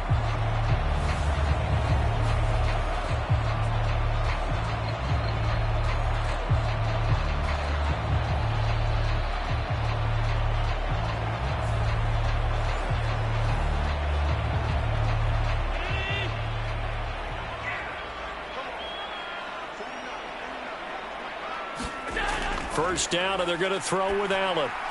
Got a man. It's Berrios complete. And they'll get him down as he's inside the 40. 15 more there, and they're on a roll. It's another first down. Well, these guys have definitely been outplayed in the first half, but I like their countenance. I like the way that they haven't panicked out there, the way they're carrying themselves. They're starting to move the ball, and what you have to do, maintain your poise and start to put together some drives. This offense finding its legs now. Here's another 1st and 10. Now Allen. And he'll complete this one to Berrios. And he'll get this one down to about the 20-yard line. Back-to-back receptions for him, and it's another first down. Well, this is where reading defenses and practice time comes into play. You've got to know what you're running versus zone versus man and how to run the proper route. And they just executed that one pretty well.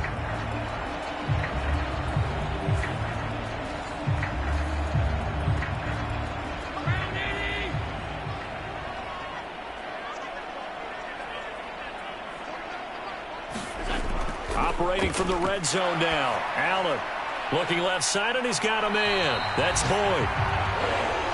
And that's good for a pickup of 10 yards. And that'll leave him with a second and just a few inches left. Well, that's now 4 completions in a row. A good bounce back following the interception last drive. Certainly not letting it affect him, that's for sure. And we all know interceptions are going to happen. So the big trick, don't let it affect you going forward. Most of the good quarterbacks, they just tell the ball boy, get that one out of the rotation, give me a fresh ball, and let's go. He's got his offense moving again. And the Vikings are going to have it first and goal as he'll take this down to about the 3. Even though they gave up more than they wanted to on that play, it actually illustrates how well they bottled him up throughout the game because that was his longest run of this contest.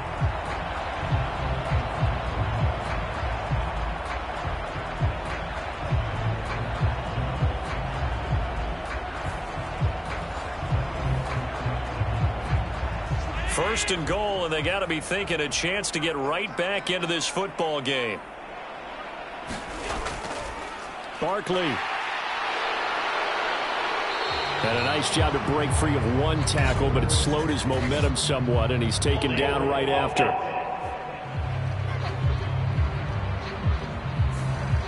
He was trying to clear the way, the big fullback. Instead, he gets a hold. And you don't see that very often on running plays from those guys because usually they're the lead blocker. Normally, when he gets caught, it's in a passing situation. That'll bring up second and goal after the gain of 5. So they fake the handoff. Now Allen. This is caught. A touchdown saving tackle there. Now it's third and goal.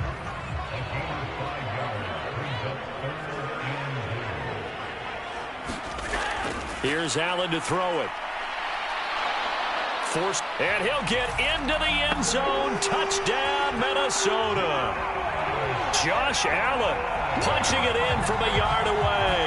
And the Vikings get a bit closer. Hey, you're down on the scoreboard, but now your offense is in close, and this is where, as a quarterback, you say, I've got to make a play here. Doesn't matter whether it's a pinpoint throw or a scramble like this one. He takes matters into his own hands and delivers a touchdown run.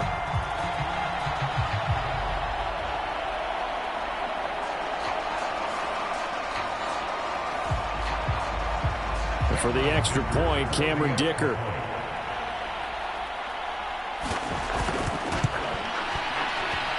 That is good, and that'll make it 20-7.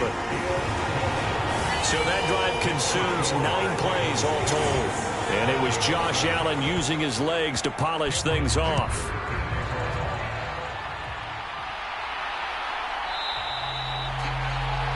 Duvernay going to sit on this in the end zone, so it'll come out to the 25. J.K. Dobbins leading the way as the offense returns to the field. It's the second quarter. His team has the lead, but I think he's hoping for a little bit more production out of himself. And we often talk about preaching patience to a runner when things are a little bumpy in the early going, but we have to do the same thing with the offensive line.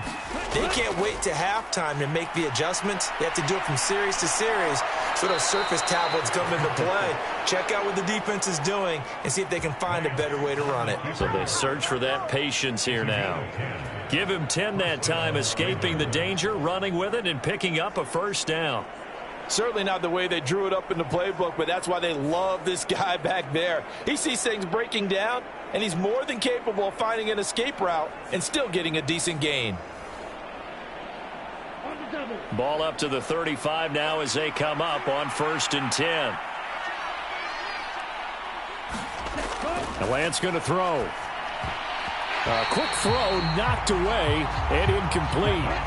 Here's 2nd and 10. Here's a give to Dobbins running right. He'll get only 3 there, so it leaves him with a 3rd and 7 ahead. To throw, it's Lance. He's got his target. That's complete. And they'll get this well past midfield before being stopped just before the 35. Excellent play there on 3rd down. Give him 25 yards. We often hear the phrase sure-handed tight ends, and he certainly fits into that category. Plus, he's got a quarterback who knows to look his way when they need a big pickup. And on this play, he finds him for the 1st down.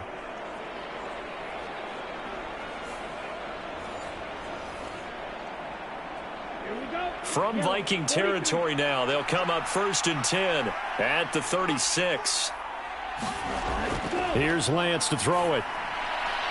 He'll get this to Flowers, left side. And brought down, but not before they're inside the 25. And we've hit the 2-minute mark in this first half of action. Coming up at halftime, I'll go from one personality, that's you, Charles Davis, to another one in Orlando, the coach. He'll have stats and scores from around the NFL.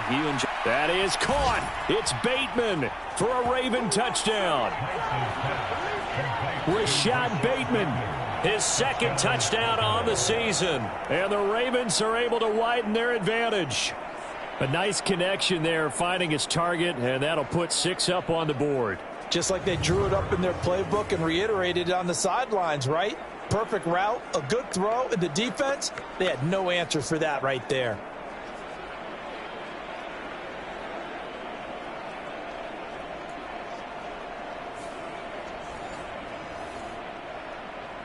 Tucker now to add the point after.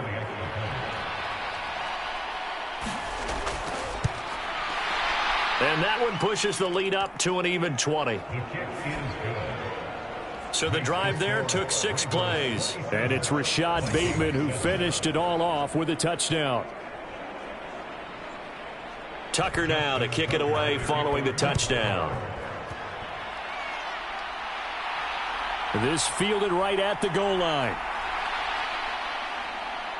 And the tackle going to be made right there at the 25-yard line.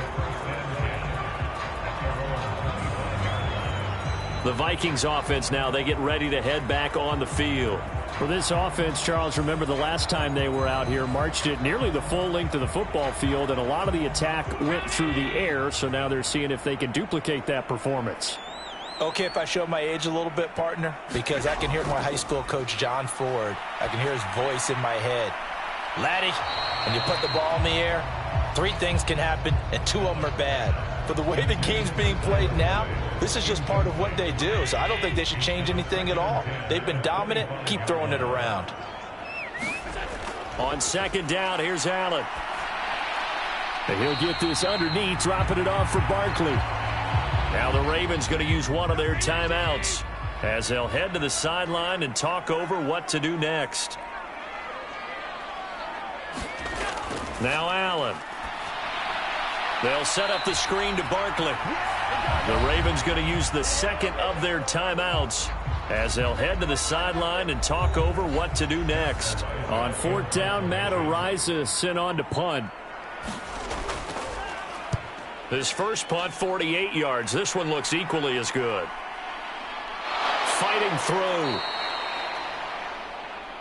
They'll call it a punt of 44 yards. The return was for 7. And the Ravens, they'll take over. Now the Baltimore offense heading back out onto the field. They've had a very solid first half, and as we near the end of that first half, they're just looking for a little more on top of their lead right now. And when you put together a game plan on offense, you put together what you think is going to be the best possible scenario, right? Hey, we're going to score. These are the plays that are going to do it. But you also put together your counters, meaning after they make adjustments to what you're doing, what do we have to go to next? The adjustment to the adjustment? Exactly. So I can't wait to see if we come out of the half, how they're going to go about doing things. Do you just keep running what you ran before, or do you go to your counters expecting those adjustments to happen? Before that, we'll see the end here of this first half. And this turns into a nice gain with a slide at the end. No one there to help out downfield, but no problem. Scrambling for 22 and a first. No shortage of impressive moments from him thus far. Now he's halfway to the century mark, and we're still in the first half. There's been no answer for his running ability so far by the defense. I can't wait to see what adjustments they'll have to make during the halftime break. Back-to-back good plays have them on the move on first down. And that nearly intercepted. Oh, the free safety roaming into position almost had it, but it's second down. Well, they've been back on their heels a little bit here on this drive, but a chance to exhale just a little bit there with incompletion on first down. Now they have to gear up, try and get 2 more stops, and escape this drive. Back to the air on second down. It's Lance. He gets this underneath to Dobbins. This will be a gain of about 8 to the 27-yard line.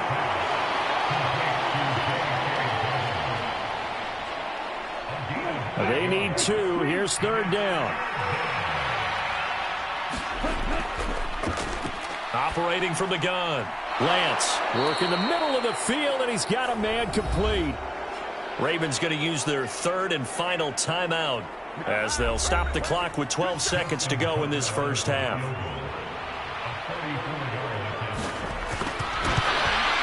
Tucker's kick is good. And that will extend their lead even further.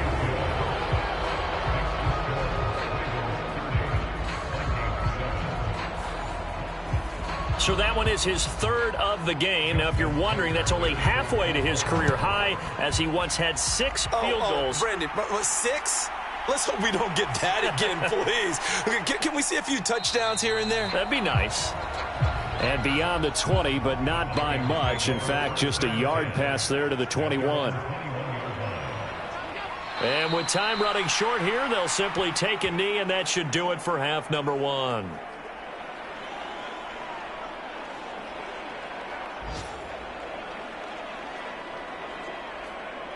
So we have reached halftime here with the visiting Ravens out in front. As we'll send you down to Orlando, we check in with Jonathan Coachman for our EA Sports Halftime Report. Coach. Okay, all right, Brandon, thank you very much. Hi again, everyone. Let's get you caught up with what's going on around the NFL as we are officially into the second half of the season. We'll get things started up at Ford Field in Detroit. And it's the Lions who hold on to the lead in that one. Jacoby Brissett has thrown a touchdown pass. From there, we head down to Tennessee to check on the Titans at home in Nashville. And it was the visiting Jacksonville Jaguars that go home with the victory. Ezekiel Elliott, an afternoon to remember, 4 touchdown runs. Lastly, let's get you to Charlotte, North Carolina. Check on the Panthers at home at Bank of America Stadium. And that one all tied against the visiting Saints. We were treated to a fine first half from running back J.K. Dobbins. He had a touchdown run that helped get his guys this halftime lead.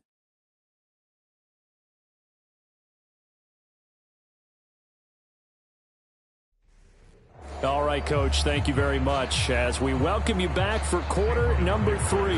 The Ravens ready to receive it, and they've got the lead as well as we resume play in the second half.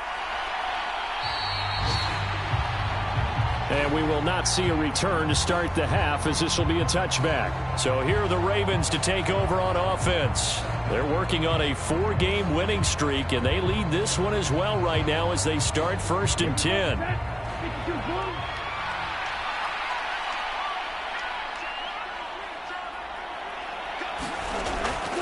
Play action. Now it's Lance. And that is incomplete. Took a shot there on first down, but he couldn't reel it in. That's some good closing speed there defensively, because that looked open for a minute. But that's great work with the ball in the air. Never gave up, converged on his man, and broke the play up. A give up the middle to Dobbins. And he's going to be dropped following a pickup of 7 past the 30 to the 32. Here's 3rd and 3. They'll try to run for it with Dobbins. And he will have a first down as they get him to the ground at the 37. Give him the 3rd down conversion, 5 yards on the play. Well, you certainly have to give a little credit here, because they are playing this game now at their pace. This is ball control football, sustained runs, taking their time, and making it work.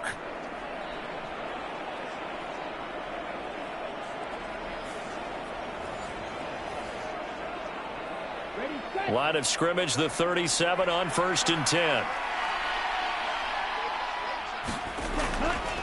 On the counter now, it's Dobbins. And nothing much materializing there on the first down run. He'll get a couple, and that's it. But not much on that run, Charles. No, that's exactly the way to execute a run blitz there. They guessed correctly that they would move the ball on the ground, honed in on it, and stopped them. Mark that down for a win in the defense's column. And he's going to be out of bounds, but not before he takes it inside the 40. Turns out to be a great idea to tuck that one. Good for 24 yards. Partner, even I can figure out who deserves the lion's share of credit for their lead right now, because he has been terrific in a dual threat role, really chewing up yardage and getting them points with his legs. Simply put, that defense has had no way of stopping him, and that's why his side is on top. So 1st and 10, and if they score on this drive, might have to start digging into our second half blowout material. And now they'll throw with Lance, and that'll be incomplete. Line of scrimmage, again the 37 as they line up 2nd and 10. Now a handoff for Dobbins. And this will go as a gain of 7 as he gets it to the 30-yard line.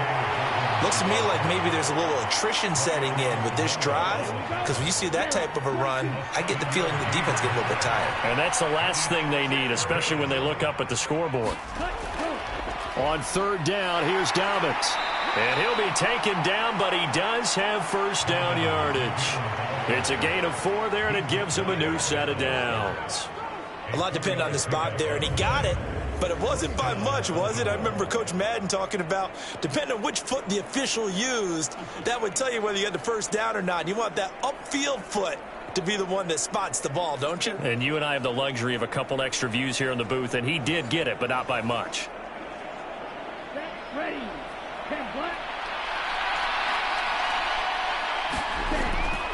On 1st and 10, it's Dobbins. He's able to get 6. A nice pickup down to the 21. They're in a pretty good spot right now with a convincing lead. I think this is where they put on the boxing gloves, start to try and pound them into submission. And the offensive line, they've controlled this game. I don't see why that trend would change now. Meanwhile, Lance's throw here into the hands of Moore. From the 13 now, they work on 1st and 10. Flowers going to go in motion right. Here's a give to Dobbins. And the result here, a pickup of 8. Leaves him with 2 to go on 2nd down.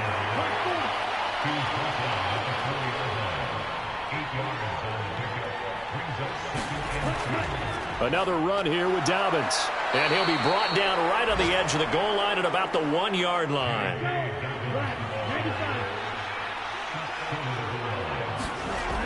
And they'll let the fullback try and take him home. And he'll get in. Touchdown, Baltimore. Patrick Ricard, his 2nd rushing touchdown on the year. And the Ravens take the opening kickoff of the 3rd quarter and drive right down the field to extend their lead. And that's why you have the fullback, Charles. Couldn't get it in the play before with the smaller guy. Turned to a little more power. They score it. And now it has to warm the hearts of a lot of old-school football fans. They love when they get to see a little bit of power football. Now Tucker to add the PAT. And the lead is now an even 30. So that drive spans 13 plays, and it ends with a 1-yard touchdown run. Tucker now to kick it away following the touchdown.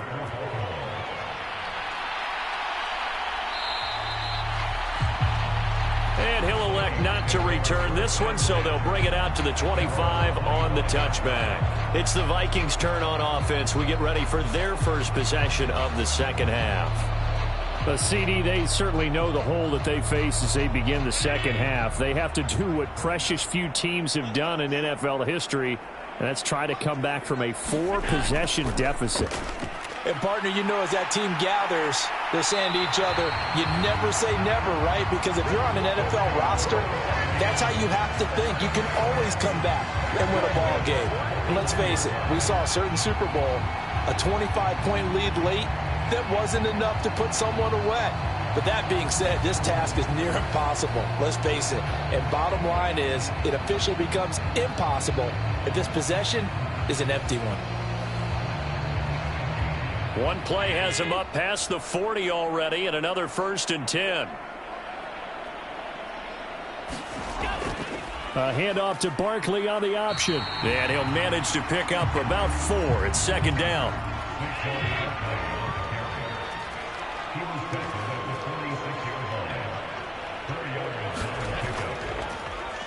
Barkley, inside handoff. And across midfield he goes into Raven territory. Here comes 3rd and the length of the football. They'll try to run for it with Barkley. And he gets this one across midfield for the 1st down to the 46. 3 yards there, good enough to keep the drive moving. And we tend to give those running backs that are slashers a lot of credit, but how about guys who are maulers? Because that's what you want in short yardage situations, and we just saw that occur right there, didn't we? Vertical, downhill running.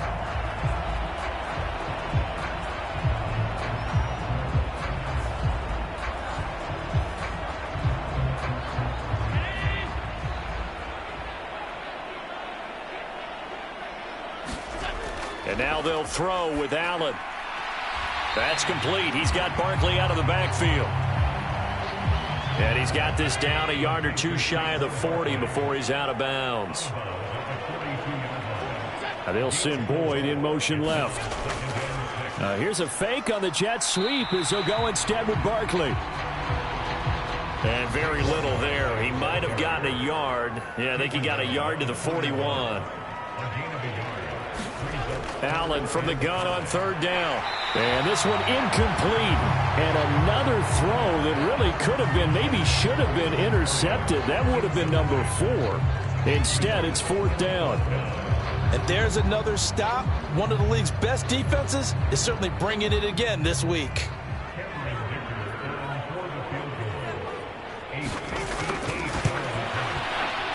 And that one will be no good. He never had it on line. It's well wide to the left, and they will remain well behind.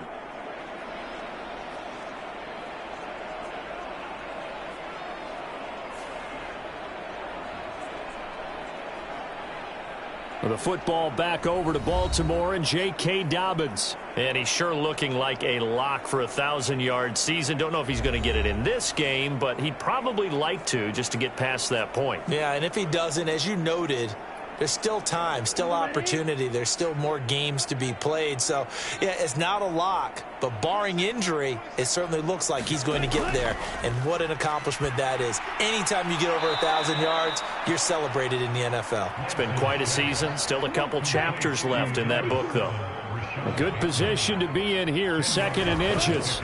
A shotgun snap and a give to Dobbins. And a very determined run there as he'll take this all the way down to the 27. Good effort. 80 yards rushing for him here as he starts to draw closer to a 1,000-yard campaign. Absolutely love the run right there. This guy's known for his quickness, but also for his speed, and he's able to get to the 2nd level almost before you blink if you give him any type of blocking. Always talk about slot receivers, and they're usually known as quicker than fast. In this case, we've got a guy who's quick and fast, and he used it to great advantage. And Lance now to throw. And Lance will have the 1st down as he's able to slide to avoid the contact there at the end of the play. Another good gain. That's now 35 yards combined on those last 2 plays. The defense did its job of taking away a quick throw, but that's only half the battle because they've got to get to him before he can make a run for it. A little bit late containing him there, so he makes a nice gain out of a play that looked like it was in trouble. 2 big plays in succession. Not sure this D knows what hit him, but now they got to get ready. It's 1st and goal. And that'll move him a little closer as he takes it from the 7 down to the 4-yard line. 2nd and goal from inside the 5. And they'll turn to the power game to try to get in. And they'll take it into the end zone for a Ravens touchdown. Patrick Ricard. His 2nd touchdown of the game, his 3rd on the year. And the Ravens have got it on cruise control. Boy, another score. This lead gets even bigger. And, Charles, we haven't even hit the fourth quarter yet. Well, forget the deficit, right? They're really not going to cut into that a heck of a lot. But how can they get out of here with some dignity? Can they get a stop or two? Can they make a play on offense themselves? Anything to start to feel better about what's happened to them here in this one. Tucker now for the extra point.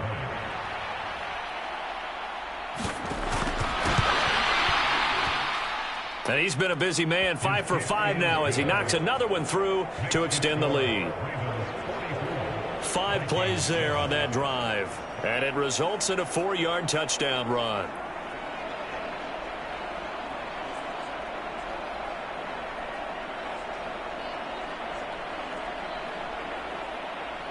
Tucker now to kick it away following the touchdown. Taking it about the 1. And up to about the 26-yard line, just across the 25. And out now come the Vikings. Well, this has been a tough one for them, Charles. They've struggled really on both sides of the football. And one thing that's really plagued them, the turnovers. They've had issues keeping the football in their possession. And every game that's ever been played, all coaches talk about taking care of the football. And his pass is intercepted for the 4th time today. Picked off by Roquan Smith. And his guys are going to get the football at the 28-yard line. All right, Brandon. Normally when you hear about guys making 2 interceptions in the game, you're thinking must be a free safety, maybe a corner. How about getting 2 picks out of one of your linebackers? Again, he's just in the right place at the right time, and that's another great play to come away with the football. J.K. Dobbins leading the way as the offense returns to the field. He's had a good performance, moved the ball effectively on the ground. Of course, he has the 1 touchdown. And when you're able to move it as effectively as you've described, that leads to finding a way into the end zone, and now he's just trying to do it for a second time. And, of course, with that comes additional yardage. Yeah, looking for additional yardage, and again, that second score here in the 3rd quarter. And he will slide to a stop. He does have the first down. A nice pickup there of 11 yards, and it'll move the sticks. And this is a rarity in the NFL, a 100-yard game on the ground for a quarterback. Even as those passers get more athletic and mobile, we only see about 5 of these a season. It takes a special set of circumstances for it to happen, and, of course, a special player.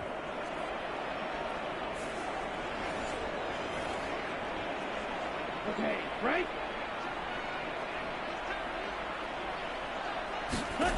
Operating from the gun. Lance firing quickly here, and that's complete. Nice gain of 8 that time, but it's 2nd and goal.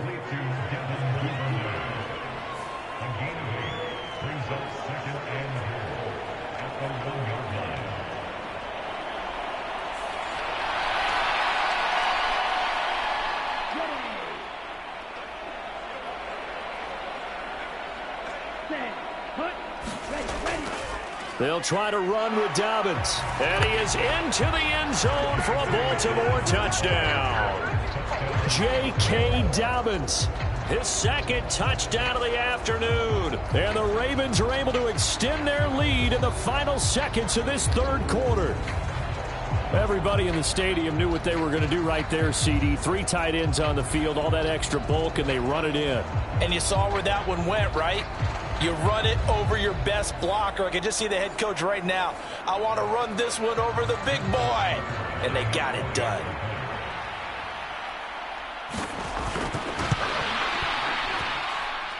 Tucker able to connect on the extra point. And the lead grows even larger here in the 3rd quarter.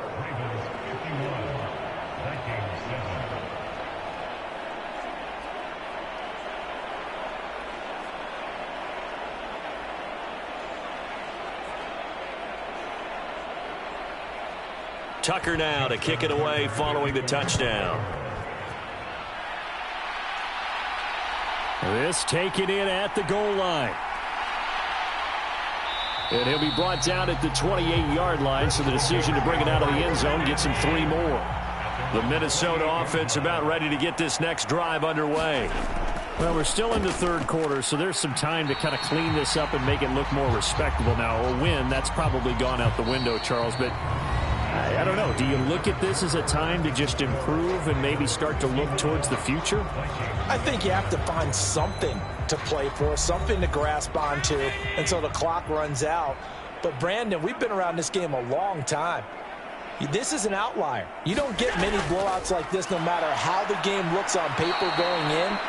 This one has turned out to be everyone's worst nightmare realized. It'll go in the books as a 7-yard loss on the sack, and it's third down.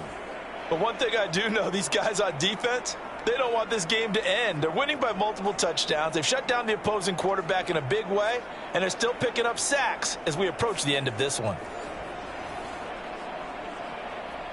This offense so far on third down, not quite 50%, 4 for 9. This is third down and 12. Allen. Now he's stripped. He lost the football. And it's picked up by the Ravens. And they will take over at the 29-yard line.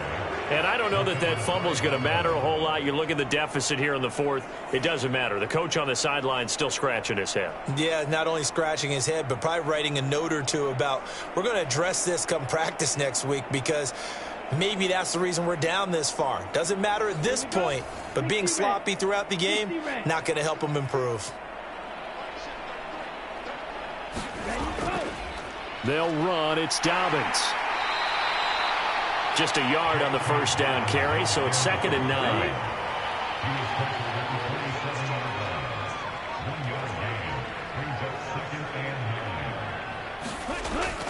They'll go again with Dobbins. Oh, and fine work there as he gets this thing down to the 11-yard line. 101 yards on the ground here for Dobbins, and a first down coming up. Hate to be blunt, but it is just continuing to prove to be the case that this O-line is manhandling this D-line right now. They deserve to roll up their sleeves and show up their biceps because they're doing exactly what you just described, manhandling the defensive front. They've got the leverage, they are powering through, and they're controlling this game. Now a 1st and 10 at the 11. They'll run up the gut with Dobbins. And he'll take this one inside the 10 down to the 8. The ball on the 8 still could get a first down technically. 2nd and 7. Throwing now is Lance. There's Flowers. He's got it. Touchdown Ravens. 8 yards on the touchdown pass. And the Ravens continue to run up the score. They lead it big here in the fourth. When coaches come into a game preaching total team effort, CD, I think this is the type of ball game that they're dreaming of. It was pretty apparent early on that they were clicking in all 3 phases. It's been fun to watch. Yeah, sometimes in the NFL you end up with matchups like we've been watching here. And when you go back through the early drives, you can just see that one squad is on a different level in this game. Safe to say, we haven't been disappointed in watching their execution throughout this contest. A drive there of just 4 plays. And it's capped off with a Ravens touchdown.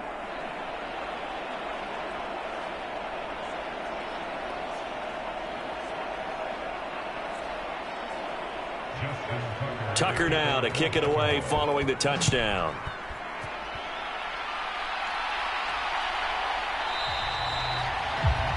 And he'll just sit on this one as their drive will start at the 25. And now out comes Minnesota. Their mini 2-game win streak appears it might be going by the wayside unless they can pull a rabbit out of their hat.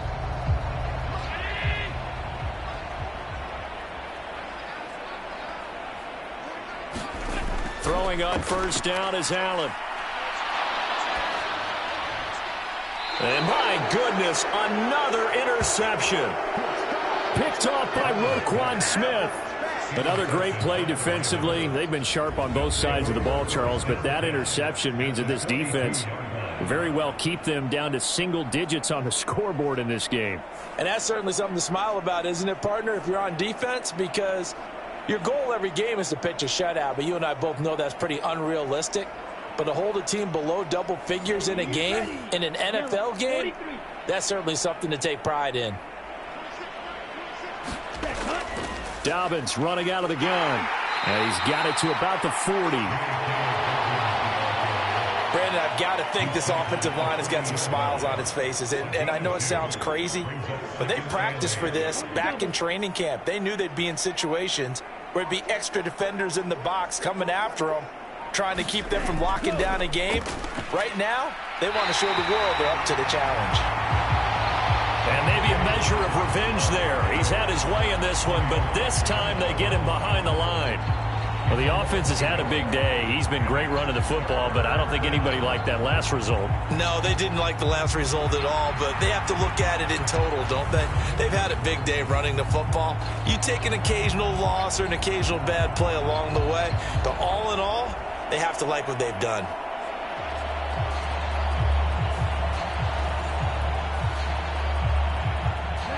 If they want a first, they need to get the football to the 32 here on third down. They'll run here with Dobbins. And he can only manage to take this thing to the 38, well shy of the first down. Give him 3 yards there as that'll take us to fourth down. So where'd all that running room that he had in the first half go? Because it looks like it's drying up a little bit here. Someone made some adjustments, it appears, at least on this drive.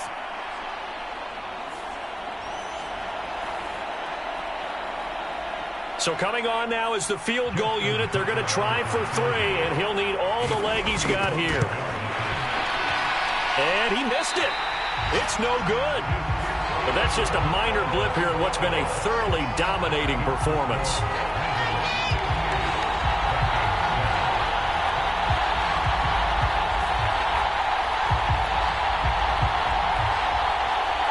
Minnesota's offense takes over possession. And just looking ahead, it would appear that that bye week is coming at the right time. They'll have 2 weeks to chew on this one. They'll probably not one that they want to chew on. A poor performance from start to finish. Trying to shake off the interception. He'll look to throw. So the completion good for 6 yards. And it'll be second down.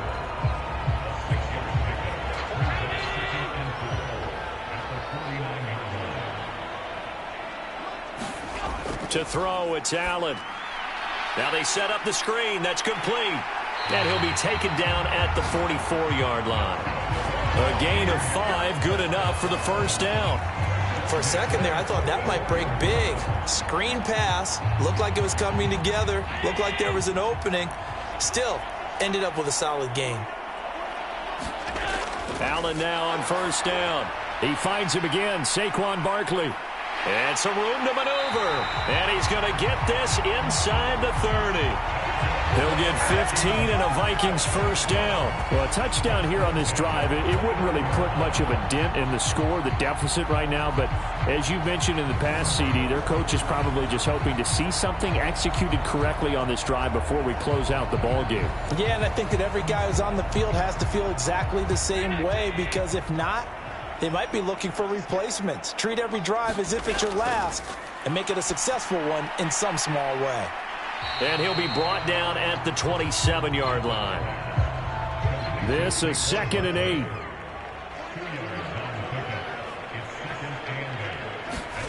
Throwing now is Allen. Over the middle, complete. It's Boyd. And he'll go down right on the edge of the red zone following a pickup of about 7 or 8. On third down, they're going to run for it here. And he picks up the first down yardage as he takes this one down to the 15.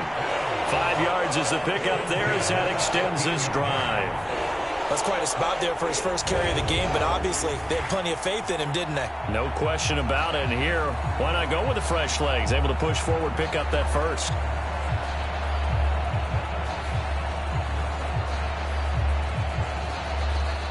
Line of scrimmage, the 15. It's 1st and 10. From the gun, it's Allen. This will be caught just inside the 10. And they'll get him down after a pickup of 8. 2nd and 2.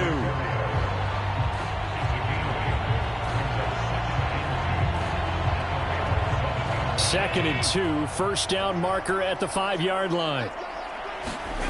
Allen going to throw. Feeling the pressure here and taken down. A sack back at the 7. Justin Madubuike working his way to the quarterback that time. You can almost see all the defenders rubbing their hands together with glee because we all know they relish the chance to bring down a quarterback of his caliber. Anyone who brings him down has plenty to talk about. Not just a sack, but a big win built off the efforts of this defense.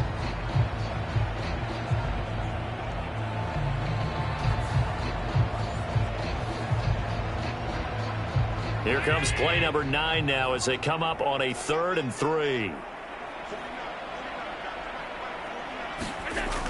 Looking to throw. Allen. Looking end zone, but it's incomplete.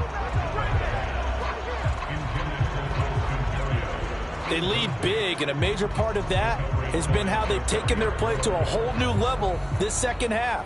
No points allowed since the break, and you can add another incompletion to the total number that they've forced in this runaway contest.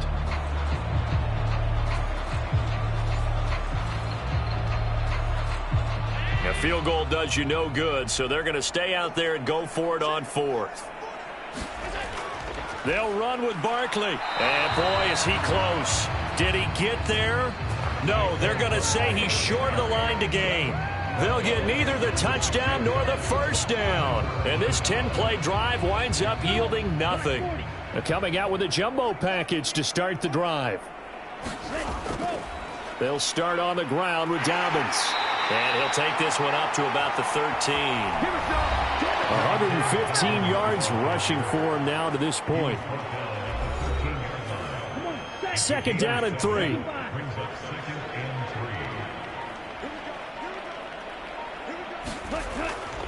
A give up the middle to Dobbins. And able to get it across the 20 before they get to him. 10 yards there, good enough for a Raven first down. Brendan, every great running backs coach I've talked with has always talked about when you have great vision, you're not consciously thinking about your cuts and your moves. You're just doing them. And I think that's what we're seeing tonight. He's about run them into submission, hasn't he? You took the words right out of my mouth. I was just going to use that phrase. He has run them into submission. Wave the white flag. Coming up to the line, and they will need to run another play here before the 2-minute warning. Now Dobbins. And they're going to get this beyond the 40 before he's taken down.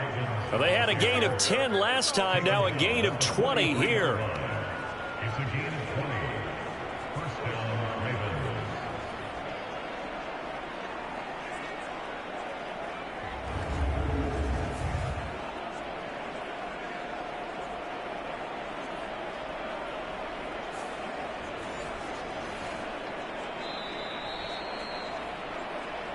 Just 2 minutes remaining here in the 4th quarter of what has been a one-sided affair. So it's Raven football here as we welcome you back. And they have just about put this one on ice as they've got it here, 1st and 10. They run on first down as they get about 3. 2nd and 7 forthcoming.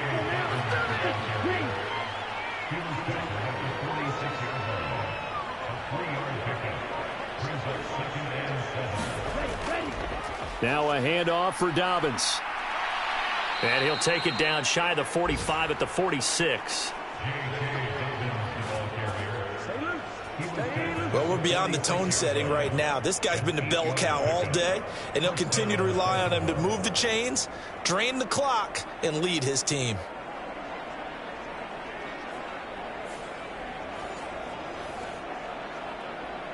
All runs on this drive so far. It's 1st and 10.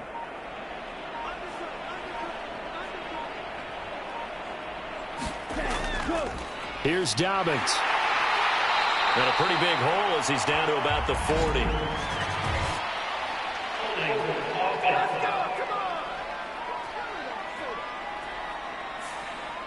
That one's on the former Patriot, Joe Tooney. Straight ahead, Gibson. And he'll be brought down right on the 50. A gain of 3.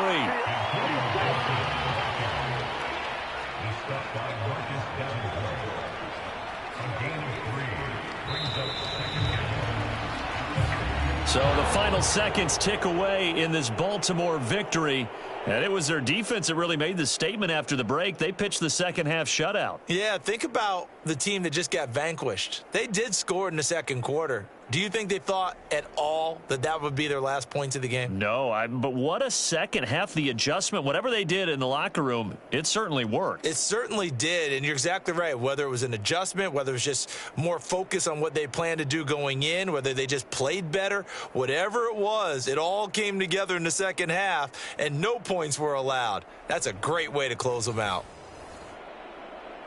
So for Baltimore, they're setting themselves up as a major contender as they move to 8-1 now on the year. And they'll be able to enjoy this one through the bye week before they get back at it again.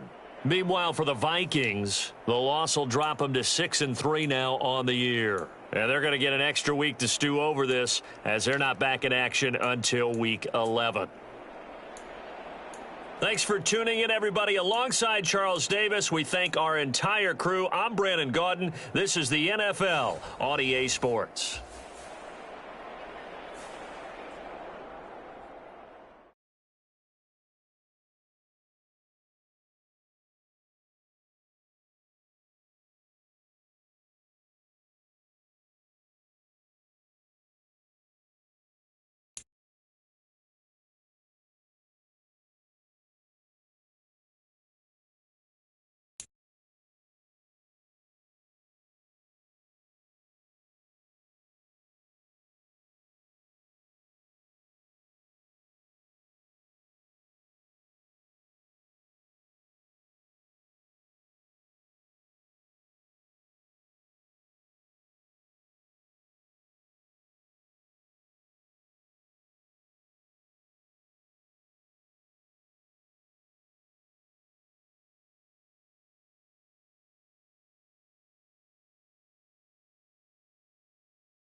today.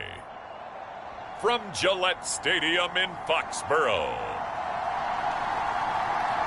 it's Week 9 of the NFL on EA Sports.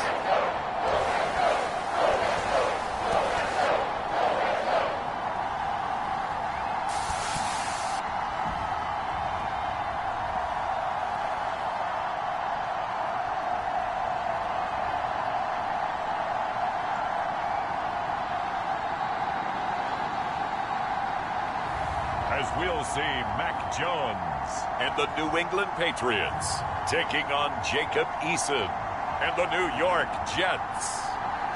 EA Sports coverage of the National Football League brings us to Gillette Stadium in Foxborough, Mass. Today, it's a Week 9 matchup. We are all set to go, as it'll be the New York Jets taking on the New England Patriots.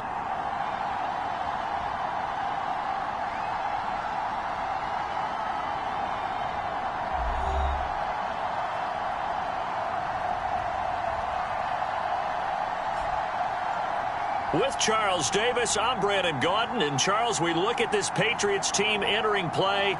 They come in feeling good after back-to-back victories. Meanwhile, for the visiting Jets, they've come in on a nice run of recent form, 4 wins out of 5.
The first 2 months of the regular season down. What will the final 2 bring us as we're off in Week 9?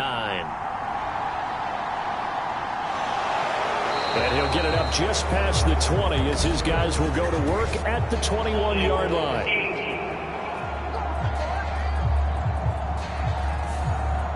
They were trying to create some space to run. They created the penalty. And you work on it so much. You work on it so hard. But it's tough to simulate game speed in practice. That often runs you into a penalty. 4 yards the result on the first play from scrimmage. Second down. This defense for the Jets, they were very good in the victory a week ago over Cincinnati. And what I saw on film was a nearly unstoppable pass rush. 5 sacks last week, plenty of hurries given up. So now what do you do on offense? You just max protect, keep everyone in and run the ball? Or maybe just 1 or 2 receiver routes in order to try and keep your quarterback upright? Slant route, and he finds Thornton. Well, that'll get him the first down as they get 9 yards out of that quick slant.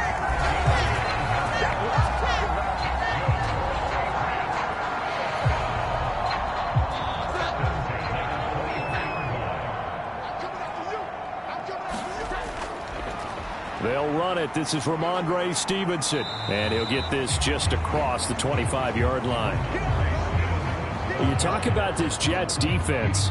They've been very good against the pass so far this year. Number 4 in the NFL right now. Yeah, defending the pass hasn't been an issue for them. It's been stopping the run. And if they don't stop the run, they can't get back to their strength, which is guarding against the air attack. Ball at the 26, 2nd and 7.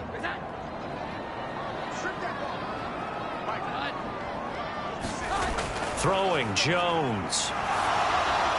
Now throw right side here, going to be incomplete. They head to the line facing a 3rd and 7 following the incompletion on 2nd down. Now Jones. He had a man open, but he missed him, and it's incomplete. So on 4th down, here's Johnny Hecker to punt it away. They only punted twice in the win last week as he gets this one away.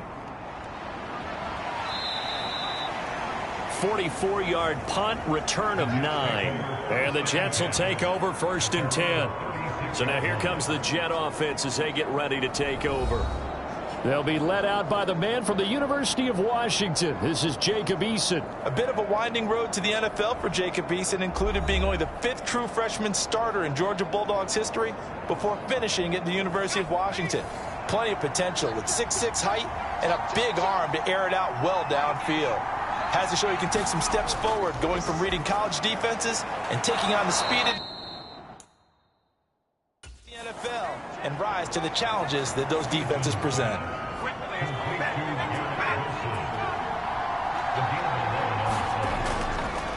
First carry for the Iowa State man, Breece Hall. And he'll take it across the 50 and into New England territory. 2nd down and 4.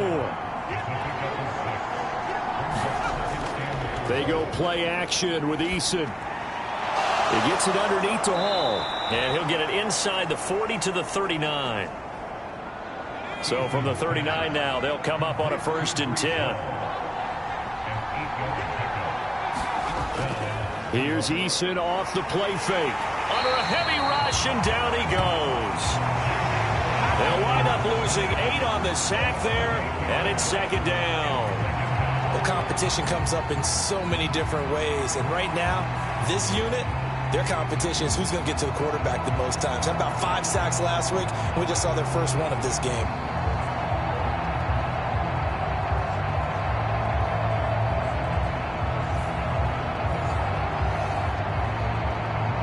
So that complicates things a bit here. 18 yards to go now on 2nd down. Eason sets to throw it. Throw right side, Wilson. And he's got this down a yard or 2 shy of the 40 before he's out of bounds. Eason going to throw it out of the shotgun. The Pats are going to get there. Down he goes. He couldn't get away there on 3rd down. The pressure too much, and he's sacked for a loss of 12. Well, the pass rush has been a real strength of late. They know how to get after the quarterback. Absolutely. 4 sacks last week. That's their first one here. Anything in particular you've seen from them or on film? I think that they're winning athletically up front, winning those one-on-one battles, but also when the offensive line wants to keep everyone in and mass protect, they know how to scheme their way back to the quarterback as well. On 4th down, A.J. Cole comes on to punt. He'll get off a fairly short kick here as this is toward the sideline. And this will be up to the ruling of the side judge here. He says it crossed out of bounds at the 16-yard line. So back onto the field come the Pats for their 2nd drive. Over on the sideline, hoping to hit that reset button between possessions. Last time out, they had to punt it away. This time hoping to finish this thing off in the end zone.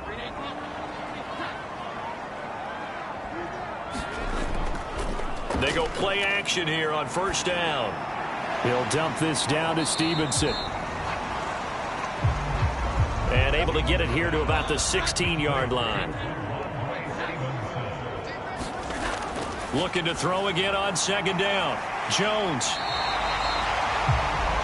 That'll go for a gain of 7. And now 2 yards to go on 3rd down. They'll try and run for the first with Stevenson. And they'll take him down at the 31-yard line. It's a 7-yard gain there, and it's good enough to move the chains. Well, that was big right there because they're in the bottom 5 in the league in converting on 3rd down. They needed that pickup in a big way. There were 2 things they said they wanted to win in this game. One, the turnover battle, and the second, 3rd down conversions. So they got one there.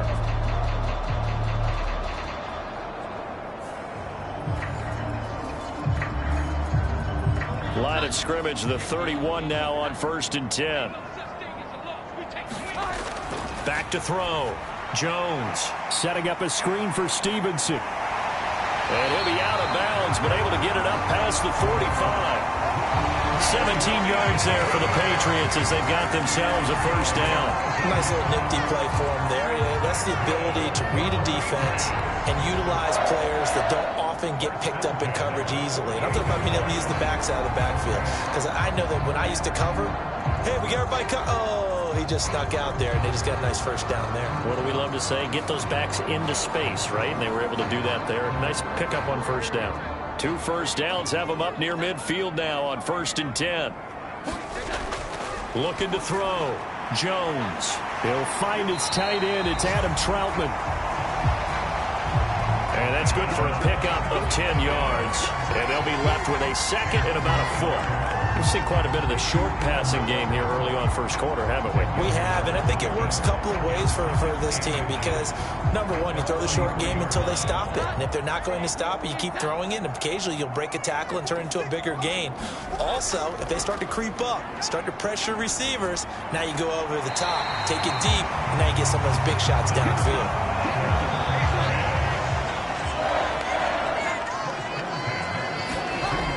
They'll look to throw again. Open man, that's Henry. And this will leave him a yard short. Nice pickup of 9 yards on first down.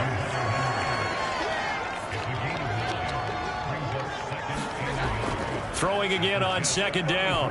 Jones. He'll get this into the hands of Stevenson. A minimal gain there on the 8th play of the drive. Well, you talk about this Jets defense. They were very good in the victory a week ago over Cincinnati. And what I saw on film was nearly an unstoppable pass rush. They had 5 sacks last week, plenty of hurries. So now do you just max protect on offense, keep everyone in and run, 1 or 2 receiver routes to make sure your quarterback stays up? We'll soon find out. And he will have a Patriots first down as they're able to get the 3rd down conversion. The first drive this unit had, they punted. This drive, much more polished, just looking crisper, aren't they, moving the ball? Maybe the first drive was a little bit of a wake-up call. Probably a little bit angry that they had to punt the ball away the first time they had it. Got motivated, got to the sideline, said, okay, let's not let that happen here as we take over again.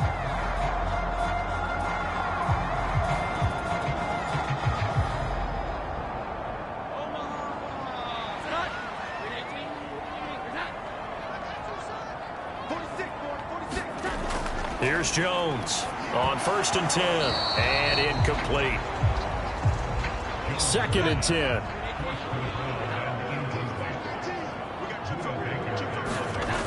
To throw again. Jones. Throw left side complete. That's Henry. And brought down, but not before they get it inside the 10 to the 7. 3rd catch for him on this drive alone, and it'll give him a first down. And coming into this ball game, this was an offense that wasn't just talking about the notion of ball control. They were preaching it. They wanted to win the time of possession battle, and they've done so here. This drive's taken up quite a bit of the first quarter. Now they are set up 1st and goal. Here's Stevenson. And the hole closes quickly here. He can fight only to about the 4. 2nd and goal from inside the 5.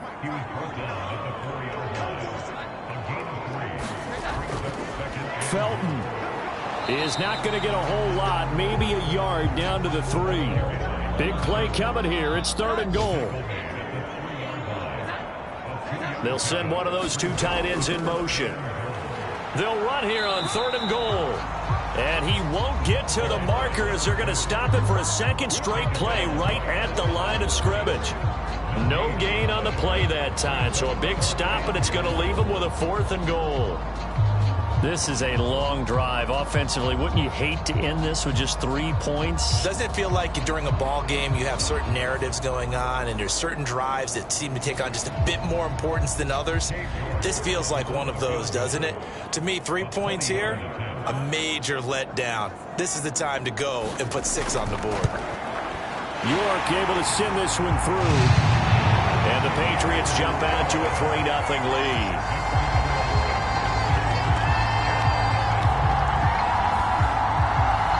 So after drive number 3 here, we have a score, and it's 3 points after the field goal. I would say the feeling out process for both of these teams, I'd say it's over, partner. Everyone understands what's going on now. You've kind of probed a little bit. Now you want to start throwing the big shots. First 3 points up on the board could be significant. Back onto the field come the New York Jets for their second drive. Defense got the better of them last series, forcing a punt. See if they make a few changes in the game plan here and try to get points out of this drive. 1st and 10. Eason's throw into the hands of McLaurin. The numbers for McLaurin a week ago. 7 catches, 90 yards. And I get the feeling that he loves this matchup. I mean, the unit he's going against is in the bottom half of the league against the pass. He had to have circled this one on the schedule and said to himself, this should be a big game. Eason on 2nd down. Caught. It's Wilson. And they get him down, but not before he takes it across the 40-yard line. A busy first quarter. His 3rd catch of the afternoon is a 1st down. But one of the ways that quarterbacks keep all the receivers alive in a play, never lock in on any one guy. Make sure you keep your eyes moving, scan the field.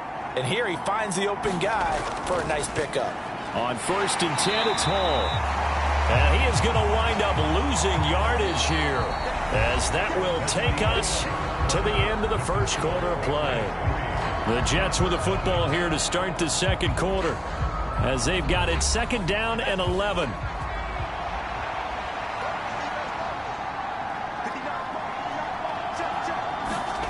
Eason. Yeah, he'll find Hall. Breaks the tackle, now an alley. And he's able to get this one out closer to midfield across the 45. So 5 yards here, 5 on the play. And now 3rd down and 6 to go. They are in need of 6 yards here if they hope to move the chains. They'll set up the screen for Hall. And he's going to be out of bounds, but not before he takes it inside the 40. The Jet passing game in rhythm. They've got another first. And this pass rush has really been bringing the heat and has already gotten home a few times here in the first half. So how about the play call there? Sometimes if you can't protect, you've got to fool them. Screen passes like that can take a little steam out of what's been a relentless rush so far. So into Pat's territory now. Here's 1st and 10 at the 38. Here's Eason to throw. He completes this one to Terry McLaurin. And they'll get this one to about the 20-yard line. Another big gainer that time. This one goes for 19 yards. Oh, that was a pretty route right there, because it's all about finding a window on a route like that. He lined up on his left, ran the deep in route over the middle, and the ball was right where it needed to be. Really good trust between quarterback and receiver. Really good completion.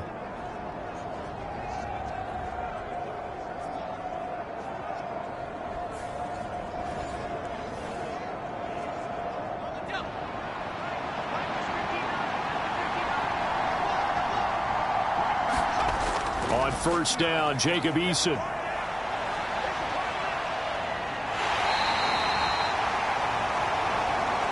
He'll get 3 yards on the scramble there at 2nd down. Throwing is Eason. Now that'll be caught by St. Brown. And just 3 yards on the catch there. He couldn't get away. And now we've got a 3rd and 4. Now Eason. He'll buy some time right. And oh, he's just going to be short here, barely, maybe by a half a foot. It'll be 4th and inches. That looked great when he first took off, because in my mind, there was room to run and he had the marker in his sight. But I certainly didn't expect him to close so quickly, and neither did he. They got to him just in time, and now that forced him to make a decision with his 4th down call.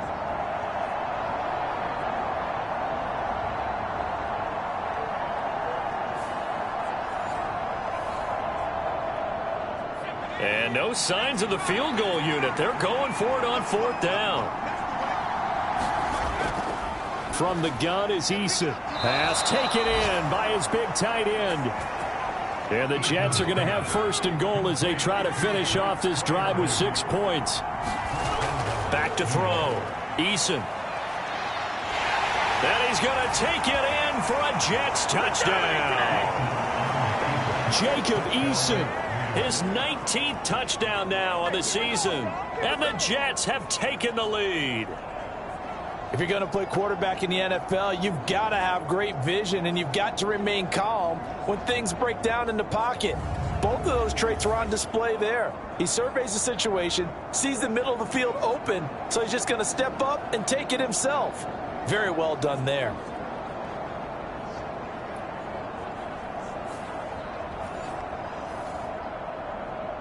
Now for the point after.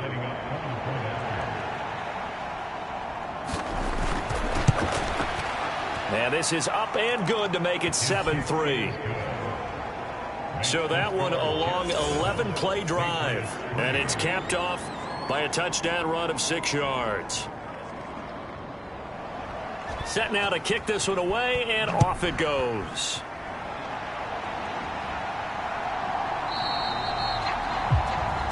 And this will not be brought out. It's a touchback. Possession back to the Patriots. Ramondre Stevenson headed out with the offense. Those are his numbers through roughly the first half of the season, and given that, you'd have to think he's on pace for a 1,000-yard campaign. Steady as he goes. Steady goes the offense. But you know what else is happening, too, because they are a team now recognized for the ability to run the football. You've got to be able to throw it better now, right? Better throwing lanes, better opportunities for the guys downfield, maybe more one-on-one coverage, which you should be able to beat easier. Yeah, he's establishing not just a tone, but an identity for his team. And that's a discussion we had a couple days ago in the team meetings, talking about this running game opening up the passing game. We'll see if that continues to happen.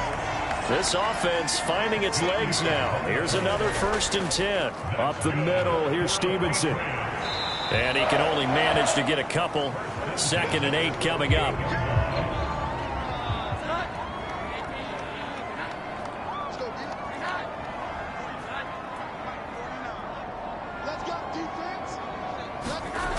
Operating from the gun, Jones. He'll go underneath here to Stevenson.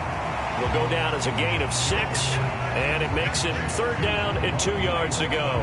And we see another pitch and catch there to the running back. This position just continues to evolve. They become just as critical to the passing attack as a lot of receivers, tight ends, because their ability to make people miss in the open field can really generate big plays for an offense. Jones now off the play fake. He's got his running back out of the backfield.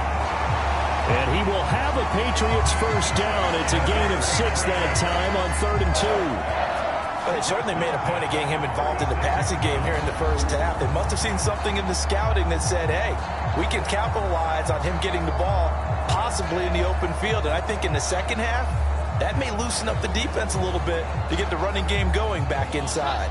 So from the 36 now, 1st and 10.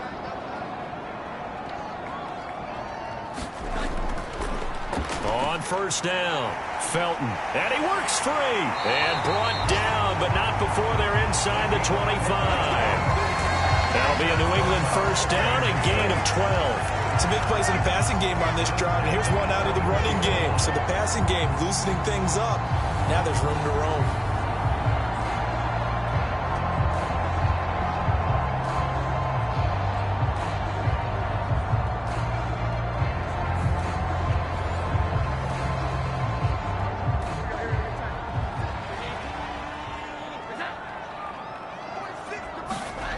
Now Jones on 1st down. Completes this one to Thornton.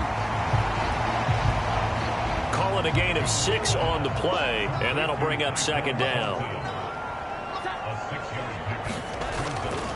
Straight ahead at Stevenson. And he is going to be stopped cold behind the line of scrimmage. Call that a loss of a yard, and things get a little more difficult here. 3rd and 5. An interesting and intriguing decision there defensively, because they kept extra DBs on the field despite seeing the multiple tight end look that came out for the offense. I thought they were going to switch out of it. I didn't know if they felt they didn't have time or what the case was. Well, in any event, the extra speed allowed for great penetration as they stuffed that one behind the line of scrimmage. They'll break the huddle and come up on the 9th play of this drive, needing 5 yards on 3rd down.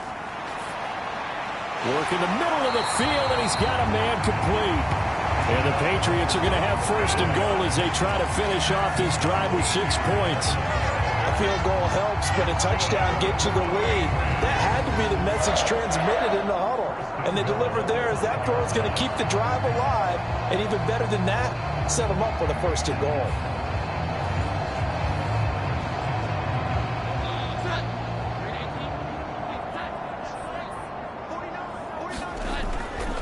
Stevenson now on 1st and 10.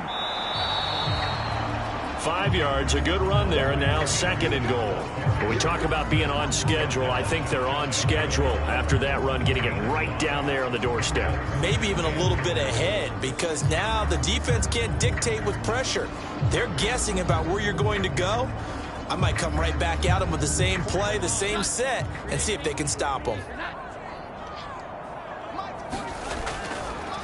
They'll try to run this one in. And he is met in his tracks behind the line of scrimmage. He lost 2 there, and it's 3rd down. This is kind of one of those in-between plays here, Charles, on 3rd and goal from the 2 or the 3 in that area. What do you dial up? Something quick hitting. You don't have the time for something that develops slowly. It's got to be right at them if you're going to run the football. And if you're going to throw it, something quick, get it out of your hands in a hurry. 46, boys, 46. 46 to mark. They'll look to throw on 3rd and goal. And he takes a shot on the release as this will be incomplete. Well, Brandon, we see why it's a team game there, because there's a sigh of relief that they just released defensively. If he's able to get that one away, that's likely a touchdown. But instead, that pressure from the front got to him and forced the incompletion. You're right. He had him open, just a split second too late on the release. Cade York on now for the field goal. This a chip shot, a 20-yarder. York able to send this one through. And they'll get it back within a point at 7-6.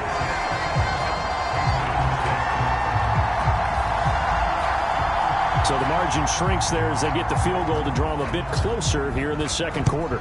Yeah, nice snap, nice hole. They just want to keep this game close, so give them credit for finishing that one off with 3.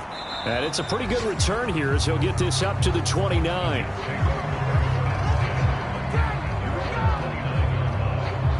The Jets offense now works their way back onto the field. And they'll just simply be looking to build off the confidence of the last time out where they scored a touchdown. That confidence is powerful, isn't it? When you've scored once, you feel like you can go back out there and get it done again. Doesn't matter what the defense throws at them. They feel like they're in a groove right now, and they want to get out there and show it. Yeah, hoping to stay in that groove here this go-around. And he'll be taken down, but not before they reach the 50. That good for 22 and a 1st down. Pretty explosive run on that inside handoff, and when you're a runner of his caliber, you don't need a big crease. You really don't, but also what we're seeing is an offensive line that's taking charge at the point of attack, aren't we?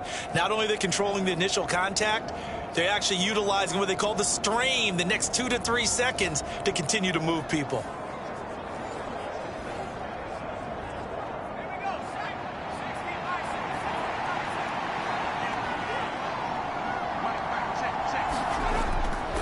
On 1st down, right back to Hall. And he can only manage to get a couple. 2nd and 8 coming up.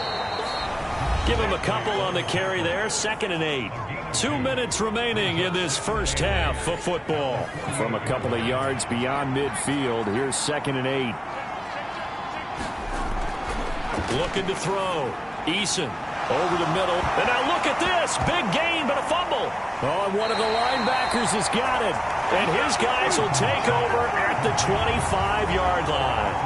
A lot of talk this week about ball security. In fact, they added an extra period in practice to be more secure with the ball. It didn't work out there. Well, sometimes you just get overexcited during the game. You may all of a sudden make your catch, see some open field, and decide you're going for it, and not realizing that danger lurks while you're doing so. And there's your end result right there. Jones, following the fumble recovery, he'll throw. And down he goes, but he takes it up to the 40. 1st down now, but that clock rolling. Back to throw. Jones. And the Jets pressure too much as down he goes. Myles Garrett in there to bury him for a loss of 11. In every game we talk about what are going to be the keys as we go into it. Maybe that's a key for their defense today. Pressure the quarterback and make sure you play a good zone defense behind them, and they get their first sack of the contest.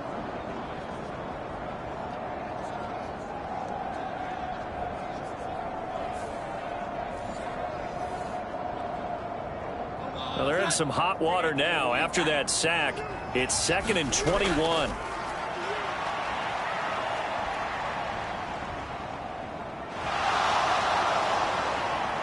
Under pressure, and they got to him again. The Jets are going to use the first of their timeouts as they'll stop it with exactly a minute to go before halftime. Need something from deep in the bag of tricks here after 1st and 2nd down went backwards. It's 3rd and very long. Now a handoff. Stevenson. Now the Jets going to use the 2nd of their 3 timeouts as the stoppage will come with a little under a minute to go in this first half. So on now is Johnny Hecker to punt this one away.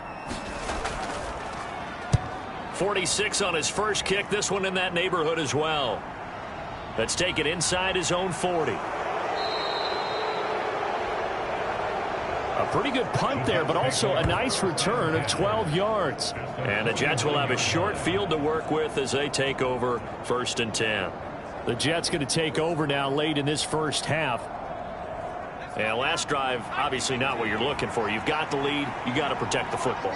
So in other words, someone got lucky because they've been moving the ball really well and wearing them down.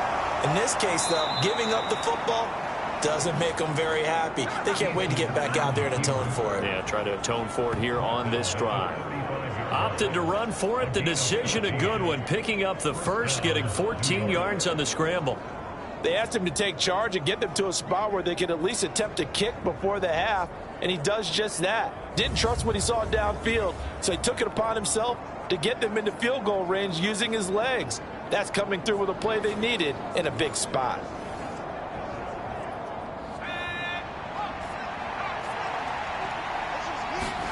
First and 10, Eason. And this turns into a nice gain with a slide at the end. The Jets going to go ahead and use their final timeout as they stop it with 16 seconds to go in half number 1. Back-to-back good plays have them on the move on 1st down. Looking to throw. Eason. Back of the end zone. Could he get his feet down? No, it's incomplete. Now a 2nd and 10. Throwing again. Eason. He's got Wilson, and that's a Jets touchdown. A great play there in the final seconds of the first half. And the Jets will extend their lead here just before halftime. And that's a lead that excites a team as they head into the half. Good way to finish things off. Yeah, able to extend that lead, and you always say it, that can totally change the complexion of half number 2. Yeah, it changes your morale, changes your outlook. But even before that, let's see if they decide to kind of squib kick or what they're going to do on the kickoff, because you don't want to give up a big play right before the half ends. Good point. Koo able to connect on the extra point, and the lead is up to 8.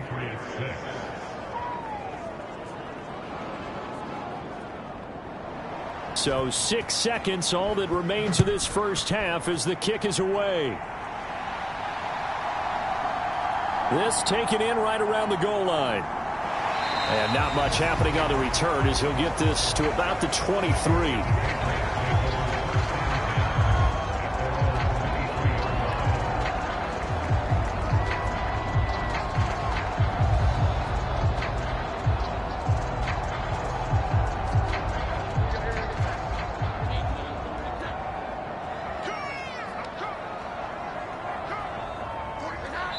He'll take the knee, and the final couple seconds will tick by in this first half. So we have reached halftime here in what's an 8-point game. As we get you down the coast to Orlando for Jonathan Coachman at our EA Sports Halftime Report. Coach. Okay, all right, Brandon, thank you very much. Hi again, everyone. Let's get you caught up with what's going on around the NFL as we are officially into the second half of the season. We'll kick things off in Charlotte, an NFC South matchup pitting New Orleans against Carolina. And that one tied 14 apiece in the second quarter. From there, we head down to Tennessee to check on the Titans at home in Nashville. And it was the visiting Jacksonville Jaguars that go home with the victory. Ezekiel Elliott, an afternoon to remember 4 touchdown runs. Lastly, let's motor up to the Motor City. See what's happening with the Lions at home at Ford Field. As you can see the score there in the second quarter. Jacoby Brissett has thrown a touchdown pass.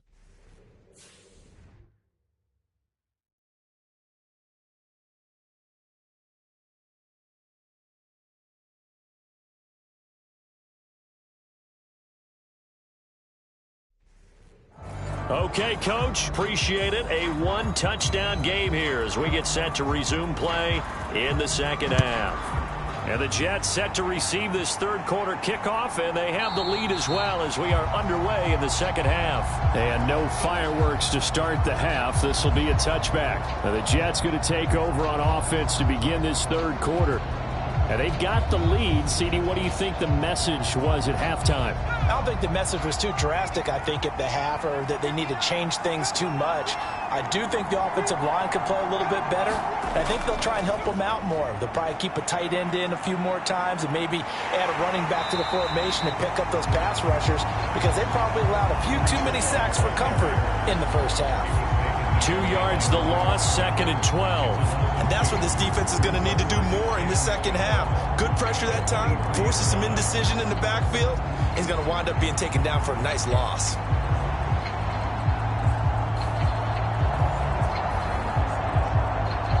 First play of the drive goes the wrong way. Here's 2nd and 12. On second down, a run with Hall. Takes this to the 27. Give him 4 yards. An extra corner comes on now for the Patriots D on third down. Operating from the gun. Eason.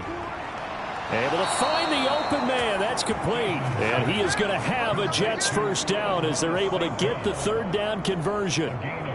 I don't care how many times we say it, I still get a kick out of watching quarterbacks and receivers do the pass tree in pregame warm-up. But I always remember that when we go to practices, we see that after practices as well. They really tune it up, don't they? They tune it up. They know why they do it for these situations. First down. And they build that trust, and that's why they're able to find him in this type of a situation. They'll throw on first down with Eason. And that one drops down, incomplete. Good coverage there, forced the ball free, and it's second down.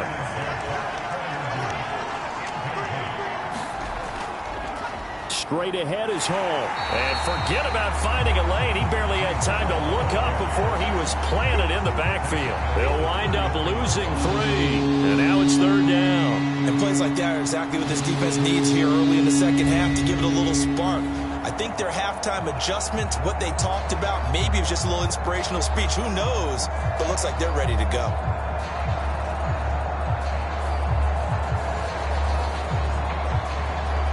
Third down and 13. Back to throw. Eason. A loss of a yard, and it brings up fourth.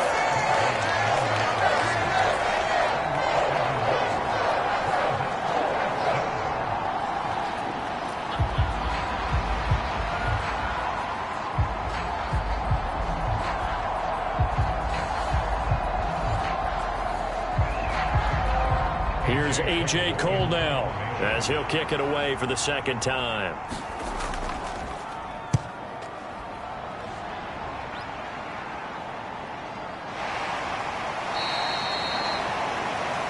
It's a 45-yard punt, just a 1-yard return, and the Patriots take over. Now we take a glance at the offense as they work their way back out for their first possession of the second half. And, Charles, they're certainly still right in this game, but they need that offense to wake up and in a hurry. Yeah, I like the way you put it. They certainly did seem to sleepwalk a bit in the first half. Now that their defense has done its job, it's their turn now to go out and try and get some points. From the 22 now, here's a 2nd and 7. Again, it's Stevenson. And they get him behind the line, so that short gain on first down quickly negated. It'll be a loss of a couple on the play, so now third down coming up. I think it's pretty evident. We can say what a difference a week makes. Last week, he ran pretty much wild, didn't he? Did pretty much what he wanted to do. But this one, they've stopped him cold. That, to me, that's good scouting and even better execution. Yeah, and they stopped him behind the line right there. They obviously watched the tape a few times and made some adjustments.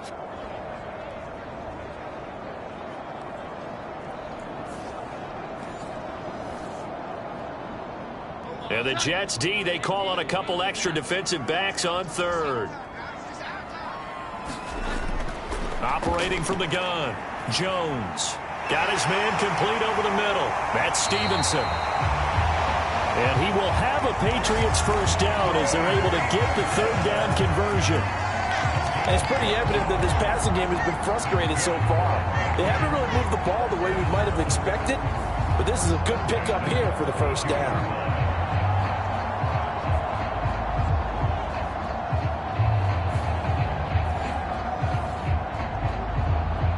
From the 32 now, here's 1st and 10.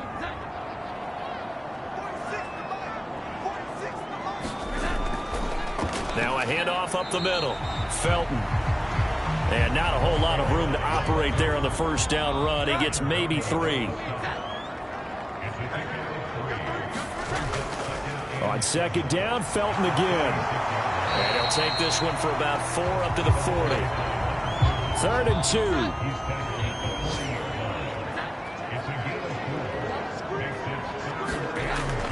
Operating from the gun, Jones. And he'll be taken down, but he does have first down yardage.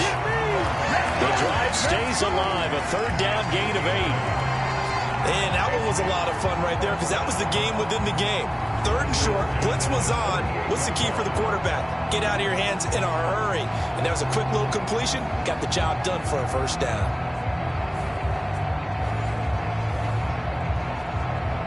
2 first downs have them up near midfield now on 1st and 10. Looking to throw. Jones. Short pass caught by Henry. And taking it across midfield and just shy of the 40. The Patriot passing game is rolling. They've got another first down. They're going to empty the backfield here, so you know this ball's likely to come out quick.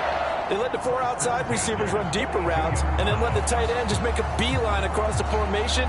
He's able to make the catch and turn it into good yardage and a first down. Here's Jones. Throwing on first down. Looking middle, and it's incomplete.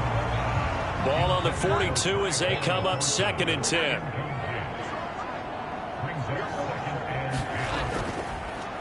On the handoff, Stevenson. And he'll get inside the 40 to maybe the 38-yard line. If they want a first, they need to get the football to the 32 here on 3rd down. On the draw is Stevenson. And I don't think he got there, no. He's short by maybe a foot, maybe. Call it 4th and inches. This drive is turning into an extended one, and the guy carrying the ball, he's becoming more like a body blows guy. Every carry is putting some damage on the defense. So after a while, I'm not too sure how many guys are going to want to run up and tackle him.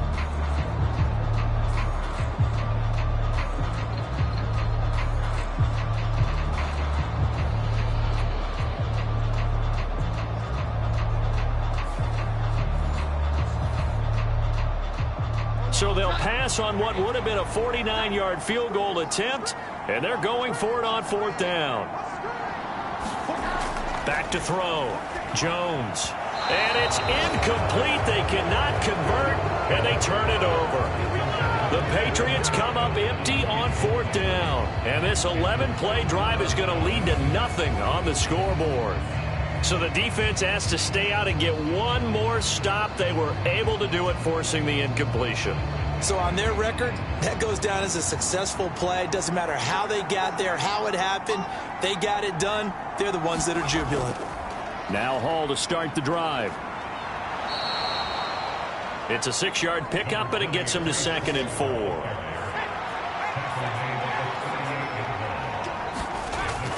Looking to throw. Eason. A short one there to Freiermuth. 50 catches for him now on the year, and he's got a first down. And the tight end is certainly a position built to move the chains because they can control space underneath. If they've got good hands, then, of course, they're a dynamic target. But one other thing is they're right in the sight lines of a quarterback on just about every play, and that makes it easier for the quarterback to pick him out and deliver. And he is tackled inside the 40, not quite to the 35. The coverage may be too good that time as he breaks away for 19 with his legs and a first down. Fast, slow, it doesn't matter. If you give a quarterback enough room to escape, he can hit you for a big gain. You've got to give him a little more focus moving forward.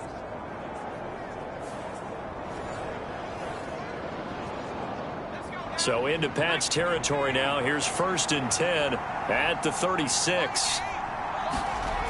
Back to throw. Eason. Able to get this one to McBride. They'll wind up getting 7 on the play, and it'll be 2nd down. Nice rhythm throw there on 1st down. He located his tight end, made it a nice, easy pitch and catch. Hoping he can break a tackle or two. Wasn't able to do that there, but still good yardage. And he's able to get it down to the 25-yard line.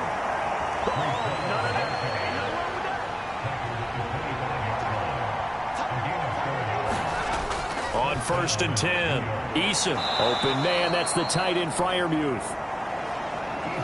And that's good for a pickup of 10 yards. And that'll leave him with a 2nd and just a few inches left. This drive, it's been a good mix. 3 passing plays, 3 runs, hitting on all 3 of those passes, and the last one putting him in the red zone. So wouldn't you think play action right here? Because you've got the ability and had the ability to run it and throw it.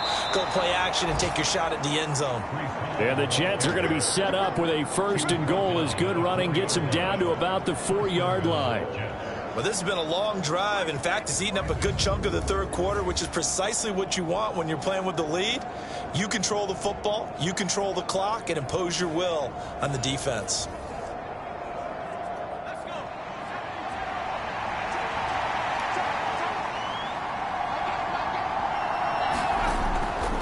They'll run with Hall. And he is in. Touchdown, New York. Breece Hall. His 8th rushing touchdown on the year. And the Jets will add on to their lead here in the final minute of the 3rd. Some good running there at the end of the drive. He had the burst that set up the 1st and goal, and then one play later, he's in the end zone. Brandon, what I liked about that sequence is I'm not sure who made the play call, but they understood the situation, understood the momentum. A nice hard-charging run, give it right back to him, and let him cap things off. Coup for the extra point.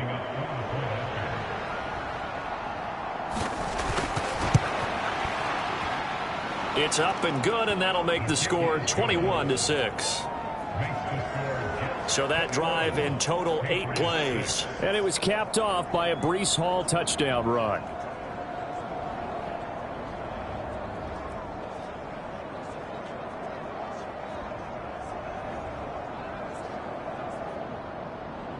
The Jets kick team out now to boot this one away.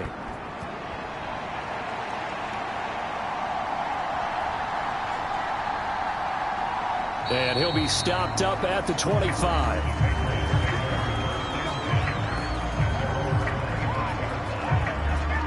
Now the Patriots offense, they work their way back out onto the field. They've got some stuff to build on from that last drive because they moved the football, CD, and then they tried to go for it on 4th down, didn't convert, probably left a bitter taste in their mouths. I would say so, and I think that they go out in this series determined for that not to happen again. In fact, they don't even want to get to a 4th down opportunity. They just want to make sure they get it done within the parameters that they've set for themselves. Run their offense, get it into the end zone. Yeah, I think a little bit of determination and a dash of anger. And he'll take this to the 32, a gain of about 3.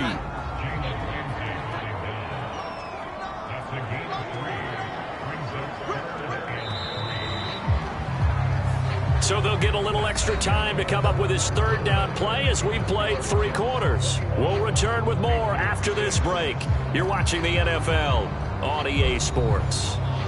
And this offense on 3rd down today, they've converted 6 times and could use a 7th here. Here it's 3rd and 3. They run once more with Stevenson. And he's able to get the first before he's taken down at the 36.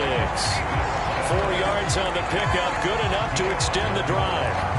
Now, yes, a 2-possession game, but a good chunk of time on the clock, so they have the ability still there to run it on 2nd short, but maybe they need to pick it up a bit. You're right. They did pick up the first down there, but they, as you mentioned, they have to pick up the pace now because it's a 2-possession game. They've got to get there twice to make sure they have a chance to win.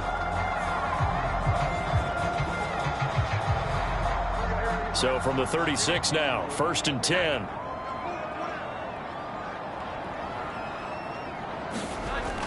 Now they'll switch it up here and look to throw. Now Jones is hit. He lost the football.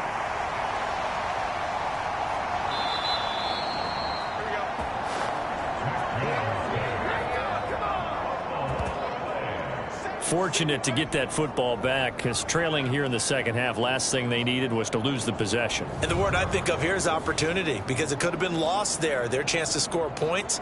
But the opportunity for the defense was to go ahead and really close this game down if they were able to get possession.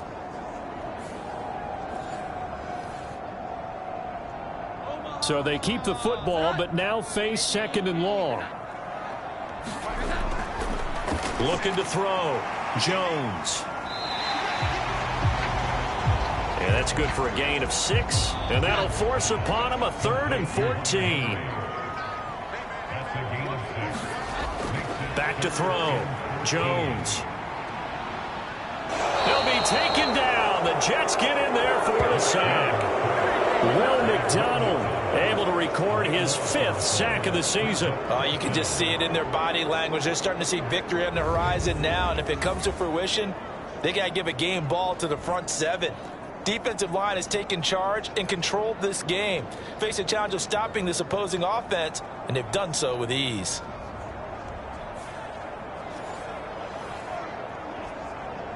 Here's Johnny Hacker now as he's on to punt for New England.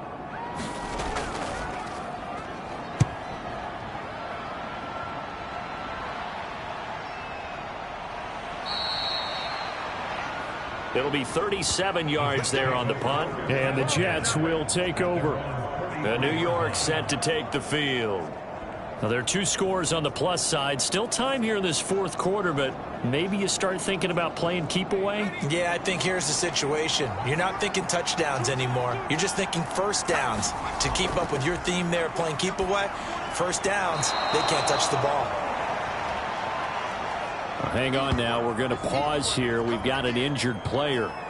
We'll get a report when we return to Foxborough.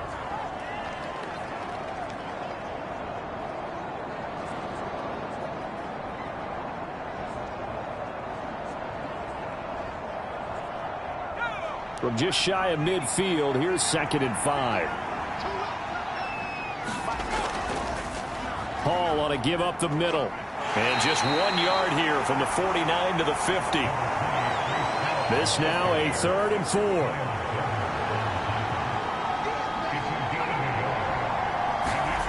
From the midfield stripe, they'll look to throw. Pass to the sideline and pulled in. And he is going to have a Jets first down as they're able to get the 3rd down conversion. Partner, I like that they're staying aggressive on offense because to me this drive is what is known as a put-away drive. You score here, that might put this one to bed. I like the fact that they're playing with confidence and not playing with fear.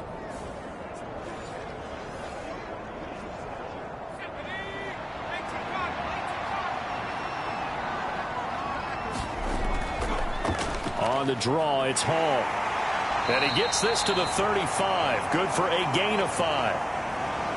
Ball on the 35. Here comes 2nd and 5. They'll go again with Hall. And that didn't fool anybody. He's going to be dropped in the backfield. Now they're going to be dealing with a 3rd and 7. Is that one officially a loss of 1? When a draw works, it can be a thing of beauty. But when it doesn't, oh, it can be ugly. And in this case, loss of yardage ugly.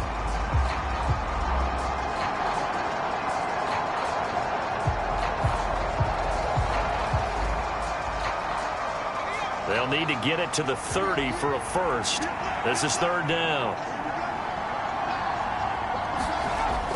Looking to throw. Eason. He's got his target. That's complete. And he's got another first down as the tackle's going to be made at the Patriots 18. The Jet passing game in rhythm. They've got another first.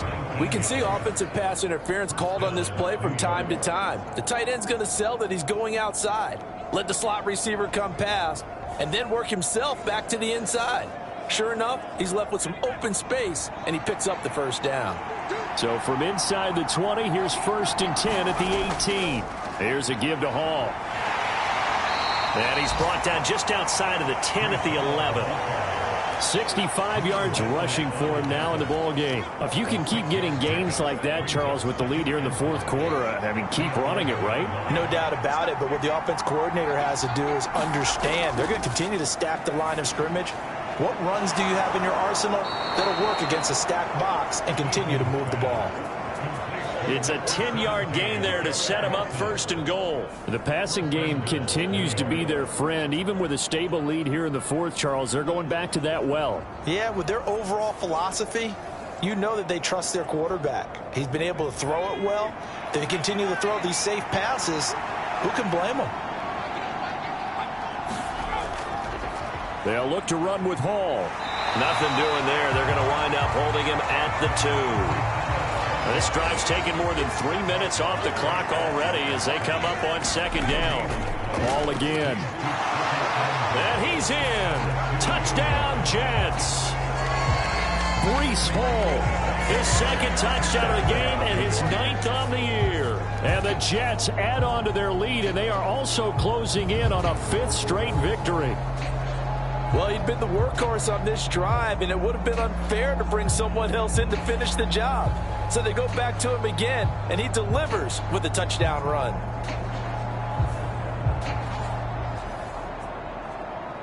Koo now for the point after.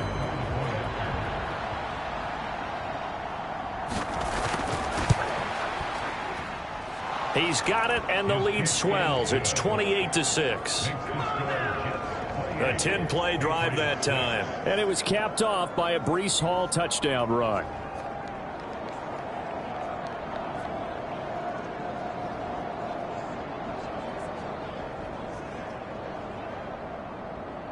The Jets kick team out now to boot this one away.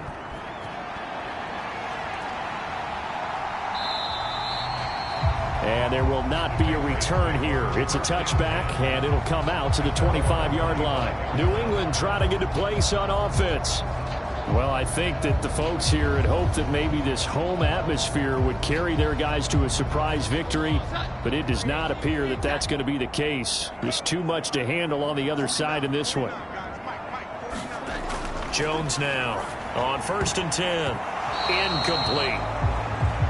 At this point in the game, they've got to continue to try anything they can. They're still working at it, even though this one feels like a lost cause. An incomplete pass leads to 2nd and 10 from the 25. To throw again. Jones. Got his man. It's Thornton. And they're able to get this one across the 35. 11 yards for number 11. So from the 36 now, 1st and 10. Back to throw. Jones. Checking this down to Stevenson. And he'll go out of bounds, it looks like, right at the 40. The result, only 4 yards there on the play. And that'll make it 2nd down. Back to throw again. They set up the screen for Stevenson. And out of bounds on the other side of midfield at the 45. The Patriot passing game is rolling. They've got another first down. Well, partner, they've used him quite well out of the backfield in this one. And here's another nice example. They set up the screen, and he's able to pick his way downfield for a nice gain there.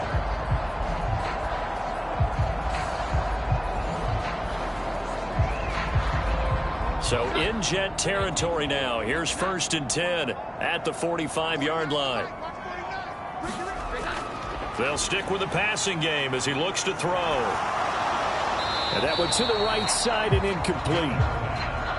Here's 2nd and 10.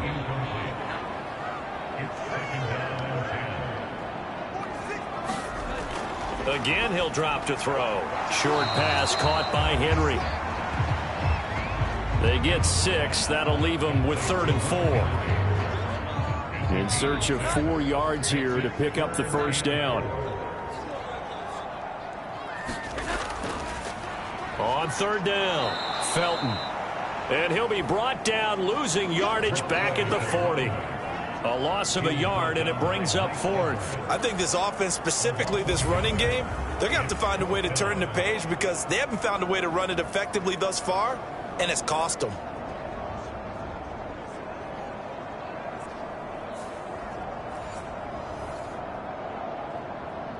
All right, they're going to try and keep hope alive here on 4th down. They're going for it.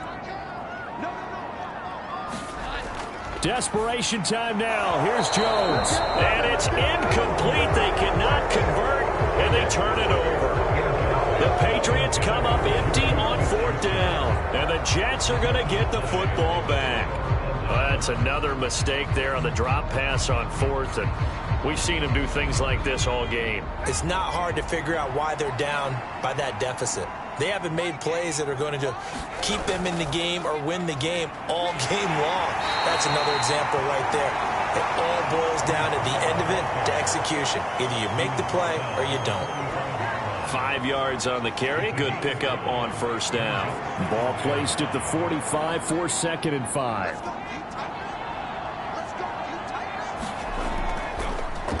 Paul again. On a determined run there as he's going to take this all the way down near the 40. 86 yards rushing for him now as he's done it on 19 carries. I have to chuckle to myself a little bit, Brandon, because right now I could be in that huddle with that offensive line. I know exactly what they're saying. If you call a pass play here, we're going to call timeout. Run the football. We've got control of this thing. Get in behind us and let's go. Their time to shine. Coming up to the line, and they will need to run another play here before the 2-minute warning. On 1st and 10, it's Hall. Just a yard on the pickup there, and it'll bring up a 2nd and 9. Just 2 minutes remaining here in the 4th quarter of what has been a one-sided affair. So it's Jets football as we get you reset here. Ball on the 40 now. Here's a 2nd down and 9.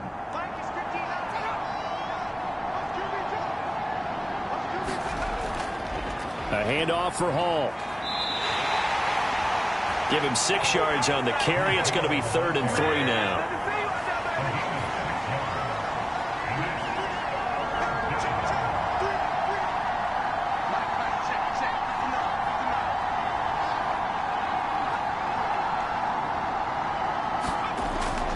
They'll run with Hall.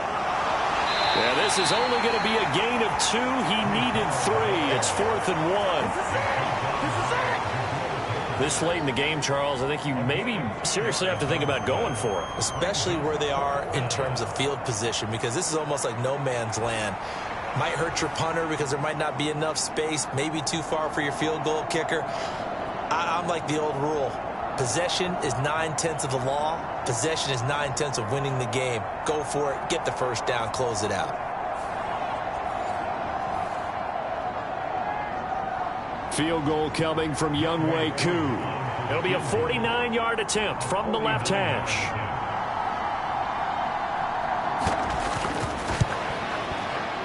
Koo knocks this one through the post. And that will extend their lead even further.